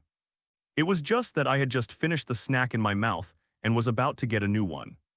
Japanese letter degrees, are my snacks running low? Munchlax turned his head. Left arrow as a result. I saw 5 more bags of potato chips in Xia Fan's arms. Look back again, right arrow. He glanced at the last bag of potato chips left in his snack pile. The next second, == letter FF8D del letter FF89. Munchlax didn't say a word, picked up all the remaining snacks and ran away from Xia Fan. He hid behind a hidden big tree and then put it down again. Munchlax, seeing how powerful Entei is. Do you also have the desire to fight? After finishing a whole bag of potato chips, Xia Fan felt a little bored and couldn't help but want to take the remaining 4 bags from Munchlax to exchange for something new. He turned his head, Chinese letter, damn, where is that person? I remember he was here just now, look around. Finally, Munchlax was seen behind a tree. This guy was eating snacks and watching Entei fight with a satisfied look on his face. Chu Xia Fan, what does this guy mean? Is he afraid that I will steal its snacks? Am I that kind of person? No, I'm not. I'm a person who loves to share. The next second, Xia Fan quietly ran behind Munchlax holding the remaining potato chips and said with a smile, Munchlax, if you don't mind, would you like to sit with your master and enjoy the delicious food and beautiful scenery? Choka tilde. Munchlax twisted his stiff neck and looked at Xia Fan dully. The next second, it suddenly grabbed all the snacks and tried to eat all of the swallows in a flash. As long as my mouth is open too wide, my master can't enjoy the delicious food and beautiful scenery with me. But =O Chinese letter / with a snap. Xia Fan slapped him and threw all the snacks away. Then he stroked Munchlax's head with a smile on his face and said, Pokémon can't eat like this. It's easy to get an upset stomach. The normal way to eat is to eat slowly, 1 bite at a time. This will promote digestion. So 1 bite for each of us means half and half. The master will help you divide it 10 seconds later. Xia Fan walked away with half of the snacks. He walked away under Munchlax's tearful gaze. The focus returns to the fighting scene. Entei used sacred fire in midair to eliminate Megan, and Blastoise and Sudowoodo were seriously injured. Just as it was about to land, Normal used a bulldoze on Sudowoodo's head like a god descending from heaven. This skill, as the name suggests, is a ground-type skill, and has an extraordinary double power against the rock-type Sudowoodo. With one kick, even though Sudowoodo, a Pokémon with a body as strong as rock, stretched out his hands to block. His hands were still shattered by the kick, and he instantly lost his combat ability and fell to the ground. In other words, in less than 6 seconds after the battle began, Entei eliminated 2 of them, leaving only the last water-type Blastoise. Blastoise flinched. He turned his head and looked at his master with fear in his eyes. "Master, save me. I don't want to become a braised turtle at this moment." The young man was feeling despair facing this result. Sure enough, Xia and the others, who have the aura of the protagonist, are still no match for him. Damn. I used sacred fire against the attribute and knocked one person down directly, seriously injuring 2 others. Then a bulldoze fell to the ground and knocked down another one. 2 people were eliminated in less than 6 seconds. What a F***K, there is simply no skill to counter it. His Blastoise's strongest skill is Hydro Pump. After several shots, Entei just used Flamethrower, which is a small skill for it to block it. How do we fight this, you tell me? It's just like an egg hitting a stone.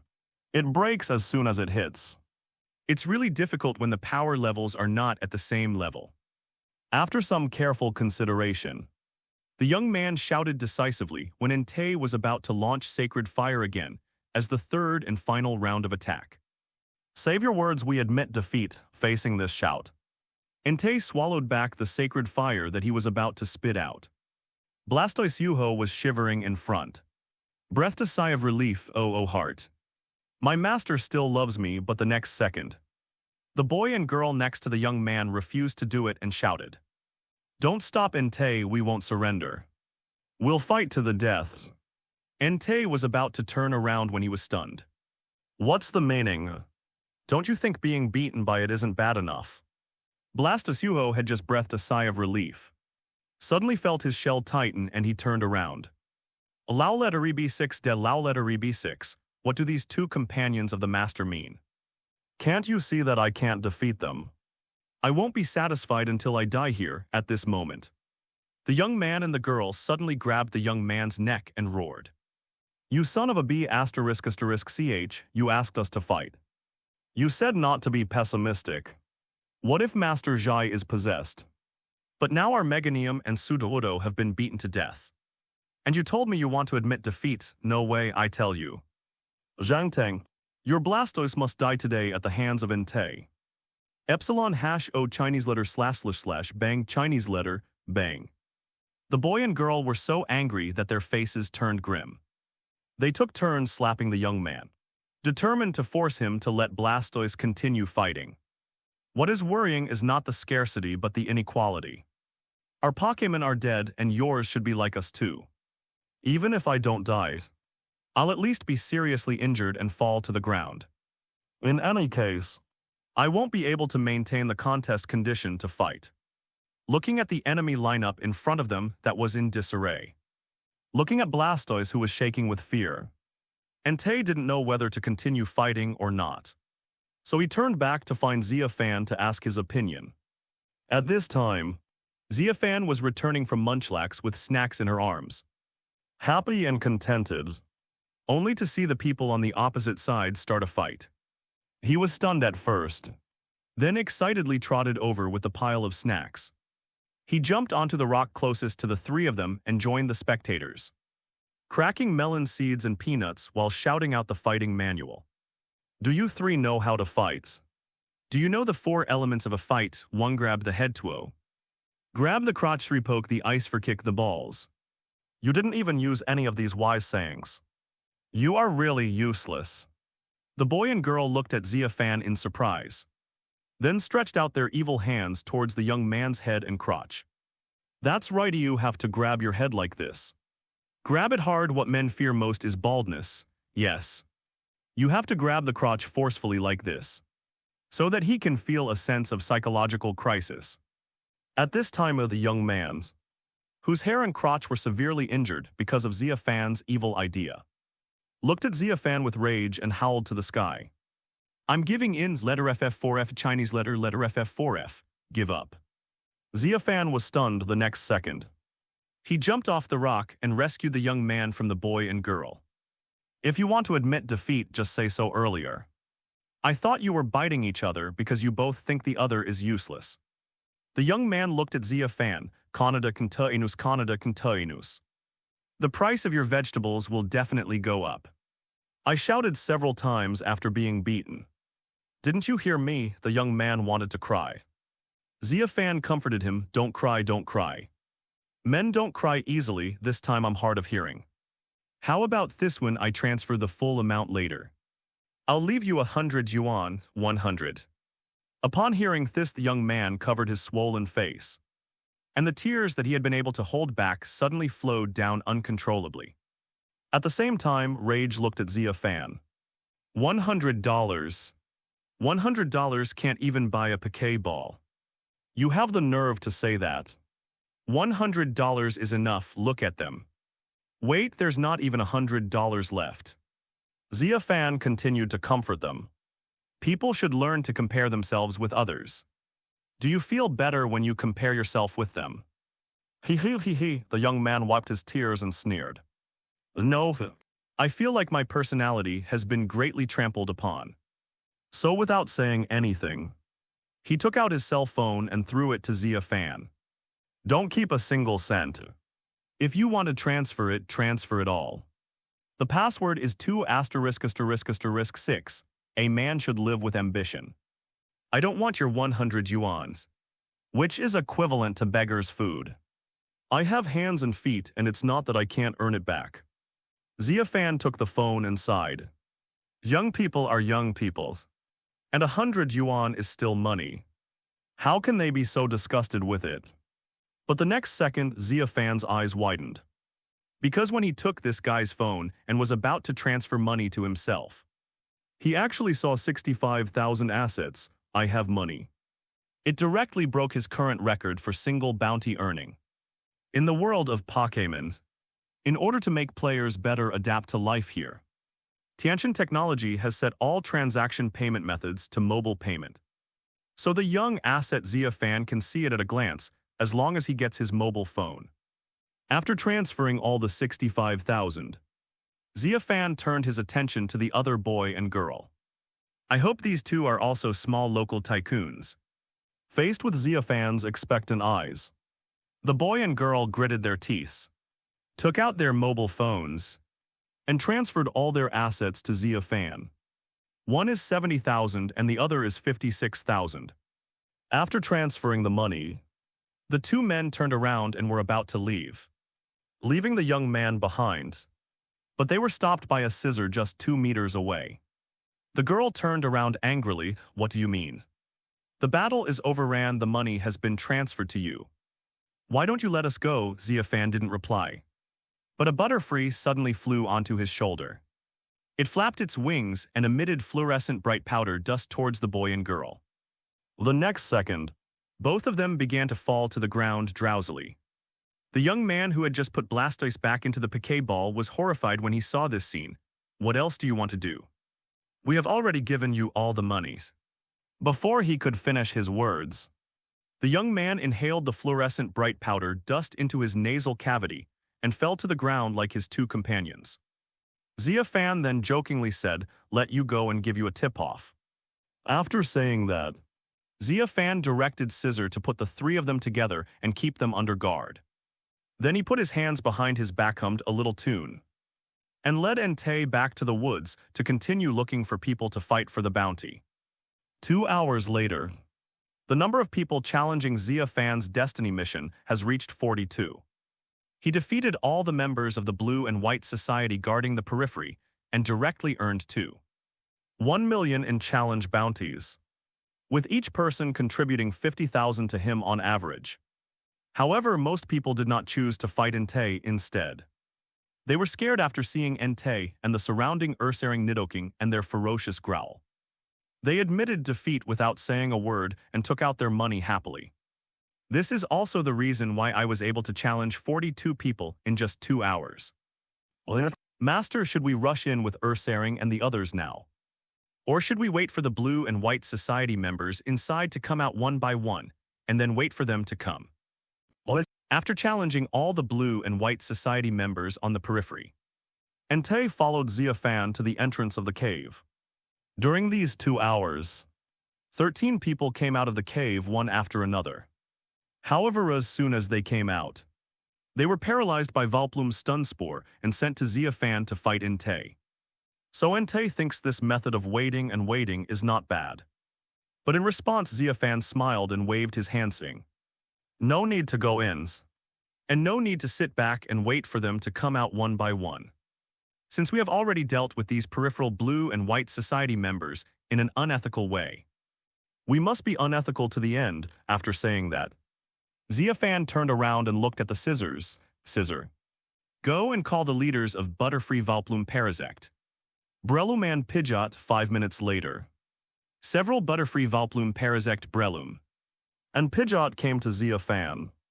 Xia Fan touched them to show his affection and said, "Everyone, I have a task for you. You will have your tribes use sleep powder or stun spore towards the various caves in this mountain." Butterfree and the others nodded. Xia Fan then looked at Pidgeot and said, "Pidgeot, later you will have your tribe split up and disperse to various entrances. When Butterfree Vileplume uses stun spore or sleep powder, you will have your tribe use gust to speed up the flow of these powders into every corner of the cave." Pidgeot cried out to show that he understood. 10 minutes later, after Entei blew a flamethrower towards soaring in the sky as the starting command, the various cave entrances connected to the mountain range began to be baptized by sleep powder and stun spore. Soon, the members of the Blue and White Society in the mountain cave felt something was wrong. They shouted and fled outside. But only those who were closer to the cave entrance ran out. And as soon as he came out, he was taken prisoner. During this time, Xia Fan did not just wait at the cave entrance for these people to come out, but called a few scissors to strip the clothes of the Blue and White Society members, and then commanded all the Ariados to help him use these clothes to make coats that could cover the whole body. After Butterfree and the others stopped using sleep powder and stun spore, he sat on Entei's back wearing sunglasses and a full-body coat, and led a dozen scissors and scythers who were also wearing coats to wait outside the cave. After waiting for about 20 minutes and hearing no more sound from inside, he led the Entei and scissors who were also wrapped tightly in. After entering, it can be said that the road is not normally smooth. Xia Fan can see a guy fainted on the ground with his hands and feet twitching slightly every 4 or 5 meters. At the same time, some Pokémon were also seen lying on the ground, sleeping and paralyzed with their owners. Scissor, you and your tribe will drag all these people and their Pokémon out of the cave. If anyone wakes up or moves out of paralysis, don't hesitate to give them a light punch down there. After that, no matter if they are men or women, they will definitely let you drag them out obediently." A young man who was lying on the ground nearly unconscious and paralyzed all over, unable to move at all, suddenly widened his eyes when he heard Xia Fan's words. His nearly comatose consciousness immediately started to smell salts, and his legs subconsciously retracted slightly inward. Then, when a scyther came up to him with its 2 sharp white scythes in hand, he used a frightened look to tell the other party that he would absolutely stay still and not move. As for the scyther, seeing the young man's eyes swaying left and right, it had no idea what he meant, so it simply took out its white scythe that had been polished to a translucent finish and struck the man downwards with the back of the scythes, then dragged the man away. "THTH," the young man cried.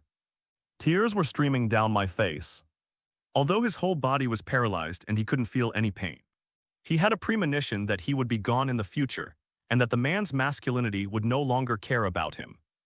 "Woohoo, want to die?" Leading Entei, Xia Fan came to the pool of water where he fooled those guys from the Blue and White Society yesterday.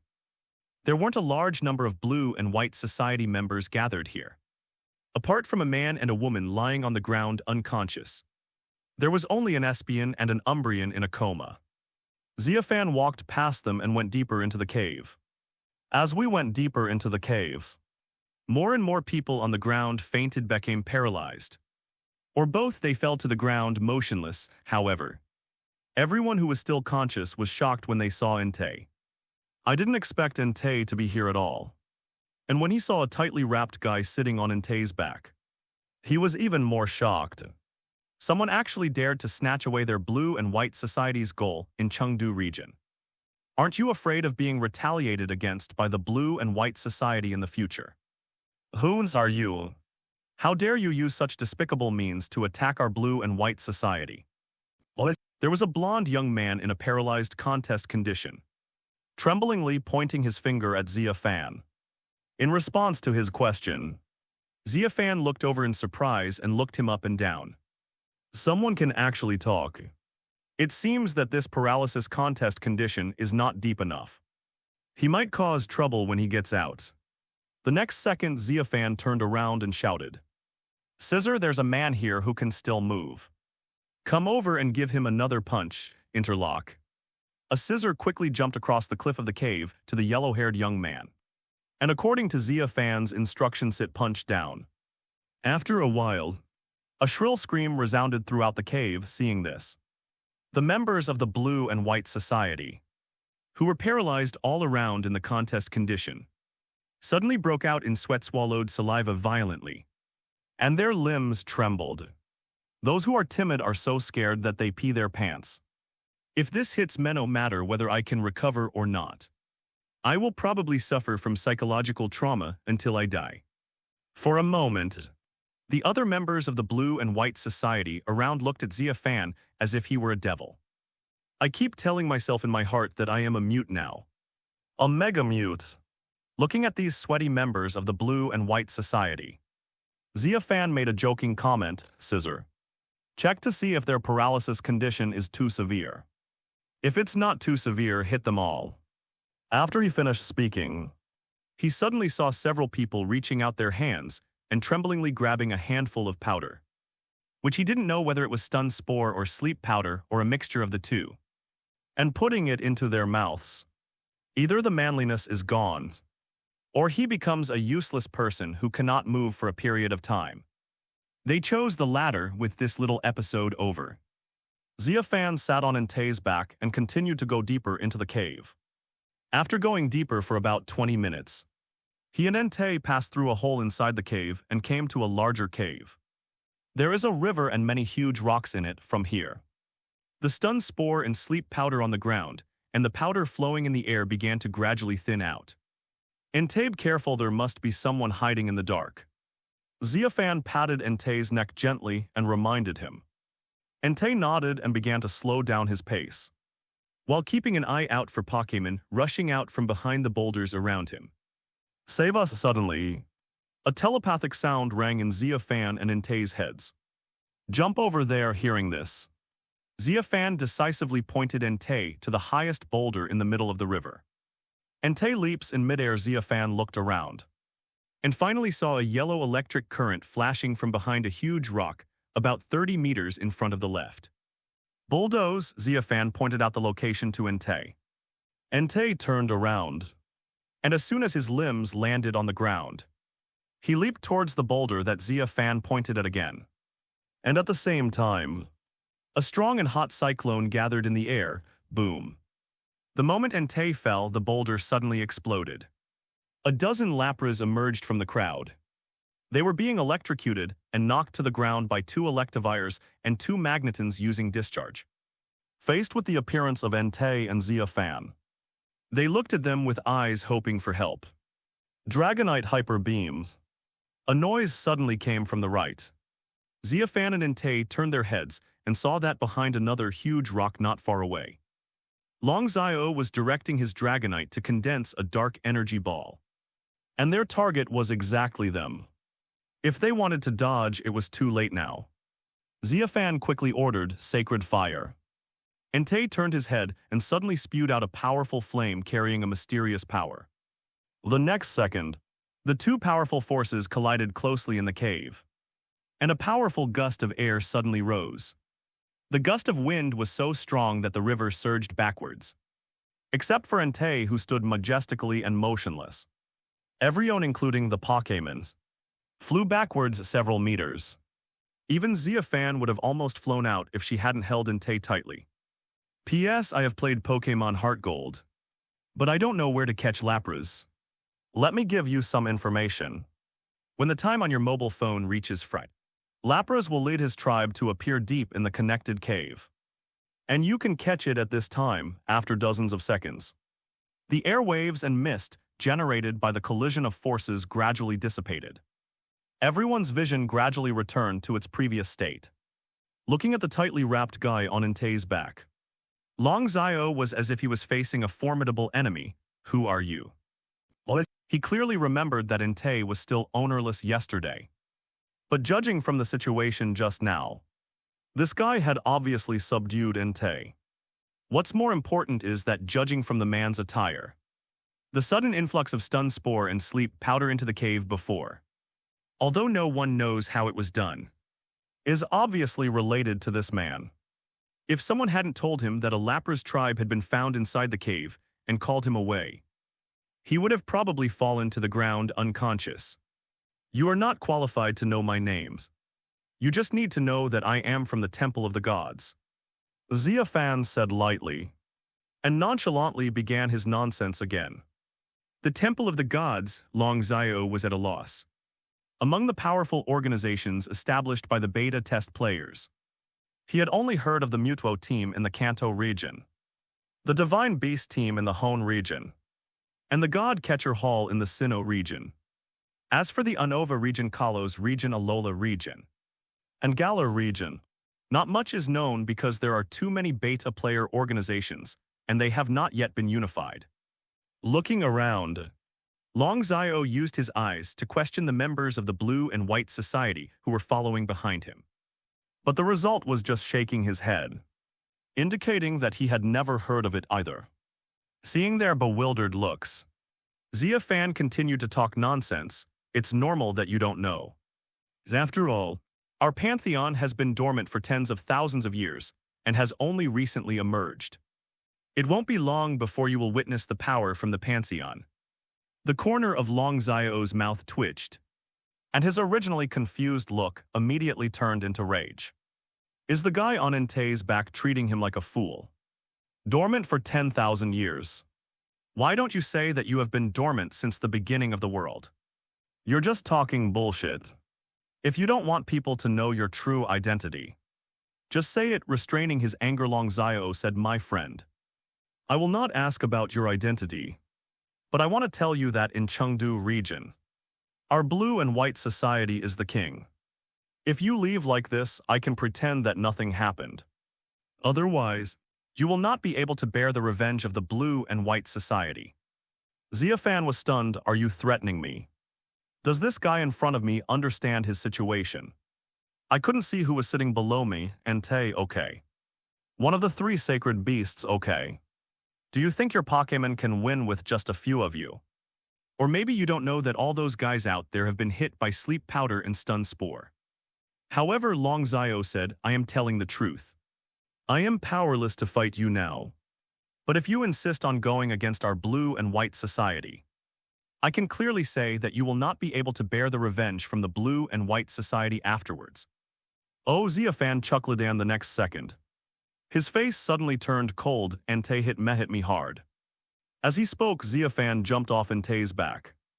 Give it the opportunity to fully unleash its true power. Joke, I can transform and I have a system. So why would I be afraid of you? If I were to give up, I'd rather not live. Just find a river and jump into it. In response to Xia Fan's words, Entei stepped on the ground the second Xia Fan jumped off its back, and a ball of fire instantly rose from its entire body. The flames are hot. The temperature of the entire cave instantly rises sharply. Entei is like normal, the Emperor in flames. He begins to look down on everyone and rule the world. The orange-red hair all over the body was shining brightly at this moment. All the Pokémon in the cave took a look and immediately felt a great sense of oppression in their hearts, making them dare not show hostility towards Entei. Facing their fear, Entei let out a long roar, and the next second dragged the flames and attacked Dragonite like a king of flames. Long Zio was horrified. Dragonite used agility to dodge. Dragonite flapped its wings and tried to retreat according to its master's order. But the pressure from Entei slowed it down. So when it was about to successfully use agility, Entei's attack arrived first. A flamethrower and a full-strength tackle with flames surrounding the entire body instantly sent Dragonite flying back dozens of feet. After crashing into several boulders, he fell into the lake with burns all over his body. Dragonite Dragon Owl screams like a ghost. Dragonite is his most powerful main Pokémon, with quasi-god potential if it died here. He couldn't imagine whether he could continue to be the club's main executive after returning to the Blue and White Club. Well done, Entei. Xia Fan, on the other hand, was very proud of himself. What he liked to see most was the pain of this inexplicably confident and arrogant guy after being brutally ravaged. Entei let out a howl in response to his master's praise. Then, it turned its attention to the two Electivires and the two Magnetons. Feeling Entei's gaze on them, Electivire and Magneton flinched and couldn't help but step back. The sense of racial oppression from Entei made them extremely uncomfortable. Let's return to Xia Fan. As Entei pressed Electivire and Magneton to rescue Lapras, he came to Long Xiao. He left a word in a flat tone. Still pretending, Long Xiao was startled, and turned his head to look at Xia Fan in a trance. The next second, his dazed expression suddenly became ferocious, and he took out a dagger from somewhere. He stabbed Xia Fan unexpectedly and shouted viciously at the same time. As long as you die, Entei can still be captured by our Blue and White Society. However, just as he finished speaking, the sharp blade suddenly fell when it was about to pierce Xia Fan's body. Long Xiao covered his head with his hands and began to scream. Team leader Long Xiao. There were 4 members of the Blue and White Society behind Long Xiao. Seeing Long Xiao like this, they hurried forward. But then they also covered their heads and screamed. He fell to the ground in agony. Master, are you okay? Entei's telepathy rang in Xia Fan's mind. It's okay. Xia Fan waved to Entei, who was not far away, to show that it was safe. Then he turned his gaze back to Long Xiao. His eyes suddenly turned cold. If he hadn't exchanged for extrasensory, he would have become a corpse by now, dead in the hands of this B********D. It seems that you need me to have a good talk with you. Are all of you in the Blue and White Society so cruel and ruthless? After releasing the extrasensory, Xia Fan sat on the ground, playing with the dagger, and asked Long Xiao in a flat tone. At this moment, Long Xiao was sweating profusely, looking at the tightly wrapped guy in front of him. His eyes revealed endless fear. What happened just now? He asked back upon hearing this. Xia Fan picked up the dagger and slashed his thigh directly.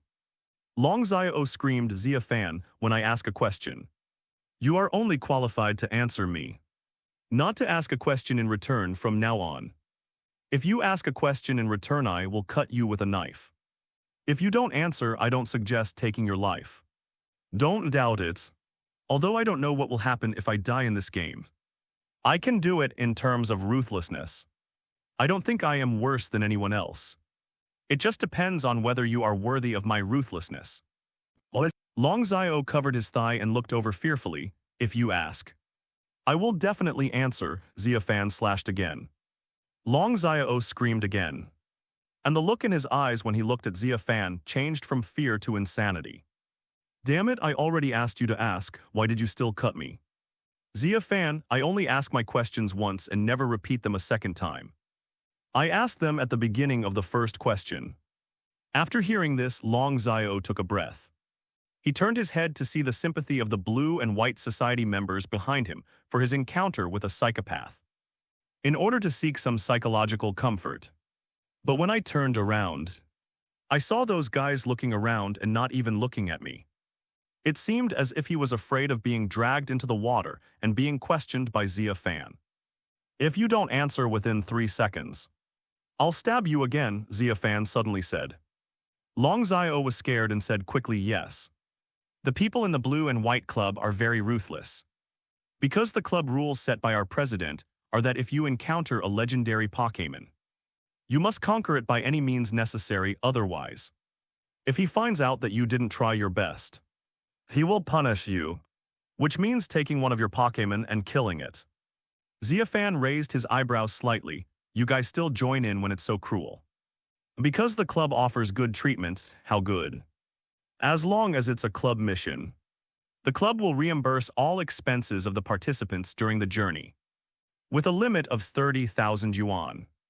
There are often tens of thousands of rewards for completing the mission, and 20,000 yuan per month as breeder Pokémon expenses. The club will also reimburse 20% of all items purchased at the Pokémon store. Xia Fan degrees Japanese letter degrees. Where does your club get so much money? I'm not sure, but I once heard an old member of the club speculate that the president probably spent tens of billions or even hundreds of billions or more on Tiantian technology as game recharges during the internal test. Otherwise, it would be impossible for us to spend so much. Xia Fan some sign oh damn it, capitalism is damn evil. Do you have to be so exaggerated? He started with only 3,000.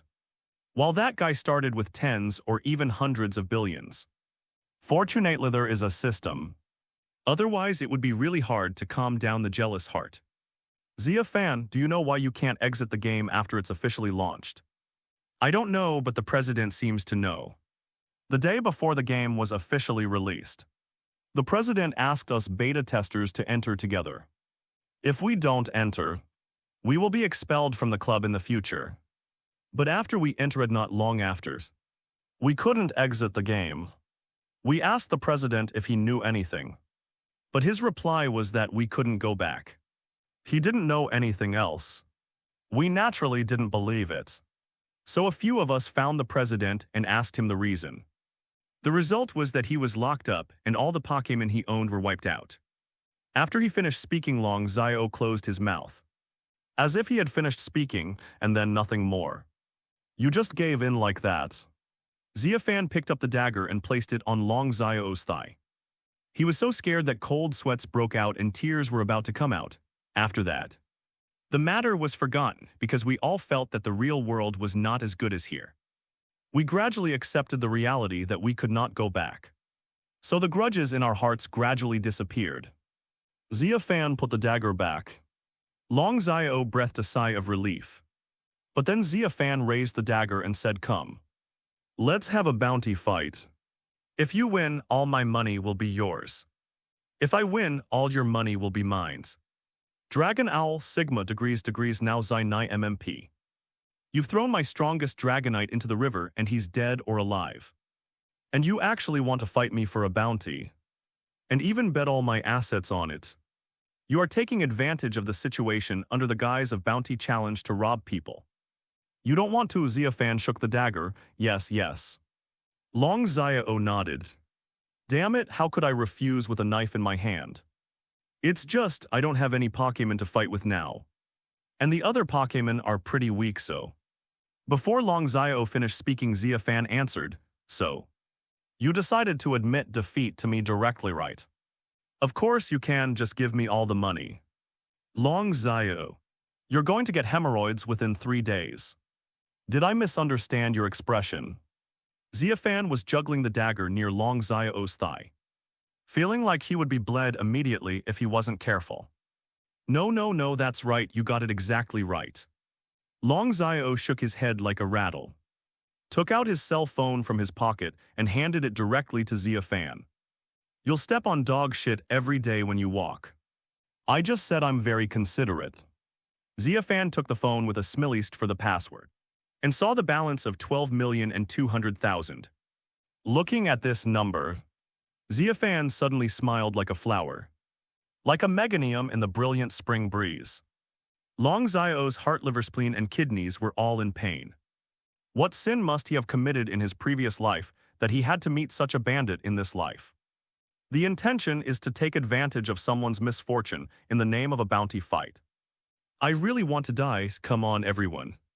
Since your team leader Long Zio has already participated in a bounty battle, why don't you also have one? If you win, I'll give you all my money. If I win, all your money will be given to me. After transferring all of Long Zio's money to his mobile phone, Xia Fan turned his gaze to the people behind him. Several people's faces grimly appeared. They didn't expect that this horrible skinning monster would target them. One of them hesitated and said, "But our Pokémon has been defeated by you. We can't accept your bounty challenge." The man pointed to the two Electivires and two Magnetons opposite him. At this moment, they have been trampled under the feet of Entei and have lost their fighting power. Xia Fan glanced back, stood up, picked up the dagger and walked towards them. While playing with the dagger said, "Do you only have one Pokémon?" After he finished speaking, the dagger in Xia Fan's hand suddenly fell off. Neither more nor less. And it passed directly past the thigh of the person who was speaking. If he scores one more point, I'm afraid he will be away from his manliness forever. The man was so frightened that he broke out in a cold sweat and trembled all over. And he stuttered again, I. I suddenly remembered that I still have a Pikachu that can fight. But I know I can't beat it, so can I just admit defeat? After saying that, the man took out his cell phone. Of course I'll still lose even if you admit defeat. And I'll still give you the money. He's a good kid who knows when to advance and when to retreat. I like him. Xia Fan took the phone, patted the man's shoulder with satisfaction, and then turned his gaze to the other people. What do you think? Will you accept my bounty challenge? Accepted. The men nodded and took out their phones and handed them to Xia Fan. And we also know we can't beat your Entei.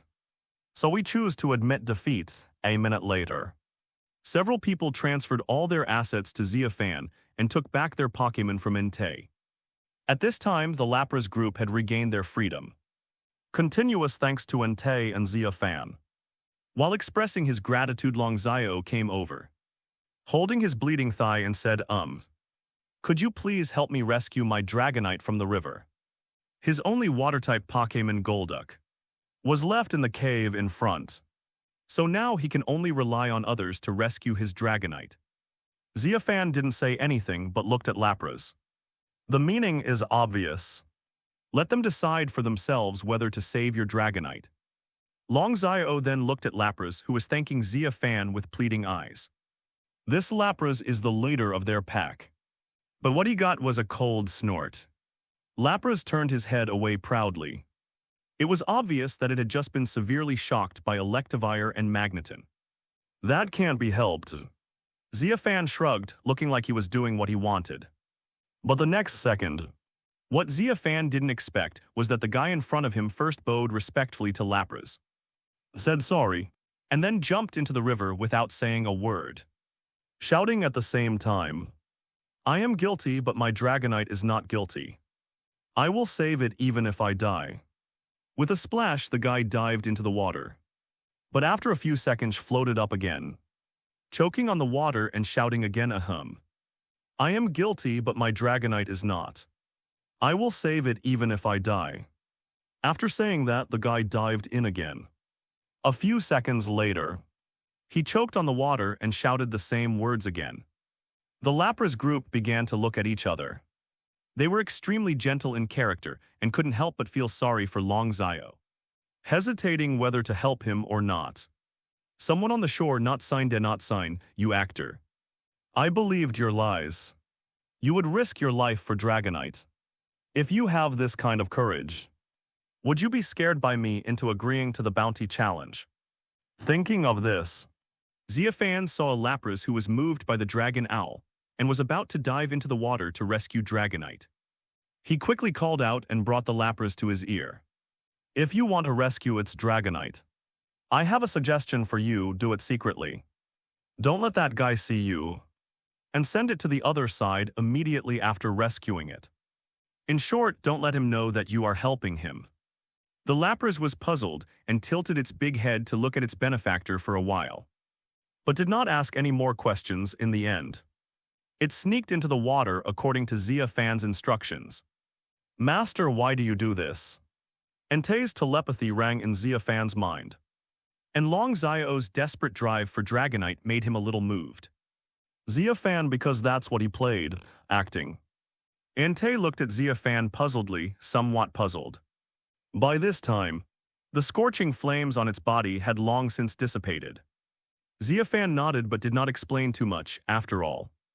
You can't tell Entei that your master is a veteran actor who, with his hard-earned acting experience, can tell at a glance that the guy is actually an actor. Seeing that his master didn't explain, Entei didn't ask any more questions. He just lay down and stayed on the shore, quietly watching Longxiao floating up from the water every few seconds and shouting that he would save Dragonite even if he died. A minute later, the Lapras rescued Dragonite, sent up from the other side of the river. This Dragonite was not dying as imagined, but was in a deep sleep. It was smart enough to use the skill Rest after falling into the water. Use this skill to heal your injuries. Xia Fan took a look and couldn't help but praise the Dragonite's cleverness. He is not at the same level as his poorly acting master. At this time, Long Xiao had shouted the slogan nearly 30 times, and the color of the river water was slightly redder due to the blood on his legs. He shouted until his throat was hoarse and his blood was about to run out.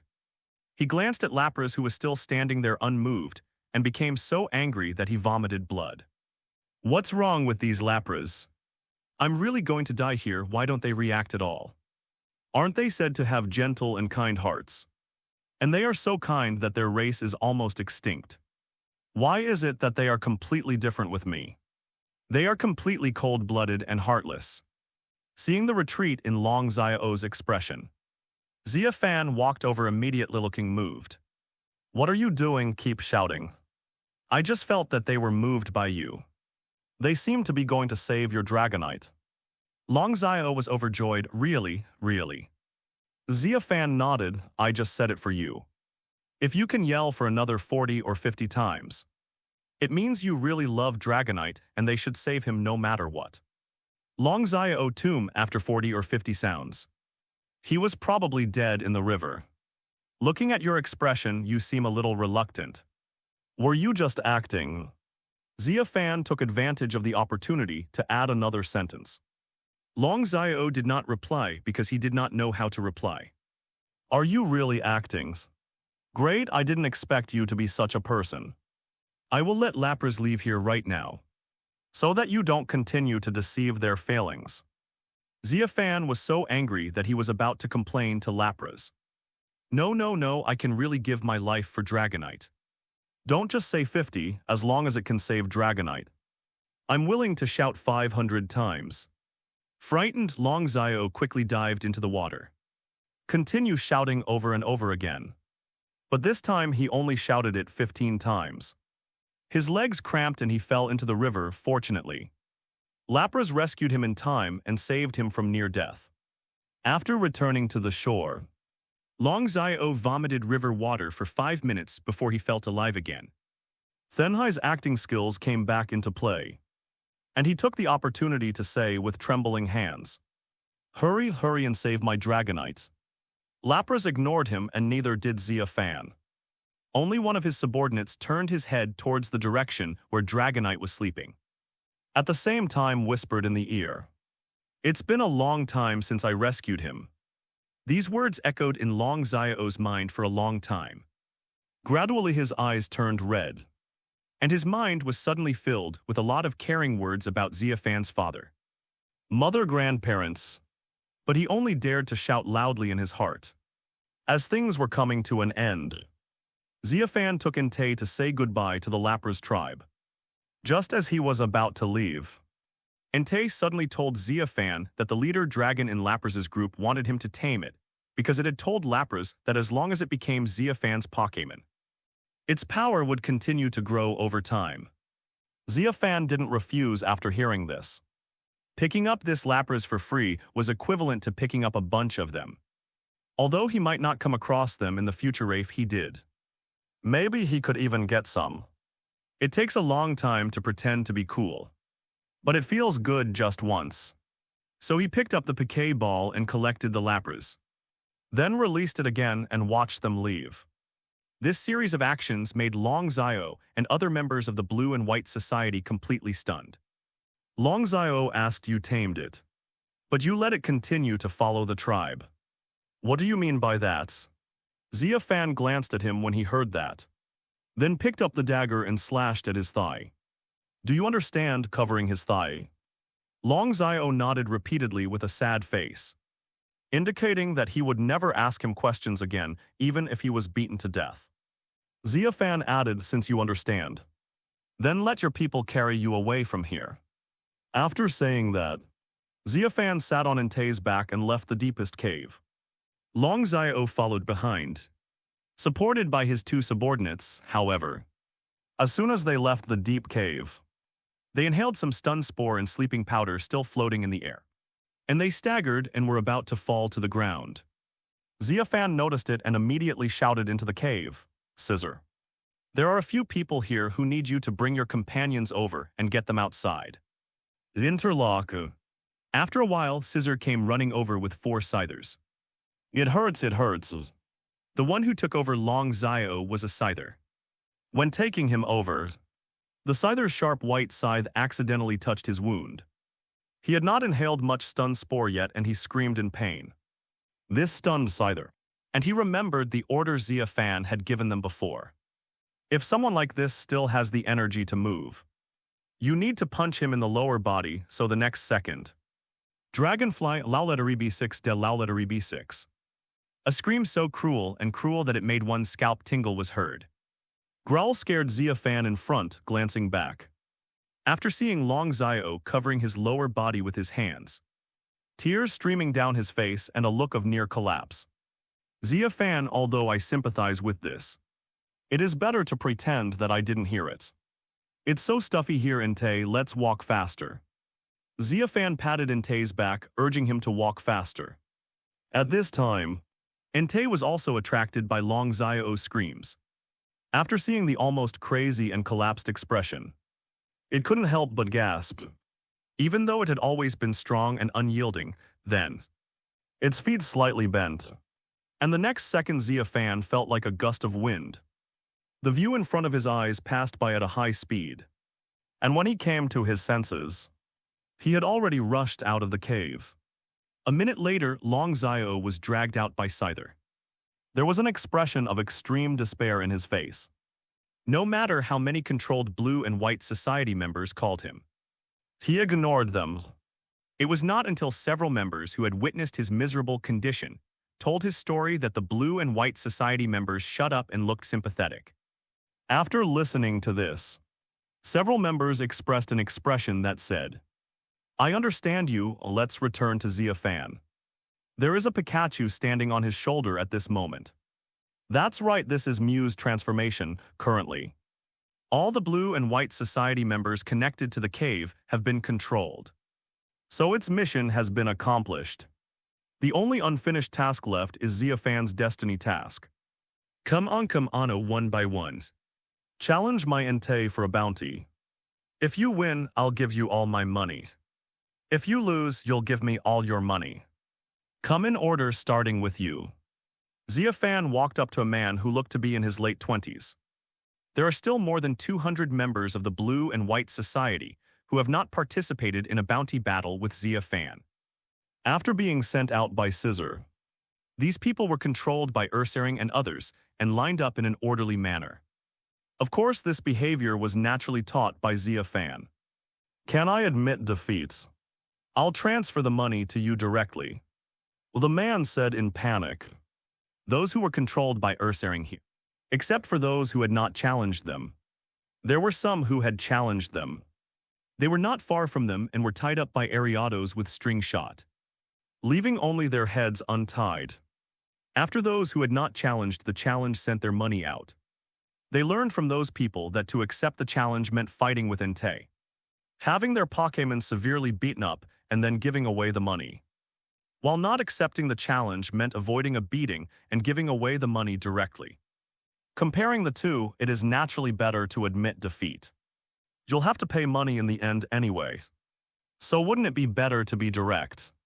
Of course I'd love to. Xia Fan smiled and patted him on the shoulder. praising him for his timely advice. In fact, he has already figured out this so-called destiny mission. Although it is said that Entei should defeat all members of the Blue and White Society, it is actually just to let Entei vent his anger. As long as these guys express their feelings of defeat and inferiority to Entei, the number of challengers on the destiny mission will automatically show that the challenge has been completed. After receiving the transfer from the man, Xia Fan walked up to the next member of the Blue and White Society and repeated what he had said before. An hour later, all transfers for more than 200 people were completed. Only 3 of them were brave enough to accept the challenge. After seeing their Pokémon being easily defeated by Entei, the others decisively gave up their illusions, and Xia Fan admitted defeat before he even opened his mouth. Xia Fan expressed great satisfaction with this.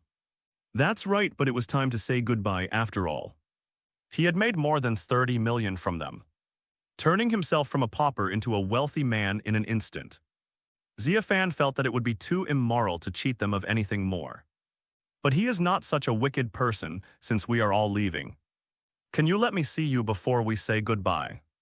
Seeing that the Pokémon that controlled them around them began to disperse one by one, Long Xiaoho had been in autism, finally spoke and courageously asked Xia Fan directly. In response, Xia Fan took out the dagger. What surprised him was that Long Xiao actually took the initiative to pull up his pants. Come on. I'm willing to let you cut off my legs. Just hope you can let me see the true appearance of your coat.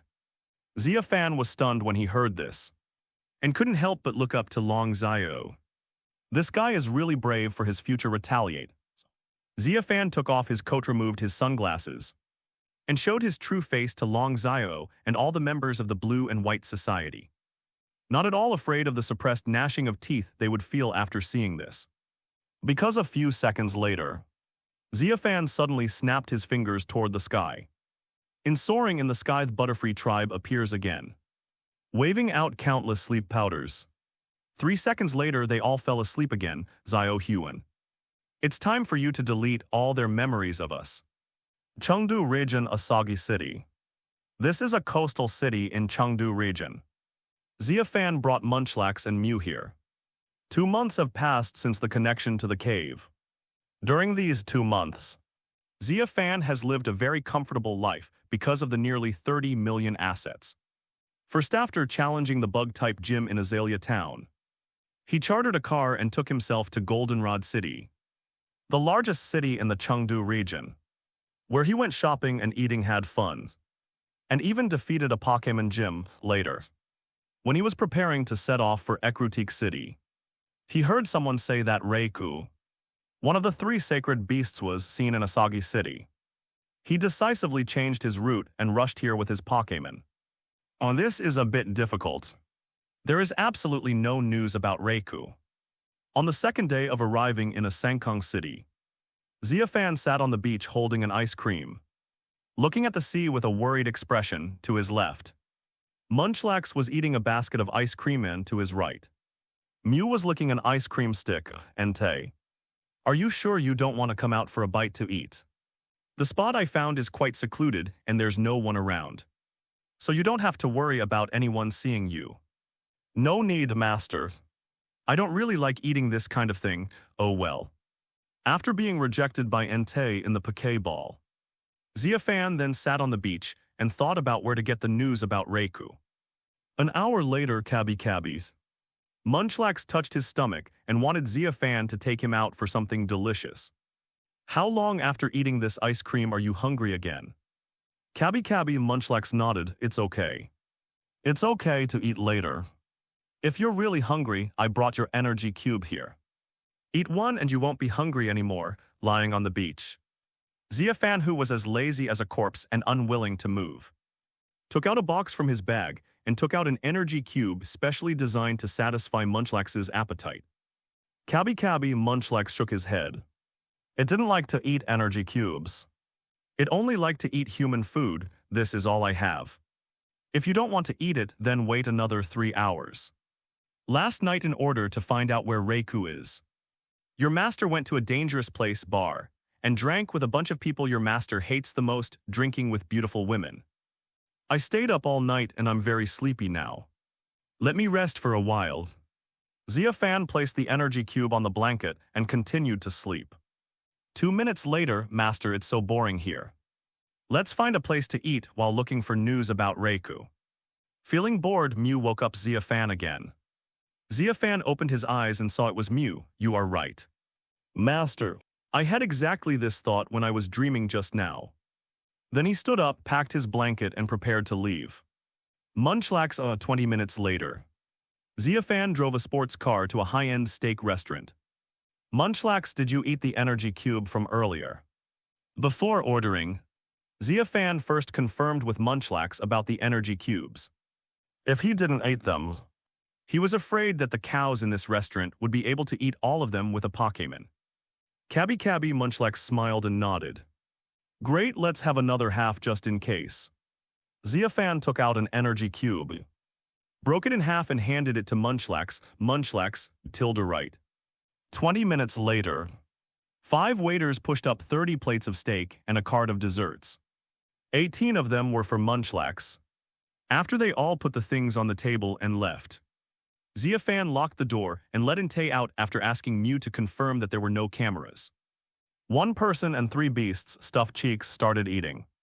After eating for about 20 minutes, Xia Fan suddenly had an idea on how to get information about Rauku. You guys keep eating here, I'm going to go out for a while. Munchlax, you lock the door after I leave, okay? Cabby. Munchlax, who was eating dessert, nodded repeatedly. Master, please put me in the ball, Entei said at this time. Xia Fan was surprised. Aren't you going to continue eating? I'm curious about your method, okay then. Xia Fan smiled and took out a luxury ball and put Entei in it. This was bought when it was in Goldenrod City. And one was bought for Entei, Mew, and Munchlax. After leaving the box, Xia Fan found the person in charge of the store and paid a huge sum of money first. Then whispered a few words in his ear. After receiving the money, the person in charge nodded excitedly and called the waiter to pick up a board and draw on it.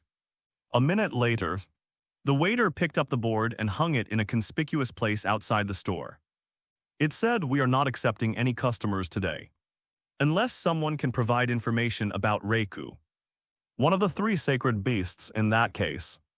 The owner of the store will treat you to a free meal and give you a reward of 5,000 yuan." A few minutes later, all the waiters in the store came out with a sign and hung it in a conspicuous place nearby. Master, I don't think your method is very good. What if someone says something nonsense and you can't prove it? Xia Fan sat by a glass wall in the store, and Entei's voice rang in her mind. Then just give him the money and treat him to a nice meal at the same time. Xia Fan smiled and whispered softly while holding the luxury ball. Entei fell silent upon hearing this. Xia Fan added, "Don't worry. You will naturally know the real intention of my method later." All right, Entei's unhappy voice echoed in my mind. And after that, Entei stopped communicating telepathically. As for Captivate, who was facing the steak and money, 5 minutes later, the first person who claimed to have news about Rauku came to the store. This is a middle-aged man who said that he met Rauku on his way home from work late last night.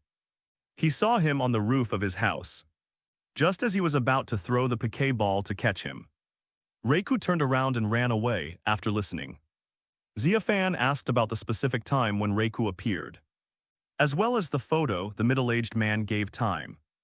But when it came to the question of taking photos, he suddenly hesitated and finally said that he was too excited and only wanted to catch the ball. So he missed the opportunity to take pictures. After saying this, the middle-aged man couldn't help but want to slap himself in the face.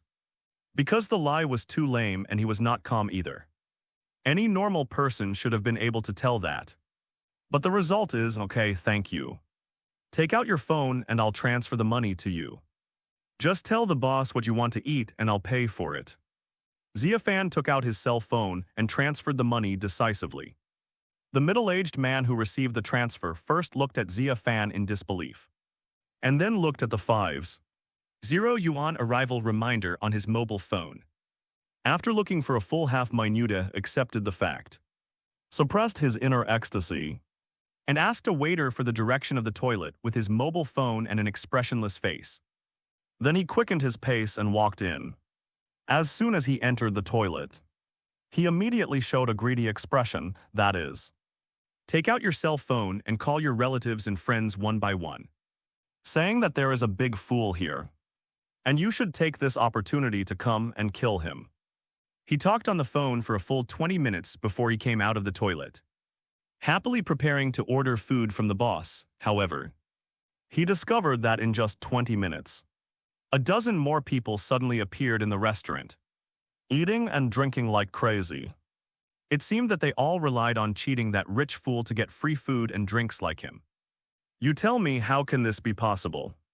The middle-aged man quickly quickened his pace and asked the boss to give him all the best and most expensive things here, to prevent them from being snatched away by those guys. But at this moment, he suddenly saw Xia Fan waving at him with a smile out of the corner of his eye. The middle-aged man was delighted, thinking that Xia Fan had something else that he could cheat. So he trotted over immediately as soon as he walked forward. Xia Fan pointed at a young man and said, "Uncle, this guy also found Rauku, and the time was very close to what you said. But the location, he said, is completely different from yours. And the difference is so great that Rauku can't get to his place from your place in a short time." The middle-aged man's face froze, and he immediately understood what Xia Fan meant, and hurriedly said, "Handsome guy, don't listen to this little brave, must be lying to you. What I said before was all true, hee, don't worry." Xia Fan smiled and calmed the middle-aged man down. "I'm a very reasonable person, so why don't you two just fight with Pokémon? I'll believe whoever wins Pokémon battle." The middle-aged man was a little bit unbelievable about the way Xia Fan handled it. Whoever wins will be the one to listen to, this is too hasty. But there was no other way. So a minute later, the middle-aged man had to go outside with the boy to have a Pokémon battle. Their Pokémon are Raticate and Butterfree respectively. As they fought, Xia Fan, who was watching the battle through the glass window, finally heard Entei's voice again in his mind. "Master, why do you use this method, even if one of them wins? What the other one said may not be right. It is very likely that both of them are lying to you." Xia Fan picked up the luxury ball where Entei lived and said with a smile, "I never trusted them from the beginning. How can I say I was deceived? They are just the people I used to lure out, the most likely people in this city to know Rauku's information." "What do you mean? I don't quite understand who you are referring to, master." "You'll know when the time comes." Xia Fan kept it a secret and didn't tell Entei in advance. Well, after a helpless sigh, Entei fell silent again. The battle between the middle-aged man and the boy ended quickly, and in the end the boy's Butterfree won. After transferring 5,000 yuan to the boy, the middle-aged man left angrily. The boy took over the middle-aged man's joy and began to take out his mobile phone to tell his friends that there was a stupid rich man here and asked them to come quickly. After the middle-aged man left, he walked about 100 meters and suddenly stopped when passing an alley. He felt that he could not give up such an opportunity to make money. So he decided to take advantage of the information gap and publish the news that Xia Fan spent money to buy Rauku on their Confronting City's network. After hiding some key information, he asked all those who were curious about the matter to come to him and provide them with different versions of the Rauku incident. Anyone who successfully got 5,000 yuan would have to give him half. It has to be said that the middle-aged man has a great idea of making money, and he happens to be a network security worker in Confronting City. Therefore, soon after his message was released, he used his own method to send this message to the top of the news in Confronting City. For a moment, all the people in Confronting City who saw this news went crazy, because in their opinion, if this was fake news, it would not stay at the top of their Confronting City news column. So they all turned to the middle-aged man afterwards, as someone successfully got the money from Xia Fan. The news was confirmed, and the name of this rich fool began to spread to every corner of Confronting City. Xia Fan was described as extremely rich and extremely stupid. And as long as you come over, you can have a free meal and get the money. Before long, Some dark forces in Kyankong City that were not willing to see the light of day were also attracted here. They did not recommend wealthy people like Xia Fan who were willing to give away their wealth to come and share a piece of the pie. Among them, 2 people and 1 cat were the most excited. Just 3 hours after Xia Fan performed this good deed, a woman with long red hair, a young man with short blue hair, and a Meowth that could walk upright appeared outside the steakhouse. The woman with long red hair was the most excited, James. Lukai was right, was and I. Such a long line is enough to prove that what the news said is true. The blue-haired young man named James nodded repeatedly. I didn't expect that there would be someone so stupid. We can't let go of such a great opportunity. Someone like him must have assets worth hundreds of millions. The woman with long red hair, instead of asking him to help others, why not ask him to help our Rockets team? As long as we get all his money to us. Blue-haired young man, then we can bring Team Rocket back to life and recall Boss Ataki. The woman with long red hair, let the boss lead us to defeat the Blue and White Society and Team Mutuo and reach the pinnacle of life again. That's it. Meow tilde 6 hours later. As it was getting close to evening, Xia Fan's first day of charity activity ended with a total expenditure of 1.5 million. Everyone, let's continue tomorrow. As long as you provide me with useful information about Rauku, I will treat you to a big meal and still reward you 5,000 yuan. Xia Fan stood at the door of the steakhouse and shouted loudly.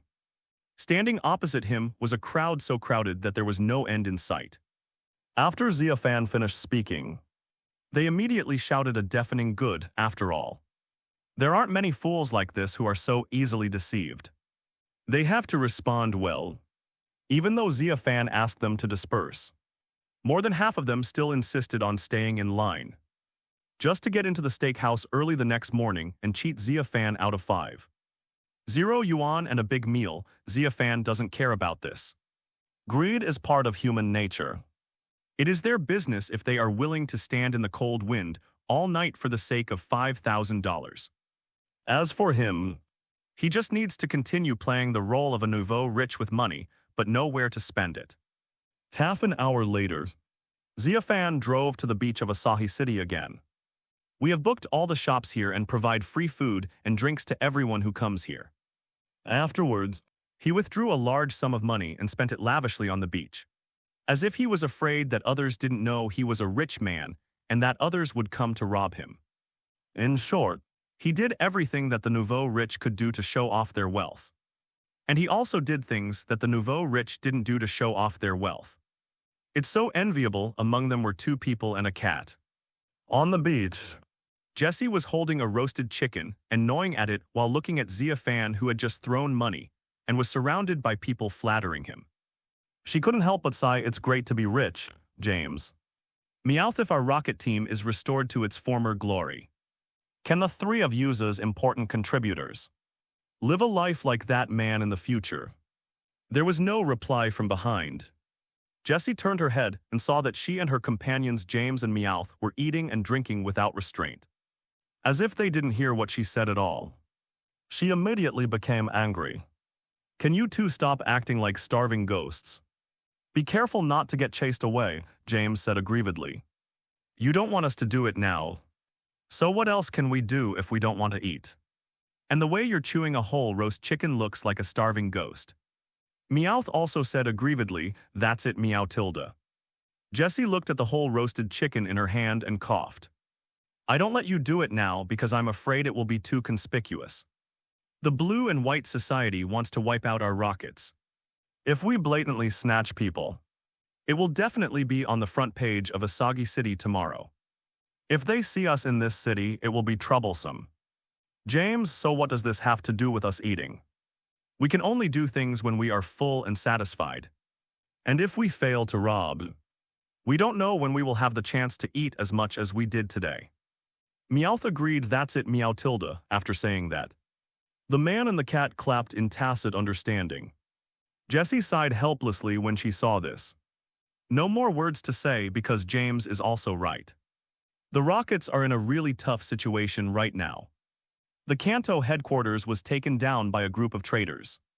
and an organization called Team Mutuo was formed. The Chengdu region branch was taken down by a group called the Blue and White Society. These two organizations are now bullying Team Rocket. As long as any member shows up and is discovered by them, they will be hunted down immediately, therefore. They now live like rats in a sewer, often hiding and not daring to make trouble as blatantly as before. Tired of scattering money, Xia Fan led Munchlax and Mew, who had turned into Pikachu, to find a chair and sit down, muttering to himself what's going on. I've even performed to the point of throwing money around. But why haven't any criminals come to rob me? Is it because I'm not acting stupid enough, not rich enough? And not enough to make them feel like they'd be a fool if they didn't rob me? Entei's voice sounded in my mind.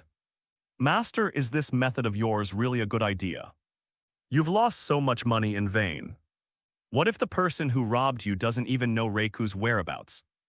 If they don't know, I will challenge them to a bounty, and then ask them to take me to find the underground organizations they know. I will try and challenge them one by one. I believe that one of them will know, even if one doesn't. I will earn back the money I lost today from them. Anyway, I won't lose anything in the end. After hearing Xia Fan's reply, Entei fell silent again in Luxury Ball 10 minutes later. A man wearing glasses and a teenager came up to Xia Fan. The two said that they had found Raiku's hiding place in a sacking city. As long as Xia Fan agreed to give them 100 million, they would not only take Xia Fan there, but also help Xia Fan catch Rauku. As soon as the two of them said this, Xia Fan, who was worrying about whether he was not pretending to be stupid enough, was immediately overjoyed. He agreed immediately and transferred 1 million to the two of them on the spot as a thank you. The two people who received 1 million were overjoyed and immediately asked Xia Fan to drive with them. This scene shocked Jesse James and Meowth. I didn't expect that my goal would be so simple, and I just followed others.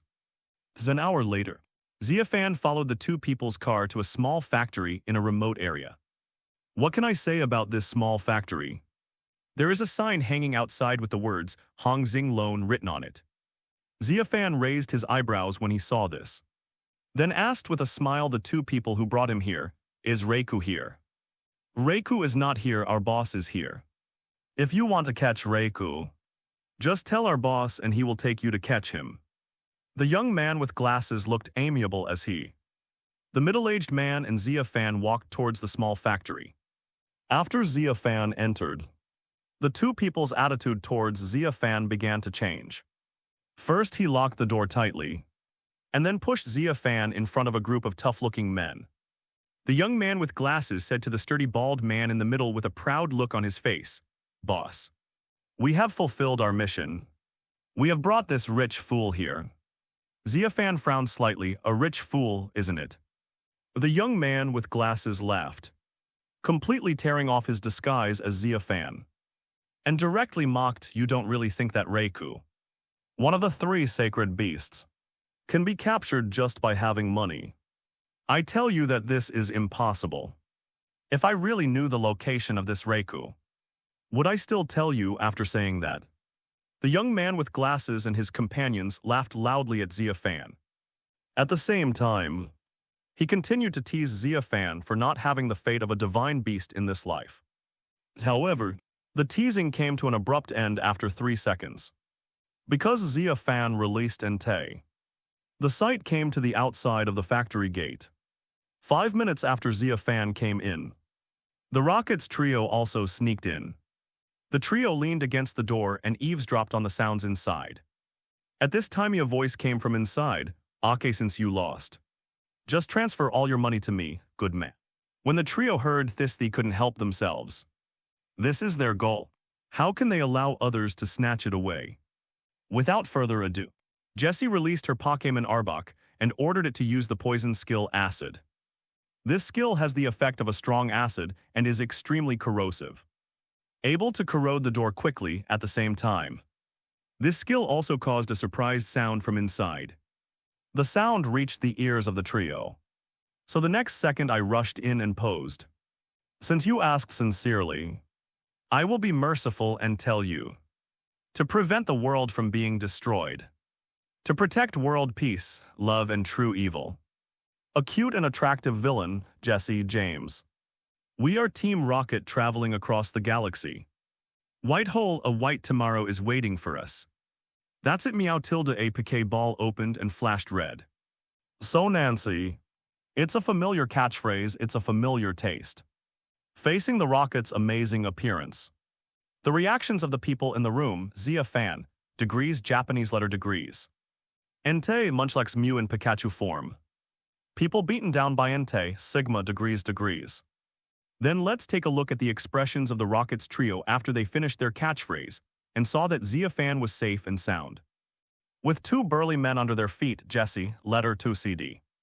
James, letter 2CD, Meowth, letter 2CD. After 2 seconds, I noticed Entei's expression. Jesse, Sigma Japanese letter degrees de degrees James, Sigma Japanese letter degrees de degrees Meowth, Sigma Japanese letter degrees de degrees. James slowly approached his female companion Jesse and nervously whispered in her ear, "That is Entei, one of the 3 legendary sacred beasts." Jesse swallowed and said, it seems so. And it looks like that person's Pokémon. Meowth interjected quietly from below. I feel like the scene in front of me looks like a case of thieves robbing each other. Meow tilde hearing the words black eating black.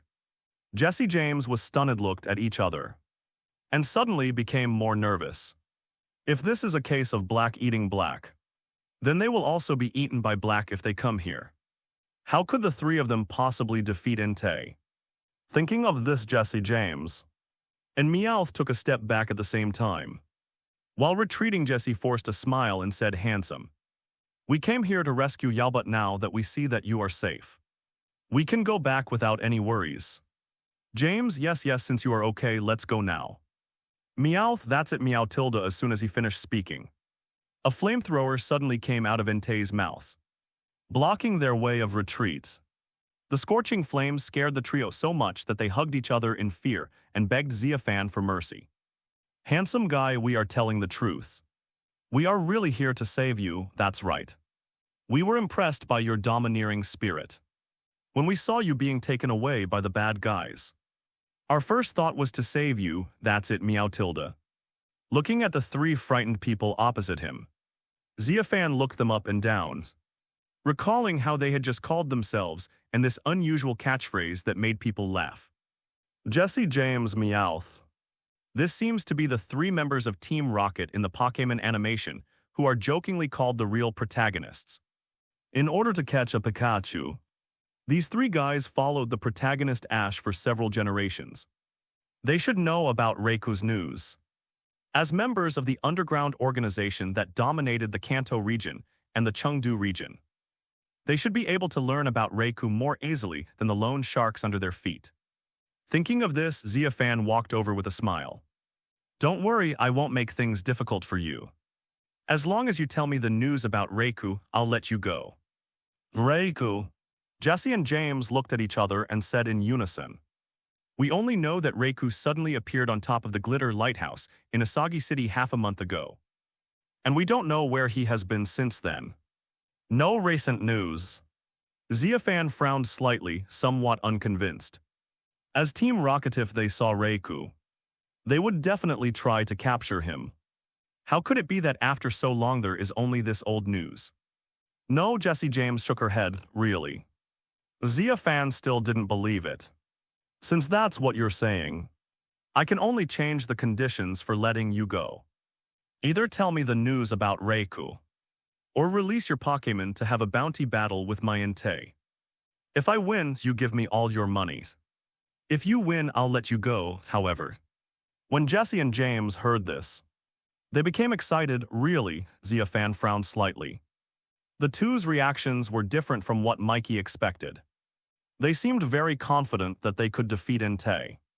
But the next second, Xia Fan realized that he was overthinking. Because the 2 people on the opposite side shouted surrender in unison, then took out their mobile phones, and the balance on them showed 100. They didn't think they could beat Entei, but they felt that the 2 of them only had a balance of 200 yuan. So even if they lost to Xia Fan, it wouldn't be something difficult to accept. Xia Fan said in disbelief, "Is this really all the money you have? Is this definitely a member of Team Rocket, the underground organization that dominates the Kanto and Chengdu regions? It's too poor altogether. It's only enough to buy an ordinary Pokémon ball." Just as Xia Fan was complaining in his heart, Jesse's phone suddenly rang. The nickname above shows the 6 words Rocket Team Archer. Seeing this, Jesse wanted to hang up immediately, however. Xia Fan said coldly, "Answer the call and turn on the speakerphone." Jesse hesitated. Xia Fan continued, "If you don't do this, I will let Entei keep you here forever." As soon as he finished speaking, Entei came to Xia Fan, opened his mouth towards Jesse, and a flash of hot flame flashed from his mouth, for example. If Jesse doesn't do what Xia Fan says, she will vomit immediately. This scared Jesse, and she immediately answered the call and turned on the speakerphone. As soon as I opened it, I heard a man's raging voice on the phone, "Jesse, what are you doing? Why are you so slow to answer the phone?" Jesse glanced at Fan and was about to reply when someone on the phone spoke first.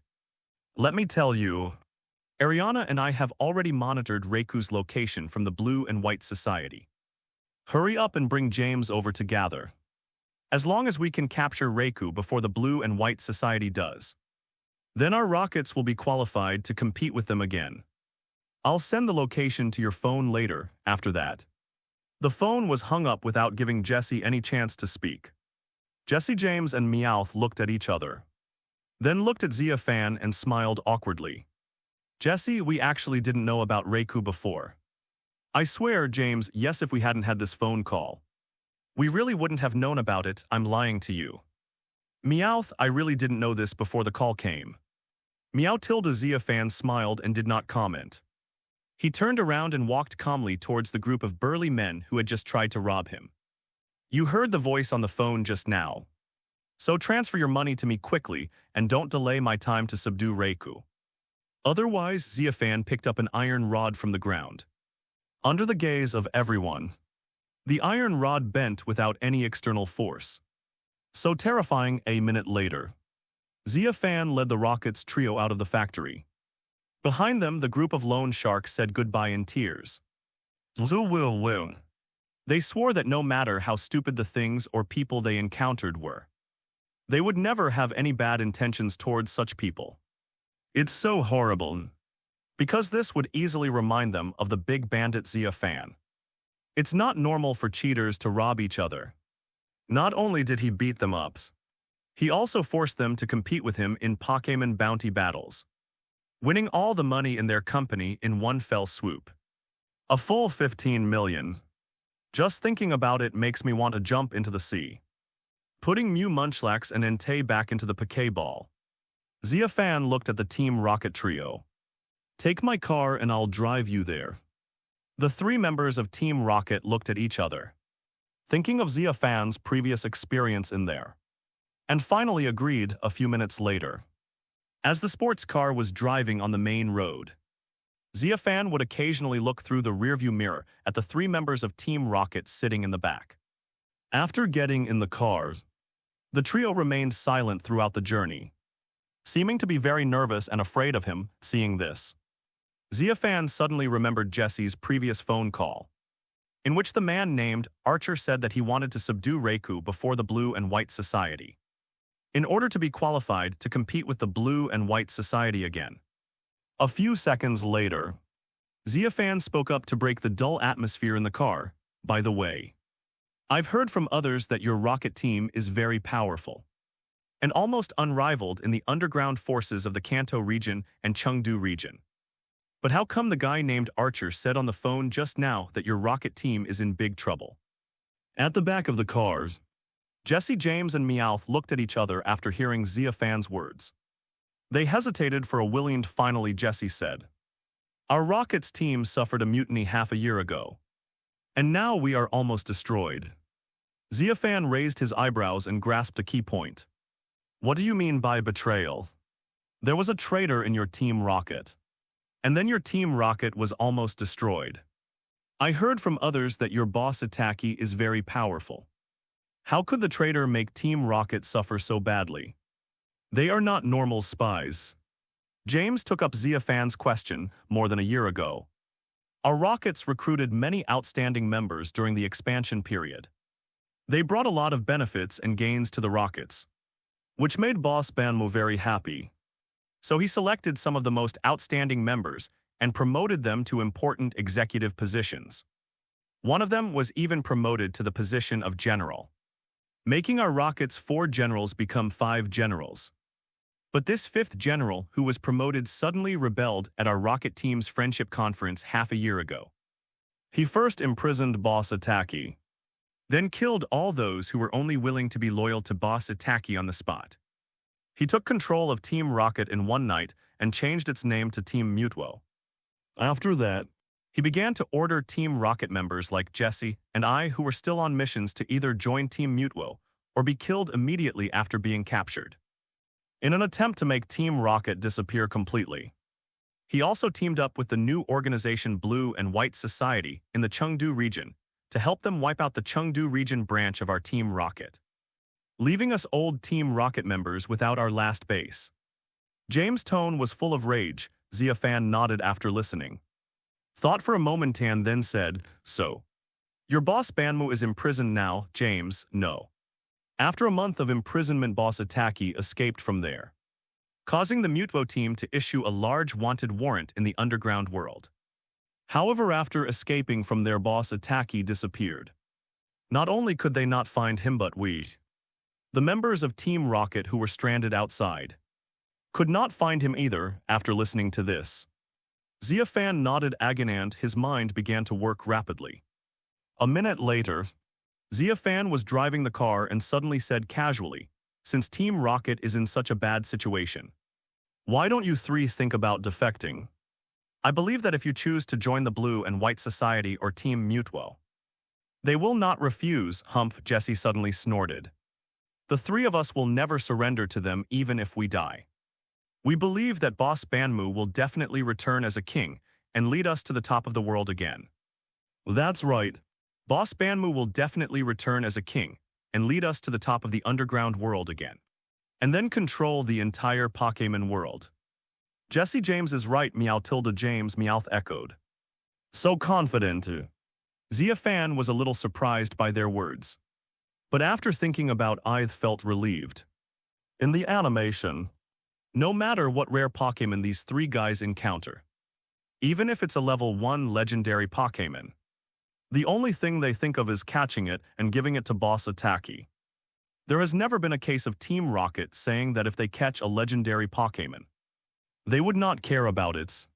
Wouldn't it be wonderful to rely on the power of the legendary Pokémon to reach the peak of their lives? But what if your boss Banmu never comes back? Xia Fan asked tentatively. As a result, the 2 of them and one Meow said in unison, "Impossible. Boss Giovanni will definitely return as a king. We believe that he must be accumulating his own strength now.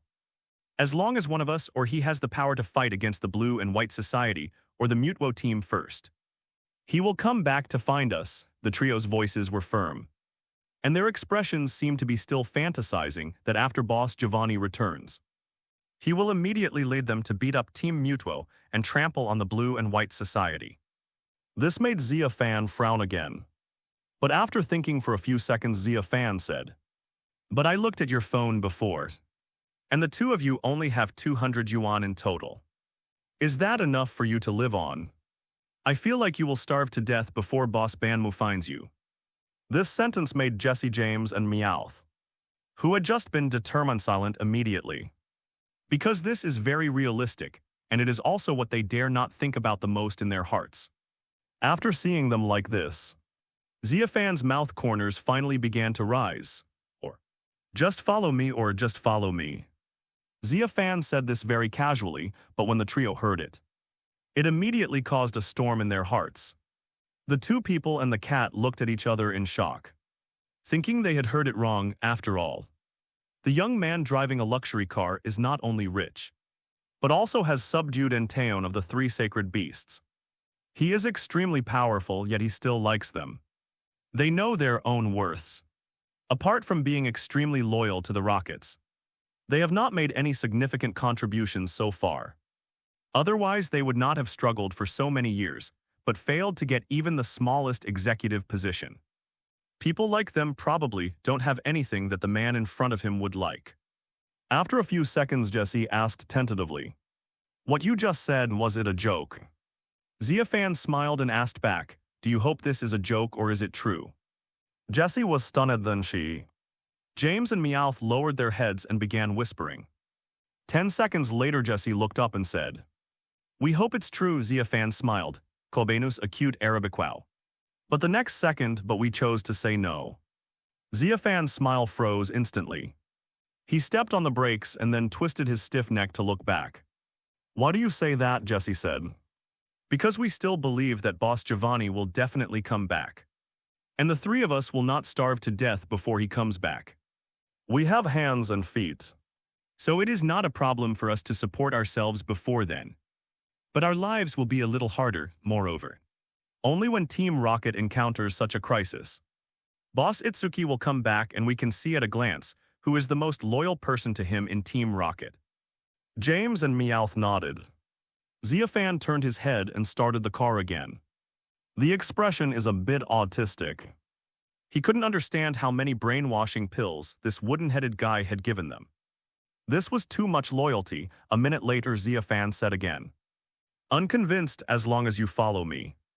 I can give you 1 million right away. So that you will at least have no worries about food and clothing in the future. Moreover, as long as you follow me, I promise to take you to the top of the world. More powerful than your boss Banmu. Organizations like the Blue and White Society and the Mutuo team will be trampled at will in the future." After the words fell, Xia Fan saw through the rearview mirror that the trio was somewhat moved and started whispering again. This made Xia Fan's mouth corners start to rise again. As expected, the most powerful things in this world are money and power. Even the most loyal people cannot resist their captivation. However, a minute later, Jesse refused again. "I'm sorry. We appreciate your kindness, but we choose Boss Giovanni." As soon as these words came out, Xia Fan's eyes widened bigger than a ghost. He looked back several times at the trio in disbelief. This script is wrong. I have already satisfied all their deepest desires. So why would they refuse? Suppressing his emotions, Xia Fan asked calmly, "Why?" "Tell me the reason," Jesse said, "although you haven't one of the 3 sacred beasts. We think that Boss Banmu should be able to achieve this goal more easily than you. Because he almost controlled Mutuo once. As long as he makes a comeback and does not let Mutuo escape this time, it will not be difficult for him to reach the top of the world." After saying this, Xia Fan understood what they meant. To put it bluntly, they just dislike that he has not achieved enough and has not reached the level like their boss Giovanni, who almost caught Mutuo and took control of the world. Between a little bit worse and a lot worse, they choose the worse. Even if it's a little harder or more tearing, they don't mind. So after a few seconds, Xia Fan said, "Since you don't have much confidence in my strength, why don't we make a bet on who can catch Rauku in the end? If it is your Rocket team or the Blue and White Club who catches Rauku, I will give you 1 million if I catch Rauku." Fan paused at this point and looked at the trio through the rearview mirror. Jesse interrupted him and said, "If you catch him, the 3 of us will be your subordinates, right?" Xia Fan glanced at their hesitant expressions, then smiled and shook his head. "No, if I catch him, you don't have to pay anything. You don't have to become my subordinate. And you don't have to give me 1 million. Just treat the bet as if it doesn't exist. And you don't have to pay anything." These words immediately stunned the trio. They didn't understand what Xia Fan meant by this bet. If he lost, he would give them 1 million. If he won, he would let them treat the bet as if it didn't exist and they wouldn't have to pay anything. How could there be such a good thing in this world? Meowth, who had never spoken to Xia Fan, couldn't help but ask, "Are you telling the truth or not, Meow Tilda?" "Of course it's true," Xia Fan said with a smile also. "I've added a restriction to myself for this bet, that is, I will only make a move after your Rocket team and the Blue and White Society have confirmed that they cannot capture Rauku. Before that, I will be a bystander, quietly watching you capture Rauku. After these words were spoken, the trio sitting in the back of the car felt their minds were in a mess. Is there something wrong with the man in front of them? Or is there something wrong with their brains and they are starting to go hysterical? Otherwise, how could there be such a ridiculous bet for these three unlucky guys who have no skills at all? It's like $1 million is hanging on a branch above their heads. And all that's missing is a gust of wind to break the branch. And then the $1 million will fall on their heads. At this time, Xia Fan thought of something and added, "Oh. And one more thing. If we don't catch Rauku, I will still give you 1 million. The trio looked at each other after hearing this and then. Epsilon hash O Chinese letter / bang Chinese letter, bang. Epsilon hash O Chinese letter / bang. Jesse James Meowth slapped each other. I want to prove whether I am dreaming or not. And at this time in a luxury ball Inte, who also listened to Xia Fan's remarks, had only one thought in his mind: it has begun, it has begun. The master is about to do something that no Pokémon can understand. Half an hour later, Xia Fan finally drove to the destination given by Archer of the Rocket Team. In a dense electric forest northwest of Asahi City, there are many electric Pokémon living here. When the rest of you on Team Rocket ask who I am, just tell them that I'm a stupid rich guy who adores Team Rocket before getting off the bus. Xia Fan gave the trio some instructions so that they wouldn't panic if they were asked about it. A stupid person with a lot of money. The trio was stunned for a moment. They didn't expect Xia Fan would let them use such a word to describe himself. But she didn't refuse after getting off the car. Jessie took out her phone and started contacting Archer of Team Rocket. 5 minutes later, a Houndoom came out of the jungle, appeared in front of Jesse James, and led them into the jungle while leading the way. The Houndoom would look at Xia Fan from time to time, as if wondering why Jesse and the others brought a stranger with them. After walking about 500 meters through the dense forest, they came to a large tree surrounded by a large amount of bushes. There were 3 people sitting under the big tree at the moment. A young man with short blue hair and a somewhat elegant temperament. A muscular man with short yellow hair and full muscles. And a man with short silver hair and a stern look. The 3 of them were all lowering their heads to organize their belongings. After bringing Team Rocket here, Houndoom walked straight up to the somewhat elegant blue-haired young man and cupped his hand affectionately. Thanks for the hard work, Houndoom. The blue-haired young man took out the Pokeball and put Houndoom back. Then looked at Jesse James and the others in surprise. I thought it might take you an hour or 2 to get here. But I didn't expect it to be so quick, it's really rare. Before he could finish his words, the blue-haired young man noticed that there was a guy looking around next to Jesse James. His eyes suddenly turned cold, and he took out a thunder shotgun from his backpack and pointed it at Xia Fan. Who is he? The young man's voice startled the other 2 guys who were packing their things. They looked up and saw a stranger next to Jesse James. They hurriedly took out a thunder shotgun from their bag and pointed it at the stranger. Xia Fan saw this and lightly kicked Jesse's calf. Jesse quickly said, Don't shoot is one of us. One of our own. The 3 men on the opposite side were stunned, picked up their guns and walked towards Xia Fan. When they got closer, they took a few more glances, and the silver-haired and stern man asked in confusion, I don't remember him being on Team Rocket. James said he didn't join before. He wants to join our Rockets team starting today. As soon as James finished speaking, Xia Fan immediately entered into acting mode, nodding wildly, looking like a fool who is inexperienced in the world but admires the strong very much. Yes, I really want to join you and become a member of your Team Rocket. What? He interrupted the blue-haired young man who had a cold expression on his face after listening, and was about to scold Jesse and James. He looked at Xia Fan with a frown on his face. I feel like this guy who suddenly showed up is a bit silly. At this time, James pulled him aside and whispered, General, I didn't want to bring him here, but this guy is smart and rich, and he can bring a lot of help to our rocket team to start again. Stupid and rich, what does that mean? Archer frowned. James then began to tell Archer about Xia Fan's giving away a lot of money in the steakhouse today in order to get information about Rauku, and showed him the news. He also stated that after he and Jesse saw it, they planned to rob this stupid guy, however. During the robberies, Xia Fan recognized them as Team Rocket and frantically expressed his desire to join Team Rocket even if Team Rocket was weakened. He also bought the information about Rauku in order to capture Rauku and give it to Team Rocket so that they would agree to let him join. After listening to this, he and Jesse felt that given the current situation of their Rockets team, having this silly guy join them would be a good helper. So they agreed to let him join later. Xia Fan heard that they were going to capture Rauku, so he insisted on coming along. They had no choice but to bring him along and take a ride on his tailwind car. The blue-haired young man nodded after listening, and then fell into thought when James was speaking just now. He would glance at Xia Fan from time to time. When he saw him introducing himself to Poutian and Bashu like a guy who had never seen the world, and talking about how much he admired the Rockets, he thought it was a bit of an act at first, and there shouldn't be anyone as silly as him. But after watching it for a long time, he felt that the guy seemed to be really a bit stupid, especially when James took out the news report of Asahi City. He began to think that the phrase stupid and rich was right to describe him.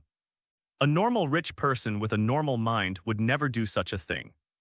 The only thing that made him feel awkward was that snatching Rauku from the blue and white society tonight was a matter of great importance and could not afford any mistakes. If this somewhat foolish fellow did something weird at the critical moment, causing the mission to fail, would definitely regret it. But if he were to be driven away for this, he would be reluctant to do so.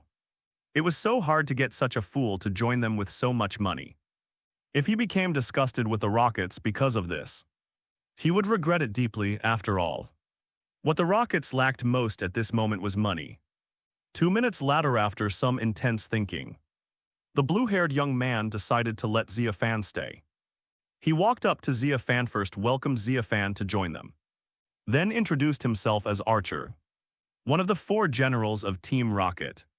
The blonde burly man was named Pushan, the executive of Team Rocket, and the silver-haired young man was named Bashu, also the executive of Team Rocket. After saying this, he tactfully told Xia Fan that when she followed them later, she must not move or make any sound without their instructions and must follow their arrangements. Xia Fan naturally agreed to this. After putting on the clothes they gave me that were said to be able to block the perception of electric Pokémon, I followed them deeper into the forest. As the process progressed, Xia Fan began to act as a rich and stupid person. He was chatting about this and that, and kept talking about how after he returned home tonight, he would definitely take 100 million or 200 million from his family to upgrade the Rocket's equipment. Archer was so happy that he was overjoyed.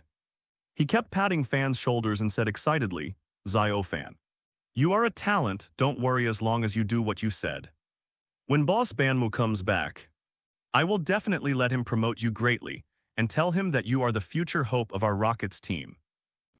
Xia Fan nodded repeatedly with an embarrassed look on his face, saying that 1 or 200 million was nothing to him, and he could even give out tens of billions as long as the Rockets needed it. As soon as these words came out, the 3 people except Jesse, James, and Meowth were so excited that they wanted to go back and recruit soldiers immediately, upgrade all the equipment of the Rockets to their previous state, and then catch the blue and white society off guard. Seeing them like this, Xia Fan thought it was time to ask them some questions. So he spoke, "General, how far is it?" Archer said, "I'm not sure, but it should be not far away. From the information I monitored, Rauku is staying with the Pichu tribe in this forest. And we just saw a spark from afar, so maybe it was sent by Pichu. So General, when we meet Rauku, how are we going to catch him? He's one of the 3 sacred beasts, so it shouldn't be easy to catch him. My previous idea was that if I got any information about Rauku, I would hire 100 people to capture him with human wave tactics. But we only have 6 people here, so it seems a bit difficult." When Archer heard Xia Fan was going to use the human wave tactic, He suppressed his mocking thoughts and laughed. Let me tell you, although the human wave tactic is a method for normal to catch Pokémon like legendary beasts, the success rate of this method is extremely low because they are very powerful and can easily break through the encirclement and escape. The best way is to use our human technology. In today's world, technology is king, whether it's Rauku, Ho or Lujas.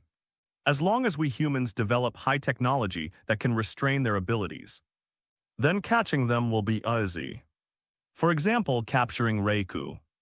Our Team Rocket has been planning this a long time ago. If it weren't for that damn Team Mutuo, we might have captured Rauku a long time ago, Archer said, showing Xia Fan a diamond-shaped crystal from his backpack. This is called the Crystal Field Power Generation System. It can attract electric-type Pokémon to approach, and has the ability to absorb and rebound Thunder Shock. No matter how powerful an electric-type Pokémon is, it will not be able to leave safely once it approaches. When we find Rauku, just need to insert it into the ground, and Rauku will be firmly attracted by this thing, and then walk into the encirclement of the force field and can never get out, until he falls to the ground with serious injuries. So with this, it will be easy for us to catch him. After listening to this, Xia Fan frowned slightly. Is it that powerful? Xia Fan murmured in his heart. But he did not have too many doubts. Technology is the greatest invention of mankind since its emergence. It has a strong futuristic and aggressive nature. As long as humans grasp it firmly, even if they use it to capture the creator god Arceus, it feels possible. He just doesn't know how many years it will take. While Xia Fan was still muttering, Archer beside him seemed to have discovered something. He quickly pressed Xia Fan's body down, and then signaled everyone to follow him and hide under a bush. After arriving under the bushes, the 6 people and 1 cat gently pushed aside the branches and saw 8 people in blue and white uniforms about 10 meters away, trotting stealthily towards the depths of the forest. Damn it, it's the Blue and White Society. Archer cursed softly in annoyance. He had been thinking of subduing Rauku before the Blue and White Society arrived. But now it seemed that he could only sneak attack them and stop them while they were in the process of subduing Rauku. The muscular Hampson said viciously, I hope Rauku can beat them up like his sons and prove his reputation as one of the 3 sacred beasts. The Blue and White Society has arrived, so their Rockets team must not show up in advance. So he now extremely hopes to see the scene of Rauku beating up the Blue and White Society. In short, he just wants to make sure that the Blue and White Society doesn't have an easy time. But despite the complaints after the complaints, the 6 people and 1 cat began to follow the Blue and White Society. 20 minutes later, the Blue and White Society came to a river deep in the jungle. The 8 people suddenly gathered together and began to discuss something. After discussing for minutiae if they had made a decision, they looked around first. After confirming that there was nothing unusual, one of them took out a half-meter-long diamond-shaped object from his bag, and then several people worked together to insert it into the ground. A few seconds later, a breathtaking red light emanated from the center of the diamond. Damn it! That's the Crystal Force Field Power Generation System developed by our rocket team. How come they have it? Archer, who was hiding under the bushes, saw the red light and immediately recognized that the Blue and White Society's diamond-shaped body was the same thing as the diamond-shaped body in his backpack. It could attract electric-type Pokémon to approach and had the ability to absorb and rebound Thunder Shock. No matter how powerful an electric-type Pokémon was, once it got close it would not be able to leave safely. The silver-haired and stern young man Bashu said in a cold voice, needless to say, it must be some traitor who told them about the existence of this thing. However, there is no need to worry about where this thing came from. What we should worry about is what to do next, Archer. This Crystal Force Field Power Generation System has absolutely no resistance to their electric-type Pokémon.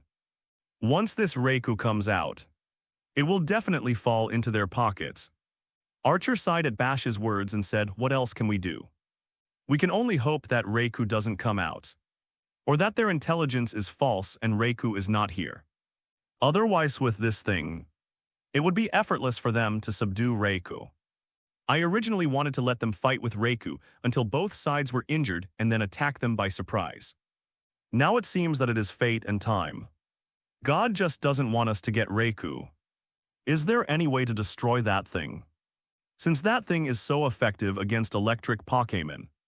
If we can destroy it, then Rauku can fight them fairly, right?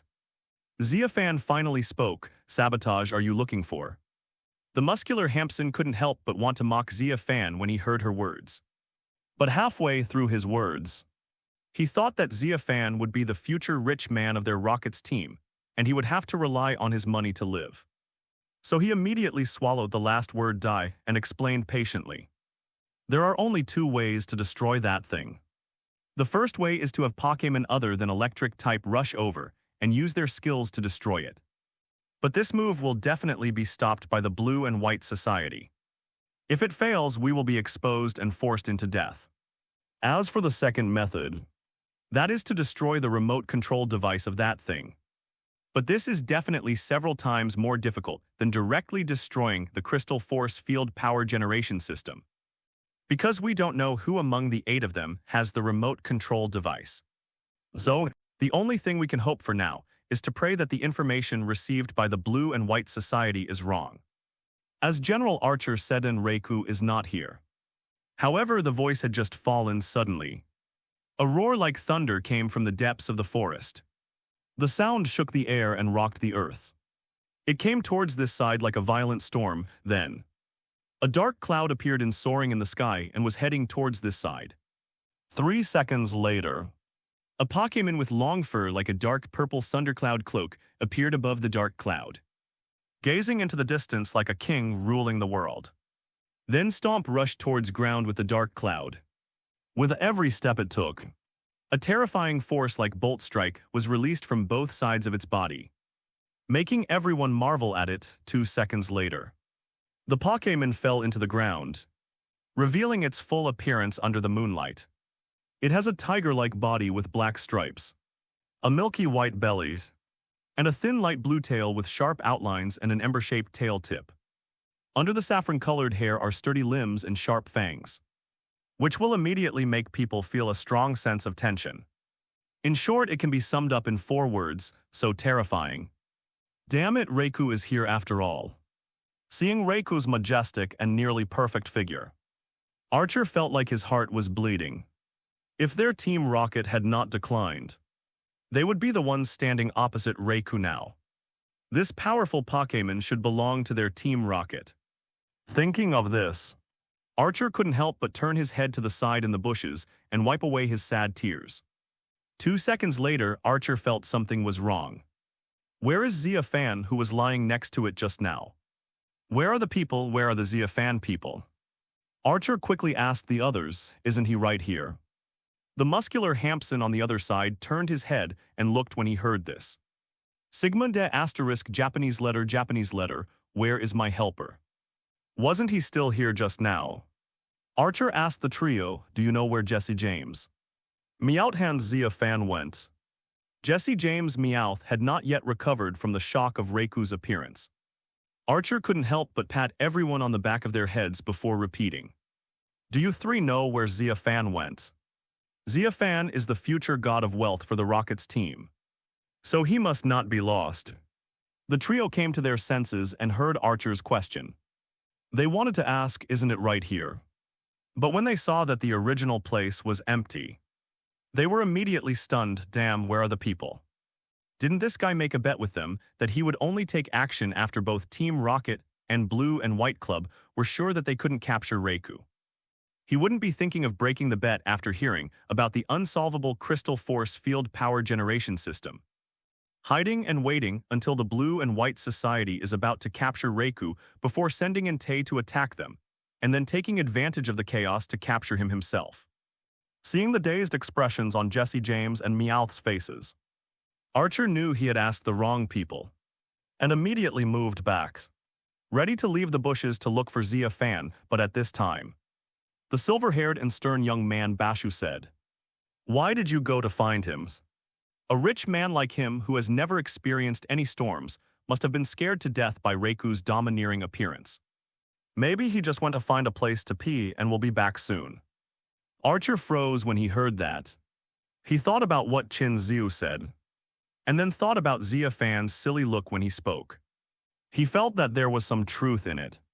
So he returned to his original position and continued to watch Rauku and the Blue and White Society's every move. At this moment, a caterpie appeared above the heads of the 8 people of the Blue and White Society. He was lying on a tree branch, his eyes constantly moving between those people, as if he was looking for something. Where is the remote control? That caterpie muttered in his heart, however. Just as he finished speaking, a bolt of lightning thicker than his fist suddenly struck him. W letter FF9F, de letter FF9F, W. Fortunately, when the lightning was only half a meter away from him, it suddenly made a sharp turn and struck the diamond-shaped body, emitting red light on the ground. The rhombus absorbed the lightning. Xia Fan exhaled. The tense brain relaxed. Damn it. Just now a bolt of lightning suddenly struck in front of his eyes and almost scared him to death. He couldn't help but complain in his heart, MMP Rauku. If you want to chop them, just chop them properly.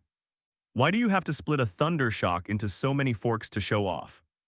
I'm going to turn into a caterpie and crawl over here to help you find the remote control device. At this moment on the battlefield, the battle between Rauku and the Blue and White Society has already begun. The members of the Blue and White Society released their Pokémon. They all used their taunt skill, causing Rauku Rage to use Thunder Shock skill to hit them. However, just as it was about to hit those Pokémon, Thunder Shock was absorbed by the Crystal Force Field Power Generation System inserted into the ground. Rauku was slightly stunned and looked at the diamond-shaped body with sharp eyes. I don't understand why it can absorb my own electricity. And this diamond-shaped body inexplicably gives it a strong sense of attraction, making it want to get closer. Strike us. If you have the guts, come over here and strike us with lightning. The members of the Blue and White Society started to discuss Rauku again. Dance the taunt dance very ostentatiously. After Rauku's attack was absorbed by the Crystal Force Field Power Generation System on the ground, their behavior began to become unscrupulous. Have each Pokémon Suicun attack the electric Pokémon attracted by the Crystal Field Power Generation System. Now in this Placethy are the kings, and all electric Pokémon are lambs to be slaughtered. Rauku's eyes turned cold as he looked at the Pichu Pikachu, Maripan Fluffywitch he had protected in the past, being wantonly ravaged by the Pokémon of the Blue and White Society. He was very angry and a tremendous rage rose in his heart. So he let out a long roar to the sky, deafeningly loud.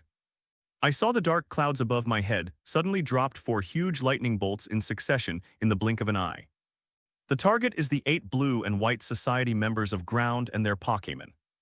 This is one of the powerful electric skills, Thunder. Once hit, you will be injured if not killed, however. This move was the same as the previous Thunder Shock skill. Just when it was about to hit, the Crystal Force Field Power Generation System inserted into the ground suddenly glowed red. And 4 huge lightning bolts instantly turned around and struck the Crystal Force Field. And then were instantly absorbed, and then. What Rauku didn't expect was that after absorbing its bolt strike, the thing suddenly hit back the absorbed lightning the next second. And the target was it. This caught Rauku off guard and he was hit hard. He flew backwards several feet, blood oozing from the corner of his mouth. But fortunately, we can still continue to fight. Are you angry? Are you very angry? Your thunder didn't hit us, but you ha ha ha ha. The 8 guys from the Blue and White Society opposite saw Rauku's miserable condition, laughed loudly and continued to discuss Rauku. Phi 0 asterisk Chinese letter Phi asterisk 0. This made Rauku so angry that he wanted to eat them alive on the spot. But it also understood that if it didn't get rid of the ground, it would probably never be able to cause any harm to these people. Moreover, if it couldn't destroy this thing, it would be a catastrophic nightmare for their electric Pokémon in the future. Rauku looked around. There were already many electric Pokémon here, all staring at the diamond-shaped body stuck in the ground with covetous eyes. If it hadn't been seen fighting with these people, It might have rushed over, therefore. This thing must not be kept not only for ourselves, but also for their future. Thinking of this, Rauku resolutely rushed towards the crystal force field power generation system, wanting to try to get close to it and release all the electricity to see if he could blow it up. However, just as Rauku rushed into the 5-foot range of the crystal force field power generation system, a purple light shield suddenly appeared on the top of the crystal force field power generation system, trapping it directly inside. Moreover, the next second after the light shield appeared, the breathtaking red light in the middle of the crystal force field power generation system went out, and instead countless strong electric currents burst out. These currents swarmed into Rauku's body, sucking him to the front of the crystal force field power generation system with an irresistible suction force, and then began to madly absorb Rauku's power like a black hole. The leader of the 8 members of the Blue and White Society was a young man wearing a hat. When he saw Rauku being fooled so easily, he immediately started laughing, ha ha ha ha. As expected, the stuff left by Team Rocket is really useful. I didn't expect it to be just as the instructions say. It can easily catch electric Pokémon, even legendary Pokémons. Just put it on the ground and you don't have to do anything for it to take the bait. Now, we just need to wait for the crystal force field power generation system to absorb all of Rauku's power and turn it into a suspended death contest condition. Then we can easily subdue it. After saying that, the leading young man patted his companions on the shoulders and asked them to sit down with him and chat while waiting for Rauku to be sucked into the suspended death contest condition. It's over. Rauku is really going to be their prey now. If we had known that our rocket team would suffer such a disaster, we should not have developed this crystal force field power generation system and helped those bastards of the Blue and White Society. Under the bushes about 10 feet away from the Blue and White Society, the rockets were disheartened after seeing Rauku being controlled so easily. Prepare to retreat, Archer sighed. Then saw that Xia Fan had not returned yet. Turned to Jesse James and the others and said, "Go find Xia Fan, don't let him, the god of wealth, get lost." His sight came to a tree. Xia Fan looked at Rauku, who was restrained so easily, and couldn't help muttering, "It seems that I need to release Xiao Huan to sneak in and cause trouble." Although the bet he made with Jesse James was that they could only start to subdue Rauku after both the Rockets and the Blue and White Club were sure that they could not subdue Rauku. He did not say that he would not interfere when they were trying to subdue Rauku.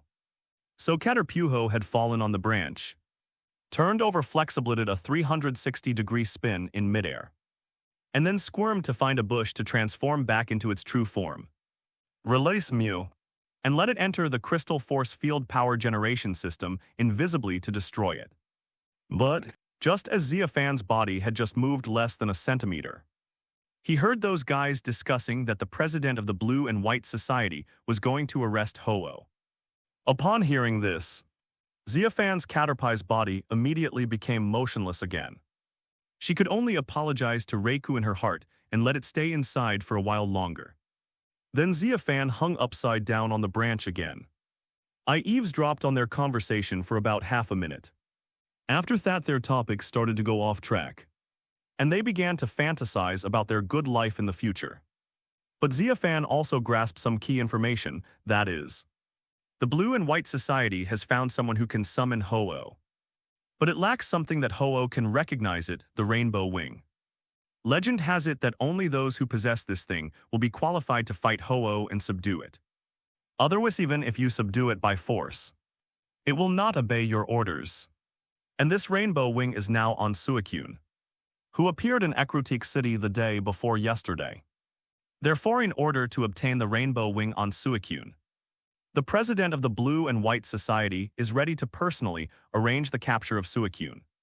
After hearing this, Xia Fan jumped over with satisfaction and prepared to continue his plan to rescue Rauku.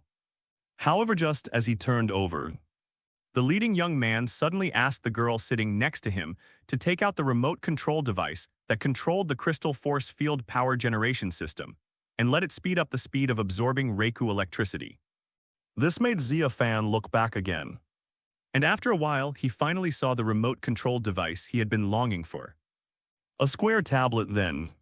When the girl was about to press the button to strengthen absorb, Xia Fan sucked the remote control device over with a string shot without saying a word. "Hey, my remote control," the girl exclaimed. The others heard her growl and looked up.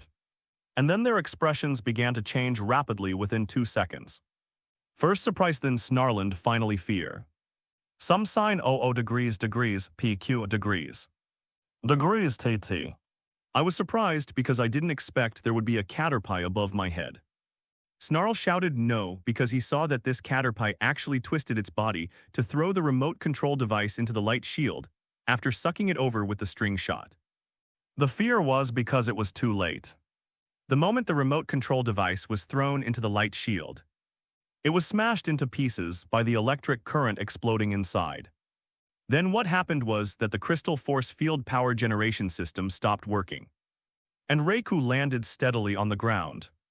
His eyes were as cold as a tiger descending from a mountain, looking at them coldly. And there is only one word in their minds: danger.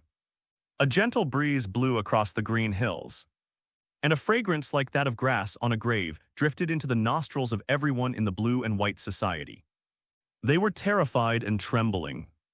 They wanted to run away, but there was nowhere to escape, because they were surrounded by the electric Pokémon that they had just ordered to be ravaged. Without the crystal field power generation system, electric Pokémon can finally fight them in a fair fight. Hundreds of them fighting against 8. Quite fair and square. One of them in particular is the legendary Pokémon Rauku. The leading young man said with a cold sweat, "Big brother, can you let us go? We can roll away and swear that we will never trouble you again. If we break our promise, we will be struck by lightning. Is that okay?" The rest of the people nodded their heads frantically in agreement. Thinking about how much of a power trip I had just now, I can imagine how miserable I will be later. Although I don't know whether apologizing will make you suffer less. You will definitely suffer seriously if you don't apologize at this time. Thinking of this, the 8 members of the Blue and White Society raised their heads and looked at the caterpie on the tree trunk as if they were the enemy who killed their father. "UMMP if I can get out alive. I will kill all the caterpies in the world, human. If you were me, do you think I would let you go?" Rauku walked up to the 8 people and used telepathy to communicate with them slowly. The 8 members of the Blue and White Society were so frightened that their legs and feet were shaking. The more Rauku spoke, the more frightened they became. After staring at each other for 5 seconds, one of the girls hesitantly asked, "What if we say yes?" "Then you can go to hell," Rauku, who had already suppressed his anger to the extreme, howled to the sky when he heard this. The wind blew up the tsunami and caused a big earthquake. Rauku's rage fully erupted at this moment. All I saw were rolling dark cloudsbursts of thunder, and thunder dragons flying through them. Asahi City seemed to be in the fear of world destruction. Countless people looked up at the dark soaring in the sky with their hair standing on end.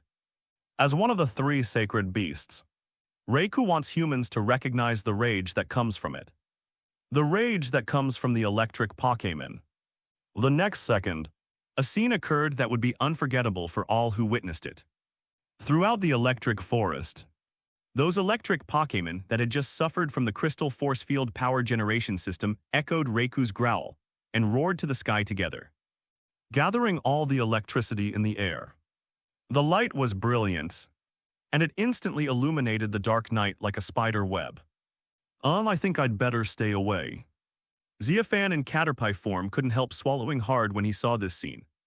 His instinct told him that if he stayed here, he would be caught in the crossfire and would be crippled at least if he didn't die. So without caring about the danger of being seen, he turned directly into a Pidgeotto on the tree trunk, flapping his wings and running for his life. Under the bushes more than 10 feet away, the members of Team Rocket were so terrified by the sight in midair that they didn't even bother looking for Xia Fan. They ran away in panic, trying to run as far as they could. At this moment, only those people from the Blue and White Society did not run away. It was not because they did not want to run, but because they could not run away. Because the ground beneath his feet had been paralyzed by several pitches, and Marip's thunder wave electricity. He could only passively wait for death. They looked at soaring in the sky and suddenly, the dark clouds that had been rolling for a long time finally burst out with its power again. A bolt of lightning that was several times more powerful than before descended, passing through the electro web. A spider silk condensed by the electric Pokémon using all its electricity. Their strength combined, and at that moment, in the pupils of the 8 people from the Blue and White Society, they seemed to see the thunderbolt turning into the appearance of Rauku, which opened its huge mouth with ferocious fangs. They shouted they were afraid. They regretted what they had done. But it didn't matter anymore because, under this bolt strike, all of them, including their own Pokémons, turned into powder and dissipated into the sky. Only 8 faint starlights were left flying in the same direction. Xia Fan, who was watching all this from a distance in the air, couldn't help but marvel at it. This was the first time he saw the scene after a player's death. Sometimes he wondered if players could return to the real world after dying in this Pokémon world. Now it seems that this is not the case. Because the direction the 8 stars were flying in looked like New Bark Town, the starting town of the Chengdu region, Xia Fan muttered. Will he fly to New Bark Town and start over? If he does, will he start over with a completely new look with 0 memories? Or will he start over in New Bark Town with his memories? After thinking for a few seconds, Xia Fan finally decided that he would go to New Bark Town to study it when he had the chance to see if it was true. As he guessed, that players would go there to start over after dying in the Pokémon world. And now what he should do is to subdue Rauku. Flapping its wings, Xia Fan flew back to the tree. As soon as I fell, Rauku's voice rang in my mind. Who are you? On the ground, Rauku stared at the Pidgeotto. Just before Bolt Strike, it noticed the transformation of Xia Fan from a Caterpie to a Pidgeotto. Faced with Rauku's doubts, Xia Fan did not respond, but prepared to transform back into a human. Then released Entei and let it help him introduce himself. But just as he was about to do so, Team Rocket rushed out from the bushes not far away, led by Archer, who was looking at Rauku breathlessly with an ecstatic expression, holding a crystal force field power generation system in his hand. Archer was very excited. Because those guys from the Blue and White Society failed to capture a small Caterpie and were beaten to ashes by Rauku's thunder. Although this is a little hard to believe, but it was a great thing for him. This means that without the competition for rival, the legendary Pokémon Raukuon of the 3 sacred beasts will be in the Rocket team's pocket again, becoming an important force for their Rocket team to set sail again. So after the thunder struck, he went back and ran back madly, holding the crystal force field power generation system. Rauku looked at the guy who suddenly rushed in and was holding the nightmare-like diamond-shaped body in his hand. And the rage that had been suppressed with great difficulty surged up again. He roared and was about to use thunder to kill Archer as well. However, he was still a step too slow. After Archer rushed out of the bushes, he immediately inserted it into the ground without hesitation. After a while, the breathtaking red light appeared again. When the thunder fell, it could only hit the rocket's crystal force field power generation system. Rauku, you have just witnessed the power of this thing. This time there will be no Caterpie to help you. So submit to us, Team Rocket. As long as you are willing to be subdued by us, I will take this thing away immediately. Archer spread his hands with a kind expression originally. He wanted to act like those guys from the Blue and White Society and disgust Rauku, forcing him to rush over and be trapped by the crystal force field.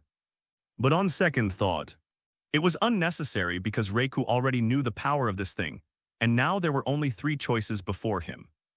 The first is to escape by leaving behind the weak Pokémon that cannot resist the attraction of the crystal force field power generation system.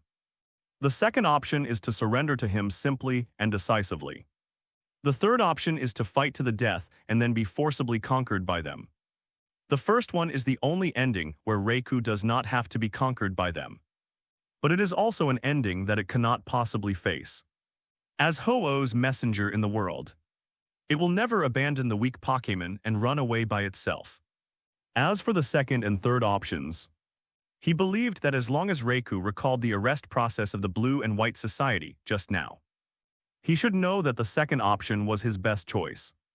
An accident like what happened to the Blue and White Society, where a Caterpie damaged the Crystal Force Field power generation system in the middle of a life-and-death battle, will never happen again, because he had already put the remote control device in his backpack and would never take it out no matter what. However, just as Archer was feeling proud, a Pidgeotto suddenly attacked him. It rushed towards Archer without making a sound like a ghost, and its wings glowed white. That Steel Wing, the Pokémon's Steel-type move. With a swish sound, Pidgeotto's wings, which were hardened by Steel Wing, split Archer's backpack in two. Some sign Archer, who was full of vigor and energy just now, felt the heavy blow from behind and was instantly petrified. A bad premonition arose spontaneously. He twisted his stiff body and looked back. Sure enough, it was the scene he least wanted to see. The remote control device he had put in his bag had now broken into two and fell to the ground. Looking at this scene, Archer felt a surge of blood in his heart. He never expected that he would laugh at the Blue and White Society dying at the hands of a Caterpie. But he never expected that a few minutes later, their rocket team would die at the hands of a Pidgeotto. After all this time, everyone is a loser. Come on, continue to threaten me. After the remote control device split into two, the red light of the Crystal Force Field power generation system went out, and Raiku's telepathy began to sound in the minds of everyone in Team Rocket. The voice was calm yet contained a hint of coldness. It led a group of electric Pokémon to surround Team Rocket.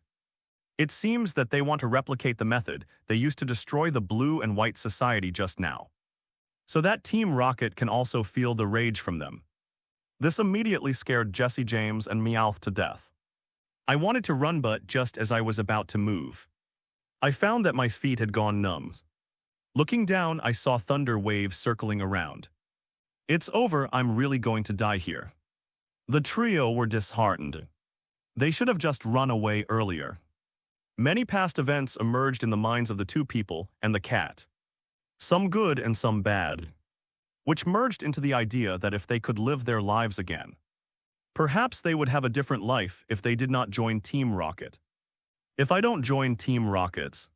Suddenly, the three of them remembered the bet with Xia Fan. Although no one knows where this man has hidden, he is the only one who can save them now. Because here only Entei can rival Rauku. Thinking of this, Jesse James and Meowth shouted, "We and the Blue and White Society have failed to capture him. Xia Fan, it's time for you to take action. Come out and save us." The sound was loud and echoed in the electric forest. At this timing, the woods not far from them, a Pidgeotto heard Jesse James's growl, and then a white light flashed, and the bird turned into a human. It's finally time for me to show off openly, Zono. It should be time for me to show them the power of my Pantheon. Xia Fan pulled out a Pokeball from his waist and released Entei. Entei, I will sit on your back and go out. When you go out, try to walk with more domineering steps. Because we not only want to subdue Rauku, but also Team Rocket. Your domineering attitude represents the domineering attitude of our Pantheon. Xia Fan's words gave Entei a headache. It felt that its master had misunderstood the emphasis. Master, don't you think Rauku is the most troublesome? He is angry right now. Even if you tame him, he will not submit to you. Xia Fan shrugged, of course I know that. When I saw the Crystal Force Field power generation system, I had a feeling that even if we caught Rauku today, it would not surrender. So my plan for it is to throw the Pokeball to capture it by force, and then let it stay in the Pokeball alone to calm down for a while. Then see if it will accept us. If not, we will wait until we capture Ho-Oh at that time. It will have to accept us even if it doesn't want to. Entei was stunned when he heard this, and after thinking about it, he seemed to feel that this was indeed the only way. He said no more, squatted down, let Xia Fan sit on it, and carried him to show off. The focus returned to Rauku and Team Rocket at this time. Soaring in the sky has begun to replicate the prelude of Rauku, using the thunder to strike the blue and white society. Dark clouds rolled in and thunder roared. The scene of the end of the world returns, however. Compared to before, the electric spider web condensed by the Pokémon that burst out electricity was much smaller this time. But it's also very scary. Jesse James and Meowth were so scared that they screamed. Tears and snot flowed in, they shouted frantically, Xia Fan. Help me, I want to be your subordinate, Archer. Who was ready to die. Couldn't help but laugh sadly, are you three scared silly? Is it necessary to keep shouting like this? How could that rich idiot save us? The lightning that struck the blue and white society just now might have scared him away or made him faint. The muscular Hampson also sneered, you three are crazy. You actually think that stupid rich man can save us from Rauku? If he dares to come out, he will follow us to die, you know. The stern young man Bashu did not mock them, but looked up at the sky and said calmly, accept the fact of death. If there is an afterlife, you'd better pray that you will not join an organization like Team Rocket in your next life. It's good to be an ordinary person, however, at this moment. A teasing voice came from the woods on the right. Stop shouting, I'm coming, hearing this familiar voice. The Rocket trio stopped crying, growl Archer. Pushin and Bashu turned their heads to look. And the next second their eyes suddenly widened. Bigger than copper bells, they saw a familiar figure. The figure was riding on the back of a giant Pokémon with flaming feet and a regal appearance like a lion. At this moment, he was walking towards them leisurely. It feels like he is coming. He is coming riding on Entei. Archer was so shocked that he stuttered. He couldn't believe that Entei would appear here. What was even more unbelievable was that the idiot could sit there so calmly. Pusin exclaimed, how is this possible? Bashu muttered to himself, this should be the hallucination of my last moments before I die. But why is it that the hallucination of my last moments before I die is him sitting on Entei's back? But the next second, Raiku's roar made them realize that this was true. Rauku was seen covered in lightning all over his body, and he rushed over without even waiting for Xia Fan to finish his beeping skills, and used Thunderbolt directly towards Xia Fan's forehead. Well, this scared the Xia Fan who just entered the contest condition. Damn it, this is not ethical if you want to fight. You have to wait until I walk up to the rockets and say a few words. Fortunately, Entei reacted quickly and dodged Thunderbolt with an extreme speed. Then Raiku's telepathy sounded in both of their minds. Entei, have you surrendered to these dirty humans? The appearance of Entei makes Rauku very angry. He cannot accept that his former comrade has now become the hand of these people and helps them to do evil. You misunderstood, it's not like that. My master is different from those who want to capture you. He is not one of those who want to use our power to change the world. He is responsible for protecting us. He was secretly helping you to escape the crisis of the crystal force field power generation system just now. This is when the benefits of brainwashing came into play. Before Xia Fan could refute, Entei helped him argue his case. But after saying that, Rauku became even angrier. He helped me, does he think I'm blind? The ones who helped me were a Caterpie and a Pidgeotto. And your master only helped these people when they were in danger. After saying that, Rauku roared, not wanting to listen to any more explanations, and launched a thunder attack. A saffron-colored lightning bolt dropped from the dark clouds in the sky, passed through the electro-web spider silk in the middle, merged together, and struck directly towards Entei and Xia Fan. Entei saw this and immediately spat out a sacred fire with mysterious power to resist. Then, there was a moment when fire and lightning met in midair. Immediately, an extremely powerful light and air wave burst out. Everyone was first stimulated by the light and closed their eyes. And then when the strong Heidke wave that shook the space came, they flew backwards several feet and then hit the tree trunk heavily. The rocket team and many Pokémon were knocked unconscious by the aftermath. Entei and Rauku, the two instigators and two members of the three holy beasts, were also shocked by the residual power and had blood oozing from the corners of their mouths. They stared at each other coldly across a broken tree trunk. Oh, and there is also Xia Fan. This guy is the least injured guy in this electric forest. This clever guy, when being blown backwards by the air wave, suddenly had an idea and transformed into a metagross. Relying on his metal body, he smashed a few trees without any pain and then plunged directly into the ground, nailing it tightly, allowing the blast to blow smoothly over his face. Phew, I was so scared, fortunately. I was smart and my brain worked quickly. Otherwise, I would have vomited blood, Xia Fan exhaled, looking at Entei and Rauku, who were staring at each other not far away. Took the metal arm out of the mud, then looked around and saw that all the members of Team Rocket were unconscious. Then he changed back to human form. He pulled out an empty Pokeball from his waist and walked towards Rauku. But just as Xia Fan walked over, Entei called him. Master, let me fight it. I have known Rauku for many years. But this is the first time I have seen it so furious. I think it needs a fair fight to vent its anger, rather than using your divine power to subdue it and then leaving it aside.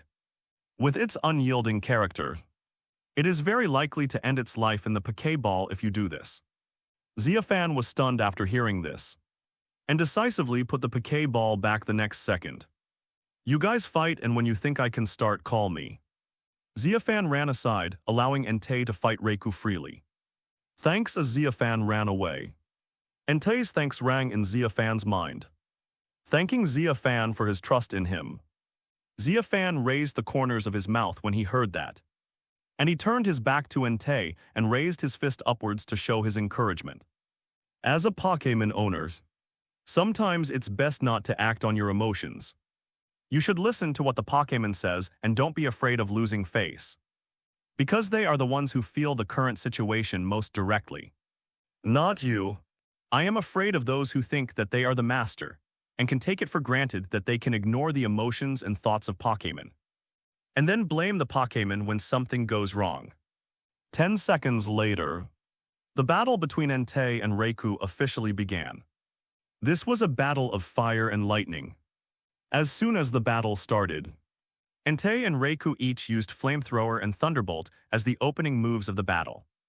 Thena's the three sacred beasts, with their original power covering their bodies. They rushed towards each other. The two sides fought back and forth, explosions rang out, and all kinds of skills were used to hit each other. Fortunately, they were still smart enough to leave the battlefield after fighting for a while, because the previous collision between Thunder and Sacred Fire caused heavy damage to many weak electric Pokémon. If they continue to fight here, the remaining power will be able to kill them one by one while they are unconscious. Xia Fan felt sorry for these Pokémon and released Mew and Munchlax. Munchlax, I have a mission for you. Drag Team Rocket and Meowth to that pit. Block their ears with something. If anyone wakes up, knock him out with a slap. I'll have Huan use the heal bell to heal these Pokémon first. In short, don't wake up any of them before they wake up, or I'll have to delete their memories if they see Huan. Kirby Munchlax nodded, pointed at Team Rocket and the others, then touched his stomach, and finally spread his hands towards Xia Fan. The meaning is very clear. It's tiring to drag people and they're likely to get hungry. So give them something to eat, Xia Fan sighed. Took out an energy cube specially for Munchlax from his backpack and handed it over. After taking the energy cube, Munchlax smiled and took a mouthful of swallow. Then dragged Team Rocket one by one and threw them into the small pit created by the battle between Entei and Rauku. Then covered their ears with mud. Then he called Xia Fan Kabai, saying that people get hungry easily, so give her some more food. Xia Fan had no choice but to throw another one over. Mew cast Heal Bell and turned into a Chimcho, shaking its body in the air. Pleasant bell sounds accompanied by an invisible force emanated from its body and spread to the surroundings. Soon the unconscious Pokémon began to wake up, looking at Mew with grateful eyes. And in that pit, Archer opened his eyes. Although his ears were blocked by mud, it did not prevent him from being slightly healed, however. Just as he opened his eyes and was about to look around in confusion, he was slapped in the face. With a snap, the person fell into coma. Then the muscular Hampson and Meowth woke up one after another. He was also slapped unconscious with 2 blows. When all the unconscious Pokémon woke up, Xia Fan took Mew to the battlefield between Entei and Rauku. At this time, Entei and Rauku were both covered in wounds. Especially Rauku, whose fangs were broken, and whose abdomen and dark purple thundercloud-like long fur were stained red with blood. And a corner of the black Orberg headdress on his forehead was directly broken. Its limbs were trembling as it stood on a rock. Its former kingly image like a tiger was no longer there. The only thing that exists is its dignity as one of the 3 sacred beasts, which supports it to continue fighting Entei. On the other hand, Entei is much better than Rauku. Although he is also covered with scars, he can still walk on the ground as smoothly as flowing water. No thanks, Entei said towards Rauku roar. I don't agree, Rauku growled. Okay, if you don't agree, then keep fighting. Entei roared and rushed towards Rauku after a while. They were seen fighting each other physically, as they had no energy left to release any skills. He bit the other person like a hound after every bite. Entei would ask if he was satisfied, and then Rauku would reply that he was not satisfied and then continue to fight. Under a tree not far from where they were fighting, there were 2 Mews watching. One of them is Xia Fan, so that he can understand Entei and Rauku's roar. This fight makes me feel weird at this moment. Watching the fight scene between Entei and Rauku, Xia Fan had a weird expression on his face. The fight between these 2 sacred beasts gave it a feeling of returning to childhood, when he was venting his anger on his brother. His brother would pin him to the ground and beat him, and while beating him would ask him if he gave in. He also had a stubborn temper, and he gritted his teeth and could only utter the word, "I don't accept." In the end, someone else had to come and mediate, and the 2 people were forced to apologize to each other before the fight ended. Otherwise, even if the 2 of you can't fight anymore, you can still stare at each other for a week until you forget about it, and then continue to eat together and rest and fight. It seems that the fight has come to this point. It's time for me to step in and mediate. Xia Fan floated towards Rauku and Entei. Stop fighting. No matter how angry you are, you should have let it out after fighting to this point. It's not like we'll never see each other again. Come on, open your mouths first. It hurts just to see you biting each other. Xia Fan spoke to Entei and Rauku in an old man's tone. His appearance made Rauku and Entei stop talking. Rauku raised his head, glanced at them, and frowned slightly to Mews. Upon hearing this, Entei slapped him. Did you call me Mew? Call me Mew senpai, my goodness. After this slap, the 2 guys started to act like dogs, grabbing each other and biting them madly. Fan covered his forehead with his hands. Zio Huan illusion magic tear them apart after a while. Rauku and Entei were torn apart by Mew and floated into the air. I am a human, not a Pokémon. I have a kind of divine power. I can transform into your appearance. If you don't believe me, just look. Xia Fan began to show Rauku his abilities and repeated the previous situations of Caterpie and Pidgeotto. After hearing these explanations, Rauku fell silent, turned his head away without saying a word, and ignored everyone. It just struggled a bit when Xia Fan threw the Pokeball, but it was useless and had to be captured. And ding. Successfully captured Pokémon Rauku. Please select one from the skills as your skill. After subduing Rauku, a system prompt sounded in Xia Fan's mind at the same time.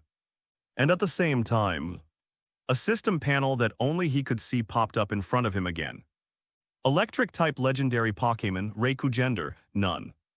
Ability, pressure puts rival into a tense contest condition, with a 10% chance of skill activation failure. Carrying items, Aguave Berry. Carrying it can restore the contest condition in times of crisis. But if you hate the smell, you will get confused. Skills are as follows. Discharge attacks all Pokémon around you with dazzling thunder shock, with a 30% chance of paralyzing them. Protect blocks rivals' attacks. Continuous use may cause failure. Thunderbolt sends a powerful thunder shock to rival, attacking it, sometimes causing it to fall into a paralyzed contest condition. Double team, create clones by moving quickly to disrupt rival and increase the dodge rate. Thunder attacks rival with lightning, sometimes causing it to fall into a paralyzed contest condition. Extrasensory emits invisible magical power to attack, sometimes causing rival to be afraid. As one of the 3 sacred beasts, Rauku doesn't have as many skills as Mew, but the number is almost the same as Entei. I choose Rauku's skill Thunder, Xia Fan said without hesitation in his heart. Thunder is one of the most powerful electric skills. Who else can you choose if not it, more importantly? This feels best when used in his human form because the moment after selecting Thunder, the word Thunder appeared in Xia Fan's skill column after Transform and Extrasensory. He casually pointed to a big tree not far away. The next second a bolt of lightning struck, instantly splitting the tree into pieces. Cool. After enjoying the pleasure of this power, Xia Fan released Rauku and asked Mew to treat it and Entei. During the treatment, Xia Fan tried to communicate with Rauku, but the response he got was just ignoring him, helpless. Xia Fan could only shrug his shoulders. Wait for the treatment to be over. Let Mew transform into Pikachu, and then lead Entei and Rauku back home on the way back. Many weak electric Pokémon saw Rauku coming back. Swarmed overran played with Rauku intimately. While playing, Rauku learned that Xia Fan asked Mew to save them, and the iceberg in his heart began to melt a little, however. When Xia Fan turned his head to look at it, he immediately put on a cold and aloof expression again.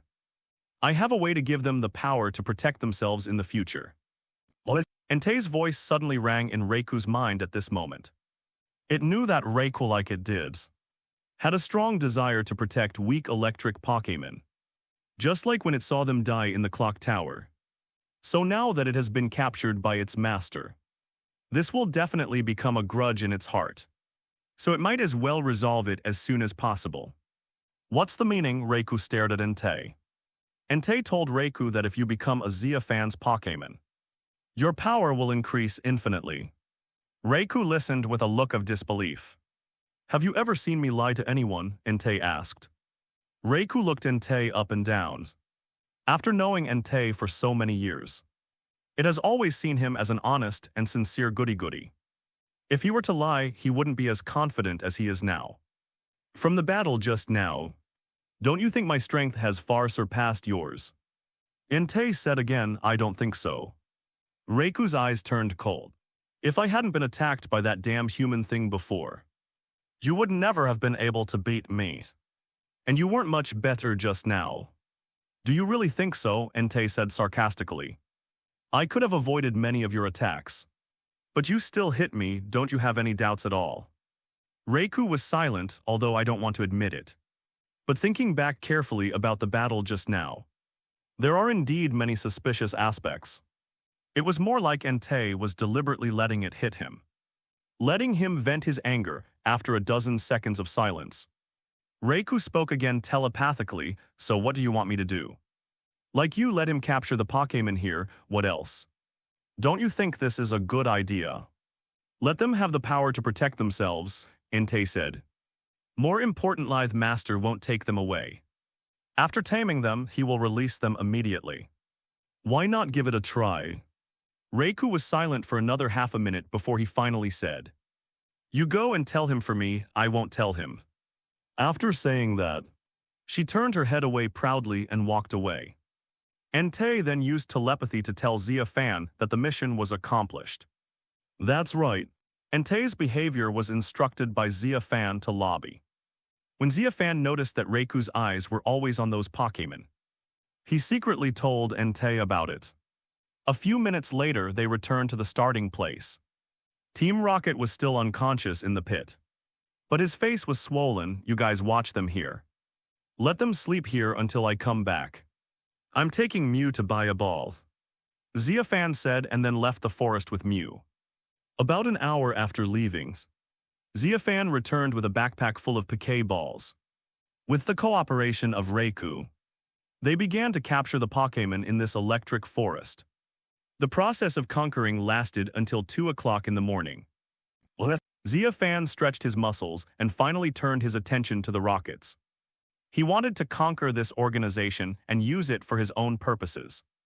Although this organization has a bad reputation and is already in danger. But he still wanted to take over. It was not for anything else, but to ask them to help him search for the legendary Pokémon all over the world. Otherwise, it would take him a lot of time to search alone. He spat out a mouthful of water gun. The members of Team Rocket began to wake up from their coma one after another. Jessie was the first to wake up, tilde my face. She reached out to wipe the water off her face in a daze. But as soon as she touched it, she immediately felt a burning pain. The pain was so severe that it felt like it could kill her. The pain instantly made her smelling salts come over. Which B** D slapped me the moment I opened my eyes. Don't let me know or I'll beat you to death. Oh my god, Rauku Jisuho came from smelling salts. Recalled that she had woken up several times before. But each time she was slapped unconscious before she could see the surroundings clearly. So she covered her extremely red and swollen face and muttered to herself in rage. Looked around and found that the others were staying in a pit like her. Then she looked Upand as soon as she looked out. She saw Rauku standing there staring at her, which scared her immediately. And her mind involuntarily recalled Rauku's thunder power. It's okay, don't be afraid, I've already captured it. And it's now my Pokémon just like Entei, fortunately. A somewhat familiar voice came from my ear immediately afterwards. Jessie heard the sound and looked to the other side. It was a young man who extended his hand to her like a spring breeze. You have already conquered it, Jessie couldn't believe it, however, because she spoke too quickly. Her mouth opened and closed too wide, and her red and swollen cheeks twitched at the end. Causing her to scream in pain, Xia Fan smiled and said, Why else do you think I could stay with it peacefully and watch you wake up? Jessie's eyes were still a little nervous and frightened. So she didn't rush out instead. She stood up from the pit and looked around at the environment outside the pit. Xia Fan was seen leading Entei Rauku, a Squirtle and Munchlax standing at the entrance of the pit. Behind them were all electric Pokémon. It seemed that those Pokémon had no rage towards them at the moment. So they just stayed there and played with their companions. The tension and fear in his eyes began to dissipate. Believe it then, Xia Fan extended his hand again. And Jessie took it this time and was pulled out of the pit by him. Do you know what's wrong with my face? As soon as she got out of the pit, Jessie pointed at her face and said, Now that she doesn't have to worry about danger anymore. She really wants to know which B** D hit her in the face. Well, Xia Fan's eyes were wandering, his brain working rapidly, trying to come up with some nonsense to fool the other party. Kirby Munchlax suddenly stood up, bravely standing up while his master was still thinking about what nonsense to use to fool people. I beat you up, what's wrong with you? His expression was so arrogant that Fan wanted to punch this stupid guy once or twice. What does it mean, did it hit me? Jessie was so angry that she was about to cry. She understood what Munchlax meant from his tone and expression. Whenever you attack your own people, you can do a power trip like this. This was an accident, let me tell you the story. Xia Fan quickly explained, this is what happened. Do you remember how you fell into a coma in the beginning? I passed out from the shock of their battle. Jessie suppressed her anger and glanced at Entei and Rauku. Then do you know what happened in the subsequent battle? Jessie shook her head. Look, you don't even know what happened. How can you not assume that when Munchlax slapped you, he wasn't saving you in a time of crisis, save us? Jessie was surprised, yes in fact. The truth is that all the electric Pokémon were looking for you at the time. And they wanted to grind you to ashes. Because they thought it was because of you that Entei and Rauku broke up and fought. And because I had to follow Entei, I released Munchlax and asked it to hide you in this pit to avoid being hunted by those Pokémon. I also told it not to make any noise. If it did, it would probably kill both you and it here. That's why it slapped you in the face when you were about to wake up, leaving you unconscious. So it looked like it was beating you. But it was actually saving you after saying that. Xia Fan took out a bottle of water from his bag and drank it all. The reactions of several Pokémon nearby. Munchlax Tilda choked while eating snacks, and Tay. I respect you even if you don't even line on the wall. Mew in Squirtle form, degrees Japanese letter degrees, Munchlax was slapping someone to save him. What was I doing at that time? Rauku, is this the man who won me over with the ball? This mouth Jessie was silent and depressed. After listening to what Xia Fan said, she was powerless to refute it. Even though it sounded like such nonsense, she was powerless to refute it. Who told her to be slapped unconscious as soon as she opened her eyes? It's just what you say, oh don't be so depressed. Even though your face is swollen. It's a great result to be alive, Xia Fan comforted. It's better than ding right Munchlax, Kirby. Munchlax nodded. He didn't expect that he, who slapped others, would be so excellent in the eyes of his master. Covering her face, which was even more monkey-like than a monkey's butt. Jessie was speechless. What this meant was that not only could she not sulk, but she had to kowtow to the Munchlax and express her gratitude. Right at this time Archer and James, one of the 4 generals of Team Rocket, woke up 1 second apart. Ouch, my face, like Jessie. The 2 people reached out to wipe the water stains on their faces, but they felt a burning pain and immediately had tears in their eyes. Smelling salts came over them instantly. He looked around, and his heart skipped a beat when he saw Entei and Rauku. It was so frightening that his heart almost stopped beating. But when he saw Xia Fan and heard him say that he had already subdued Rauku, his heart started beating rapidly again. Pulled out of the pit by Xia Fan, the 2 asked Xia Fan in unison, do you know who slapped me in the face?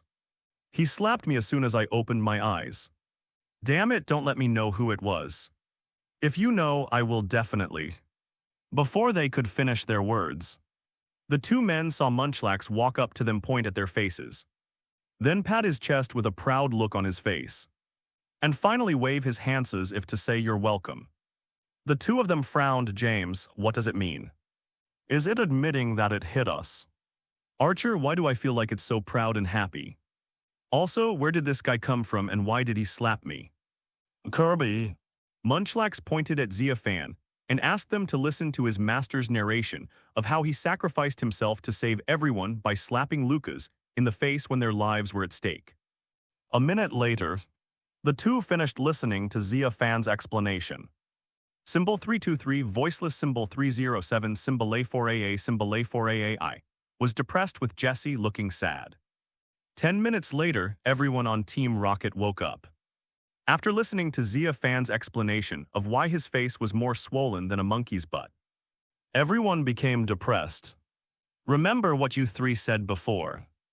Xia Fan sat on Entei's back and smiled, Archer pushing. And Bashu turned to look at Jessie and the others. He recalled the scene where the 3 of them were scared to death by Rauku and frantically shouted for help, threatening to become his subordinates. Remember. Jessie, James, and Meowth nodded awkwardly. Everyone was so scared at that time that they would say anything to save themselves. Can I ask what we need to do to become your subordinate? Jessie Sedge looked a little nervous after all. The 3 of them were totally incompetent in Team Rocket, and they often failed in their missions. Yet they were actually noticed by such a powerful person. And he seemed to be a little important to them. If he didn't ask them to do something extremely dangerous, they wouldn't dare to believe it. The first thing you need to do is try your best to get the remaining members of Team Rocket to follow me. While Xia Fan was speaking, glanced at Archer, Bashu, and Pushinan, they all looked stunned. Saying this in front of Team Rocket's general and executive. You are being too contemptuous. Although they are not doing very well no after all. A lean camel is bigger than a horse in the eyes of many people. The Rockets still have hope of returning to the top of the world. And then what? Jessie glanced at Archer, Bashu, and Pushin with an awkward expression. It's really exciting to be poached in front of your boss. I will arrange the rest when you invite them. Just tell them that the object they will serve is called the Temple of the Gods. The Temple of the Gods. Jessie's expression changed from embarrassed to confused. He turned around and looked at James and Meowth. and found that they were also confused. He turned around and looked at Archer and the others, and found that the three of them also frowned and whispered after hearing Xia Fan's words. Apparently like them. It was the first time he heard these three words. Meowth couldn't help but ask finally, "What is the Pantheon? Is it an organization you founded?" Meow tilde. Xia Fan shook his head and said calmly, "You don't need to know what the Pantheon is specifically. You just need to know that I am a member of the Pantheon. And there are many beings in it who are more powerful than me. In the future, those powerful beings will give you their orders through my mouth. A stronger than you." Jesse turned around in shock and looked at James Meowth again. Xia Fan's calm tone stirred up the biggest waves in the hearts of everyone in front of him, including Archer, one of Team Rocket's 4 generals. It was hard for them to imagine that Xia Fan already had Entei and Rauku, and that there were many people more powerful than him in that pantheon, and that Team Rocket had never heard of such an organization before. If this is true, then the power of this pantheon would be beyond their imagination. Xia Fan said calmly without blushing or breathing heavily, "Yes. He is stronger than me." Jessie James Meowth couldn't help but gasp when she got the affirmation. If so, what kind of Pokémon do those who are stronger than Xia Fan have? They must also have legendary Pokémon. Thinking of this, the trio couldn't help but get excited. If this was true, then if they joined in, wouldn't they be able to reach the peak of their lives in the future? However, after the excitement, they thought of a very critical issue, that is, no matter how awesome it is only awesome as Xia Fan said. If they were really allowed to pull a member of Team Rocket like this, they would probably be treated as a psycho and kicked out directly. James scratched his head and said, "Oh. I feel like if we just tell it to others, no one will believe it." The influence of the 3 words pantheon in the world. James wanted to say that the influence was too small, but he swallowed the words back. Xia Fan naturally understood what he meant and shrugged, saying, "Don't worry about this, as a member of the Pantheon. I will make the name of our Pantheon resound throughout the Chengdu region." After that, Xia Fan said, "Bring your phone here. I'll transfer 1 million to you as your activity funds. If you complete the tasks well later, I'll give you another reward, once 1 million. Jesse James and Meowth were confused. "What? Have you forgotten what I said before? I'll give you 1 million if you follow me." Xia Fan said jokingly, "You guys are so ambitious that you're willing to find someone for me without any money." No, I definitely want it." Jesse James took out her cell phone and scrambled to get Xia Fan to transfer the money to him. "Each of us will take half in the end." Xia Fan transferred 500,000 to each person, which made Archer, Bashu and Pusin very jealous after doing all this. Xia Fan suddenly thought of something and pointed at the still dazed Munchlax and said, "By the way, to prevent the 3 of you from embarrassing yourself, you will be the trainers of this guy for the time being." Kirby Munchlax, who was just watching Xia Fan fooling people, was immediately confused. "How could you send it away while we were chatting, Kirby?" "Kirby." Munchlax quickly hugged Xia Fan's thighs tightly and refused to let go, with an expression that said, "Master, you can't abandon me." "I didn't say I didn't want you," Xia Fan sighed helplessly. Pulled Munchlax aside and whispered, "I'm only letting you stay with them for a short period of time. When the time is up, I will naturally take you away. But during that time, I need you to help me monitor them. If they show any signs of deceiving me, you can tell me over the phone. I will call them from time to time. Munchlax, this is a very important mission. When you come back, I will definitely let you eat whatever you want for a month." Kirby Munchlax was dissatisfied at first, but when he heard Xia Fan say that he could indulge himself for a month after coming back, he was tempted and then raised his hand to make a 2. 2 months, never mind, I'll give you another month. So 3 months will be fine, after a while. Munchlax, impressed by the food, handed Xia Fan to Jesse James. This made them even more excited. They didn't expect that by following Xia Fan, they would not only have money but also Pokémon. "This treatment is many times better than what I had before in the Rockets. More importantly, I was afraid that I would not achieve anything if I followed Xia Fan. But now after listening to the introduction of the Temple of the Gods, damn, that's so awesome. Entei and Rauku were just little scum there. After seeing how Jesse James was treated, Archer and the other two, who had always been treated as heir by Xia Fan, couldn't help it. Well, can the three of us join in?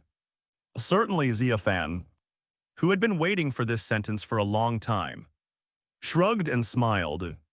Then he transferred 1 million to 3 people and let them divide it among themselves. But Pokémon did not give it because in Xia Fan's eyes, Jesse James' strength needs to be strengthened. But Archer does not need it for the time being. After arranging all these, Xia Fan suddenly thought of something and joked. Now all 5 of you have become my subordinates, but people, especially in an organization, must have different statuses. How about this? Jesse James and Meowth, 3 of you will still be a group. And Archer, Pusin, and Bashu, the 3 of you who were once the Rocket's leaders, will be a group in the next year. Whichever of your 2 groups gathers the most members will become the group with the highest status under me. Jesse James' eyes lit up, and then she looked at Archer and the other 2, her eyes immediately changing from joy to vigilance. They also want to become executives and leaders. And since Xia Fan puts them on the same level as Archer, they can't give up this opportunity to become the top. Archer and the other 2 felt Jesse James' gaze, sneered and turned their heads away, not taking them seriously at all. A few minutes later, Xia Fan sat on Entei's back and waved goodbye to them. Archer, I hope you can call me General next time we meet. Jessie smiled while covering her mouth, and left the electric forest with James. Meowth and Munchlax, watching them leave, Bashu sneered. Look at how successful they are. Pusin also sneered. I'm afraid they have been looking forward to stepping on us for a long time. There will be a day when they will cry. But Archer frowned and said, do you think the Pantheon organization really exists? His words did not continue the topic of Pusin and Bashu, which made the 2 of them stunned for a moment. They thought about it, and then Bashu said, to be honest, I think that Xia Fan is lying to us. How is it possible that there is such a powerful organization and our rocket team has no information at all? Archer nodded and looked at Pusin. What do you think? Pusin scratched his head with his sturdy arm and said awkwardly, I think its tone and expression seem to be real. It doesn't seem like it's lying to us. If it really exists, then we might be really lucky to have climbed this high branch. It's not impossible for us to be successful again in the future, or even more successful than when we were in the rockets. Then I guess your brain may not survive until then. Archer mercilessly belittled Pusin. My opinion is the same as Joshua's. That Xia Fan is probably deceiving us. So I want to use its financial resources to secretly rebuild our Team Rocket. Since Team Mutwo can betray us and step onto the world stage, our Team Rocket can also rely on betraying that kid to return to the world stage. He only has 2 of the 3 sacred beasts. The world is big and there are many legendary Pokémon. And our Team Rocket can definitely capture stronger Pokémon, such as Mutwo Master. If you just give them the money, aren't you afraid that they will just give you a pass for the money? And I think they are very loyal to Team Rocket. It's not like they can be bribed so easily by you. Sitting on Entei's back and leaving the electric forest, Xia Fan heard the telepathy from Entei in his mind. As long as they are not stupid, they should know which is better. Cheating me once or cheating me many times. Xia Fan said lightly, what's the meaning? Entei turned around and looked at Xia Fan in confusion, wondering why his master always said something he couldn't understand. What I mean is that if they want to keep getting money from me, they have to help me seriously. Because they can't fight the blue and white society on their own. They can only rely on my power to help them fight the blue and white society. As for whether they are loyal to Team Rocket or not, I don't know. I only know that in this world, most people tend to go up and down. As long as you treat them well and you are strong enough, and you bring them money powers, and the honor of being a member of a strong organization, they will work hard for you. It doesn't matter if there are disloyal people mixed in, because as long as I am strong enough, they can only help me with my works. It is impossible for them to escape from my control. After saying this, Xia Fan closed his eyes, opened his hands, and felt the wind blowing through his palms. Yeah, not bad. This wind speed can feel the feeling of D. 7 days later, Xia Fan drove his sports car to Route 38 on the left side of Recruitment City. When passing an intersection, a huge rock blocked Xia Fan's way at the same time. There were 4 people standing next to the boulder. Hello, we are from the Blue and White Security Group. There has been a Pokémon riot in Recruitment City ahead. All entrances and exits to Recruitment City have been temporarily blocked. Please return the way you came. A young man in a blue and white uniform came to Xia Fan's car and asked him to drive away. Xia Fan raised his eyebrows upon hearing this, looked at the young man's, and then looked at the 3 guys at the intersection who were wearing the same uniform as the young man. Blue and White Society, Xia Fan thought to himself. Although these guys' attire was not exactly the same as the uniforms of the previous Blue and White Society members, it was not wrong to say that they were similar. Moreover, they called themselves the Blue and White Security Group. If it was not related to the Blue and White Society, he really would not believe it after analyzing this. Xia Fan turned around and began to tease the young man. But what if I have to enter Recruitment City? I have never seen a Pokémon riot before. Hearing Xia Fan say this, the young man's face turned cold, realizing that the man in the car wanted to cause trouble. And then he signaled with his eyes to the 3 guys guarding both sides of the road. 2 seconds later, they released their Pokémon. A Ninetales, a Machamp, and a Magcargo. Can we go now? The young man asked again with a hint of threat in his tone. If Xia Fan dared to stay any longer, he would let the Pokémon attack him. Xia Fan smiled. What are you laughing at? The young man's eyes turned cold. I'm laughing because I can earn gas money again, Xia Fan said jokingly, then took out a Pokéball from his waist and opened it. A red light flashed and Tay makes a stunning appearance. A minute later, Xia Fan was sitting on the hood of a sports car with his legs crossed. Next to Entei, in front of the car, were the guys who claimed to be from the Blue and White Security Group. They squatted on the ground trembling, with their hands on their heads, and at their feet were their respective Pokémon collapsed on the ground. Xia Fan took out his phone. Come on. Transfer all your money to me. The young man who first stopped Xia Fan said timidly, Are you planning to rob me, Puff? Xia Fan kicked him without saying a word. Robber, you idiot, I'm collecting bounty money. Xia Fan shook her hair. Oh, by the way, I forgot to tell you that I have a rule. Anyone who fights with me is equivalent to having a bounty fight with me. The stakes are all our money. Now that you have lost, you must transfer all the money to me. The 4 were shocked. What's the difference between what you did and robbery? One of the middle-aged men said excitedly. Puff. He kicked again. Xia Fan said solemnly, I said this is a bounty battle. Please don't confuse a bounty battle with robbery. Robbery means not fighting Pokémon with you and forcibly collecting your money.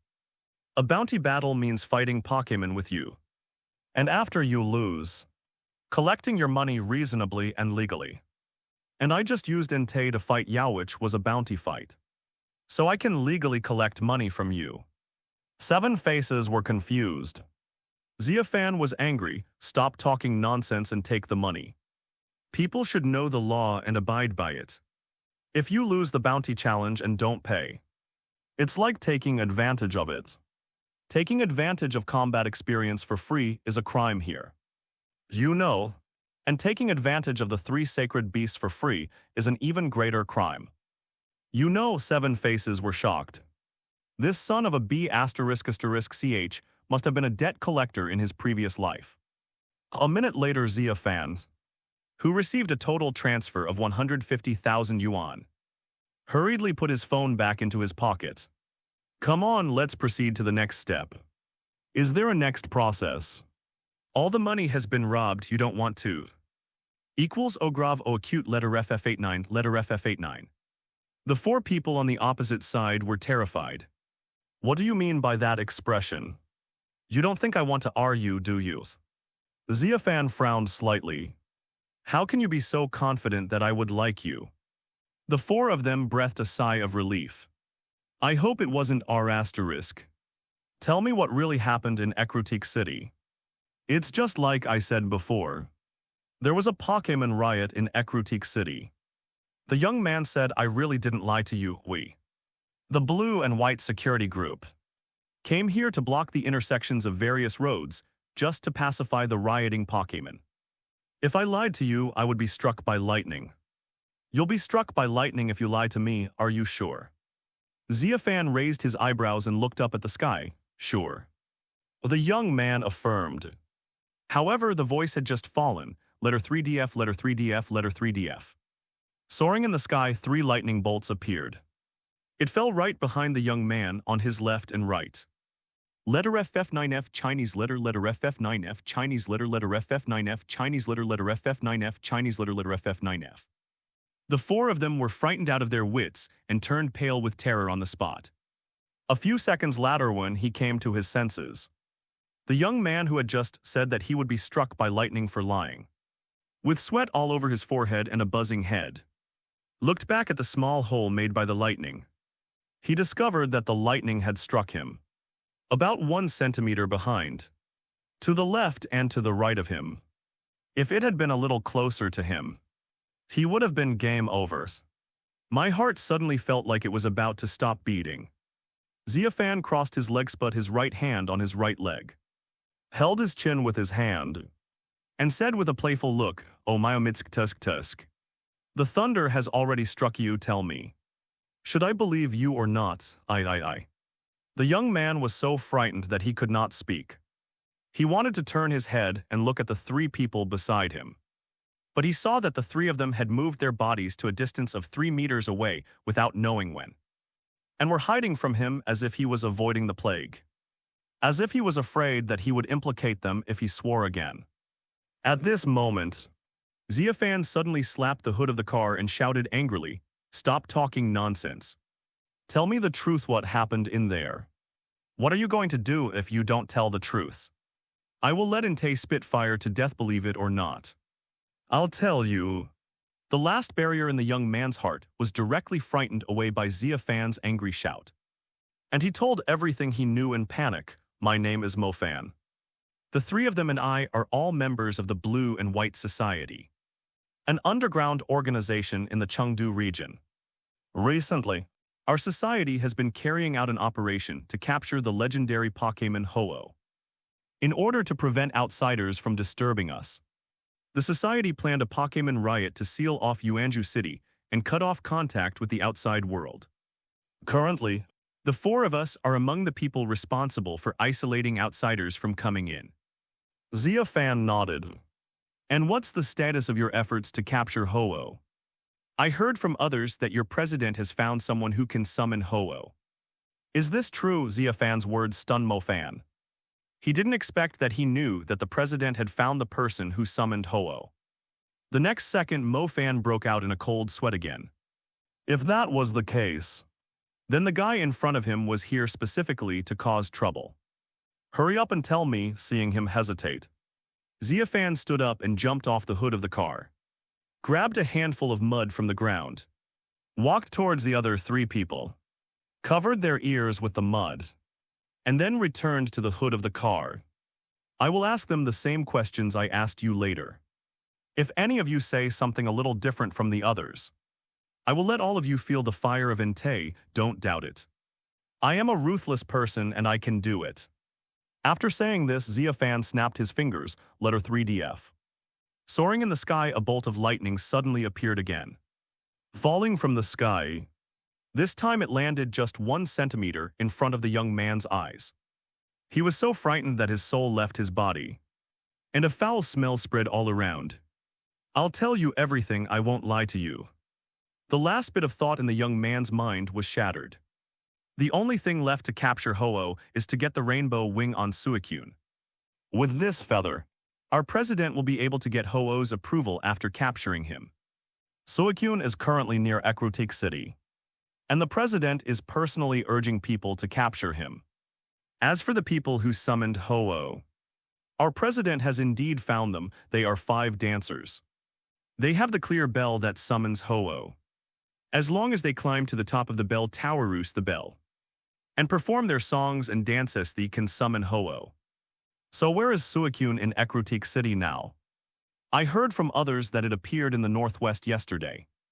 Zean, the part about us in their memories has been deleted. 20 minutes later, Xia Fan said as he looked at the 4 unconscious guys on the ground. With Mew sitting on his shoulder, it has been deleted. Mew said, "Okay, let's go find Suicun now. Do you want to enter my piquet ball or stay in the car? It's so boring sitting in the car and being in the ball." Mew covered his mouth with a grin. Xia Fan smiled, agreed. Put Entei back into the ball and drove away with Mew. 5 minutes later, Mo Fan was the first to wake up from his coma. "What's going on? Why am I lying on the ground?" He covered his dizzy head and looked around in confusion. After a while, I saw 3 words on the ground: Pantheon.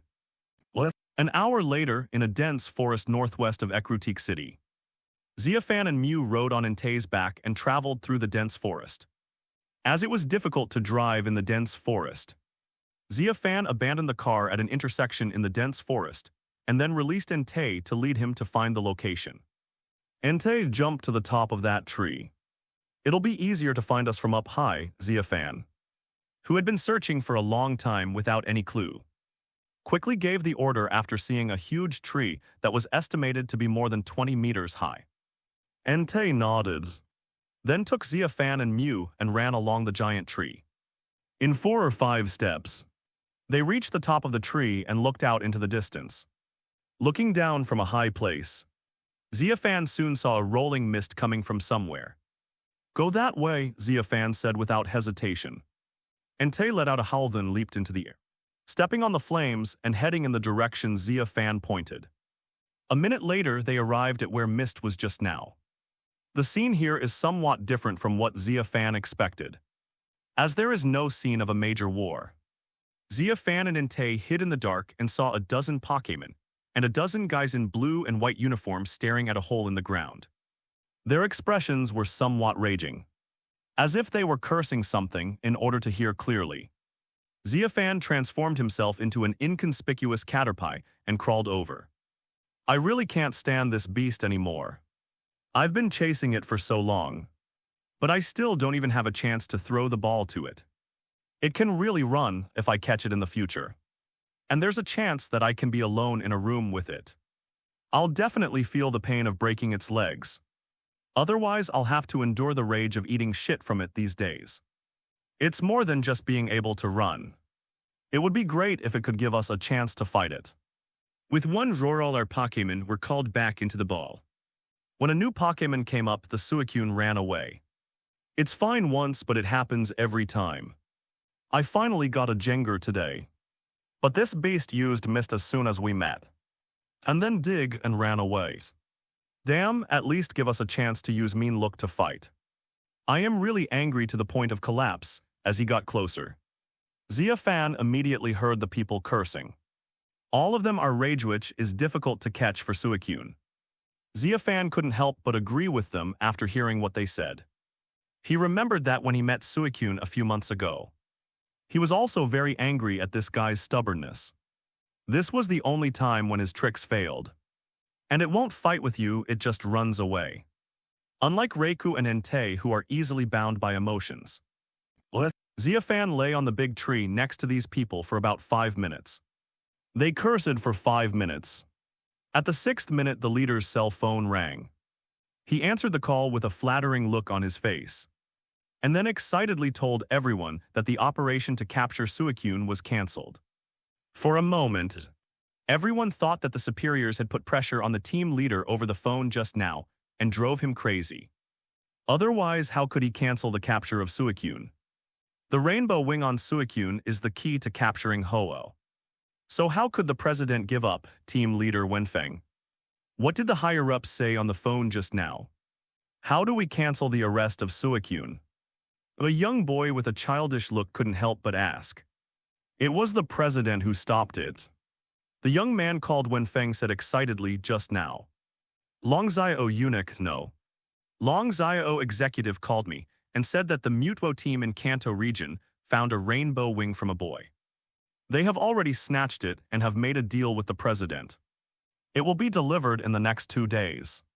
So the president asked us to suspend the capture of Suicun and focus on capturing Ho-Oh. After we capture Ho-Oh, it will be easy to capture Suicun. Entei and Rauku, after hearing this, everyone cheered and shouted that they finally didn't have to stay in this godforsaken place and be played around by Suicun anymore. After a while, they packed up their things and prepared to leave. However, one of the fat middle-aged men saw a caterpie lying on the tree trunk next to him, with its eyes rolling around when he was leaving. He didn't know if he was a psychopath or what, but he picked up a stone and suddenly threw it at the caterpie.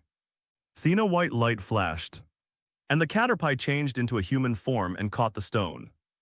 Glaring at it, FKU. I was lying on a tree and I provoked you. My goodness, this sudden roar scared everyone. Looking back, I found that a young man had appeared next to the tree. The middle-aged man who threw the stone just now was also startled. He sat down on the ground, holding his heart with his right hand, and said with a trembling left hand, "This guy is the caterpie that was lying on the tree just now." Caterpie becomes everyone's eyes suddenly changed. And there was something wrong with the way they looked at Xia Fan. I seriously doubt this is some unknown legendary Pokémon. Then they gave orders one after another. Typhlosion Eruption, Feraligator Hydro Pump. Ampharos Thunderbolt, Agron Ice Beam. Manktrick and Blastoise at once. More than a dozen Pokémon gathered their ultimate moves and were about to attack Xia Fan, which scared him fortunately. Entei made a heroic appearance in time, interrupted their skills with a flamethrower, and then stood in front of Xia Fan. "Are you okay, master?" Entei's telepathy sounded in Xia Fan's mind. "It's okay, just beat them up for me," Xia Fan said angrily. He was just lying on the tree thinking about their conversation and did nothing. Suddenly, that fat guy picked up a stone and threw it at his head. If he hadn't reacted in time, his head might have been cracked by this B*******D. Thinking back on it, Xia Fan felt a little scared and then took out another Poké Ball. A red light flashed and Rauku emerged. Rauku. These guys are together with the guys who used the Crystal Force Field power generation system last time. You are very resentful towards them, right? Now is the time to get rid of them and beat them to death. Xia Fan said angrily, but still felt unsatisfied after saying it. He looked again at the transparent object that had just appeared on his shoulder. "Xiao Huan, you go and fight too, use your real body. I want them to open their eyes wide and see clearly what kind of existence they have provoked." So Miao Mu, who hadn't been called up to fight by his master for a long time since he got Entei, excitedly emerged from the invisible contest condition. He looked at those guys and without saying a word, he threw an aura sphere in his left hand and another in his right hand at them. A Blastoise and Electivire were knocked down in an instant. In midair, Mew bent over, covered his mouth, and laughed happily. As for the guys on the opposite side, when they saw Entei, Rauku, and the most unimaginable Mew come out, they were completely stunned. With this lineup, are they dreaming? Hello, everyone! As we wrap up this video, I want to share a quick note. I have a Patreon account. If you'd like to support me and enjoy on-demand audiobooks, you can become a Patreon member. Alternatively, you can check out my Google Drive link, which has 500+ novel audiobooks available through my Ko-fi or Patreon shop. I appreciate your support.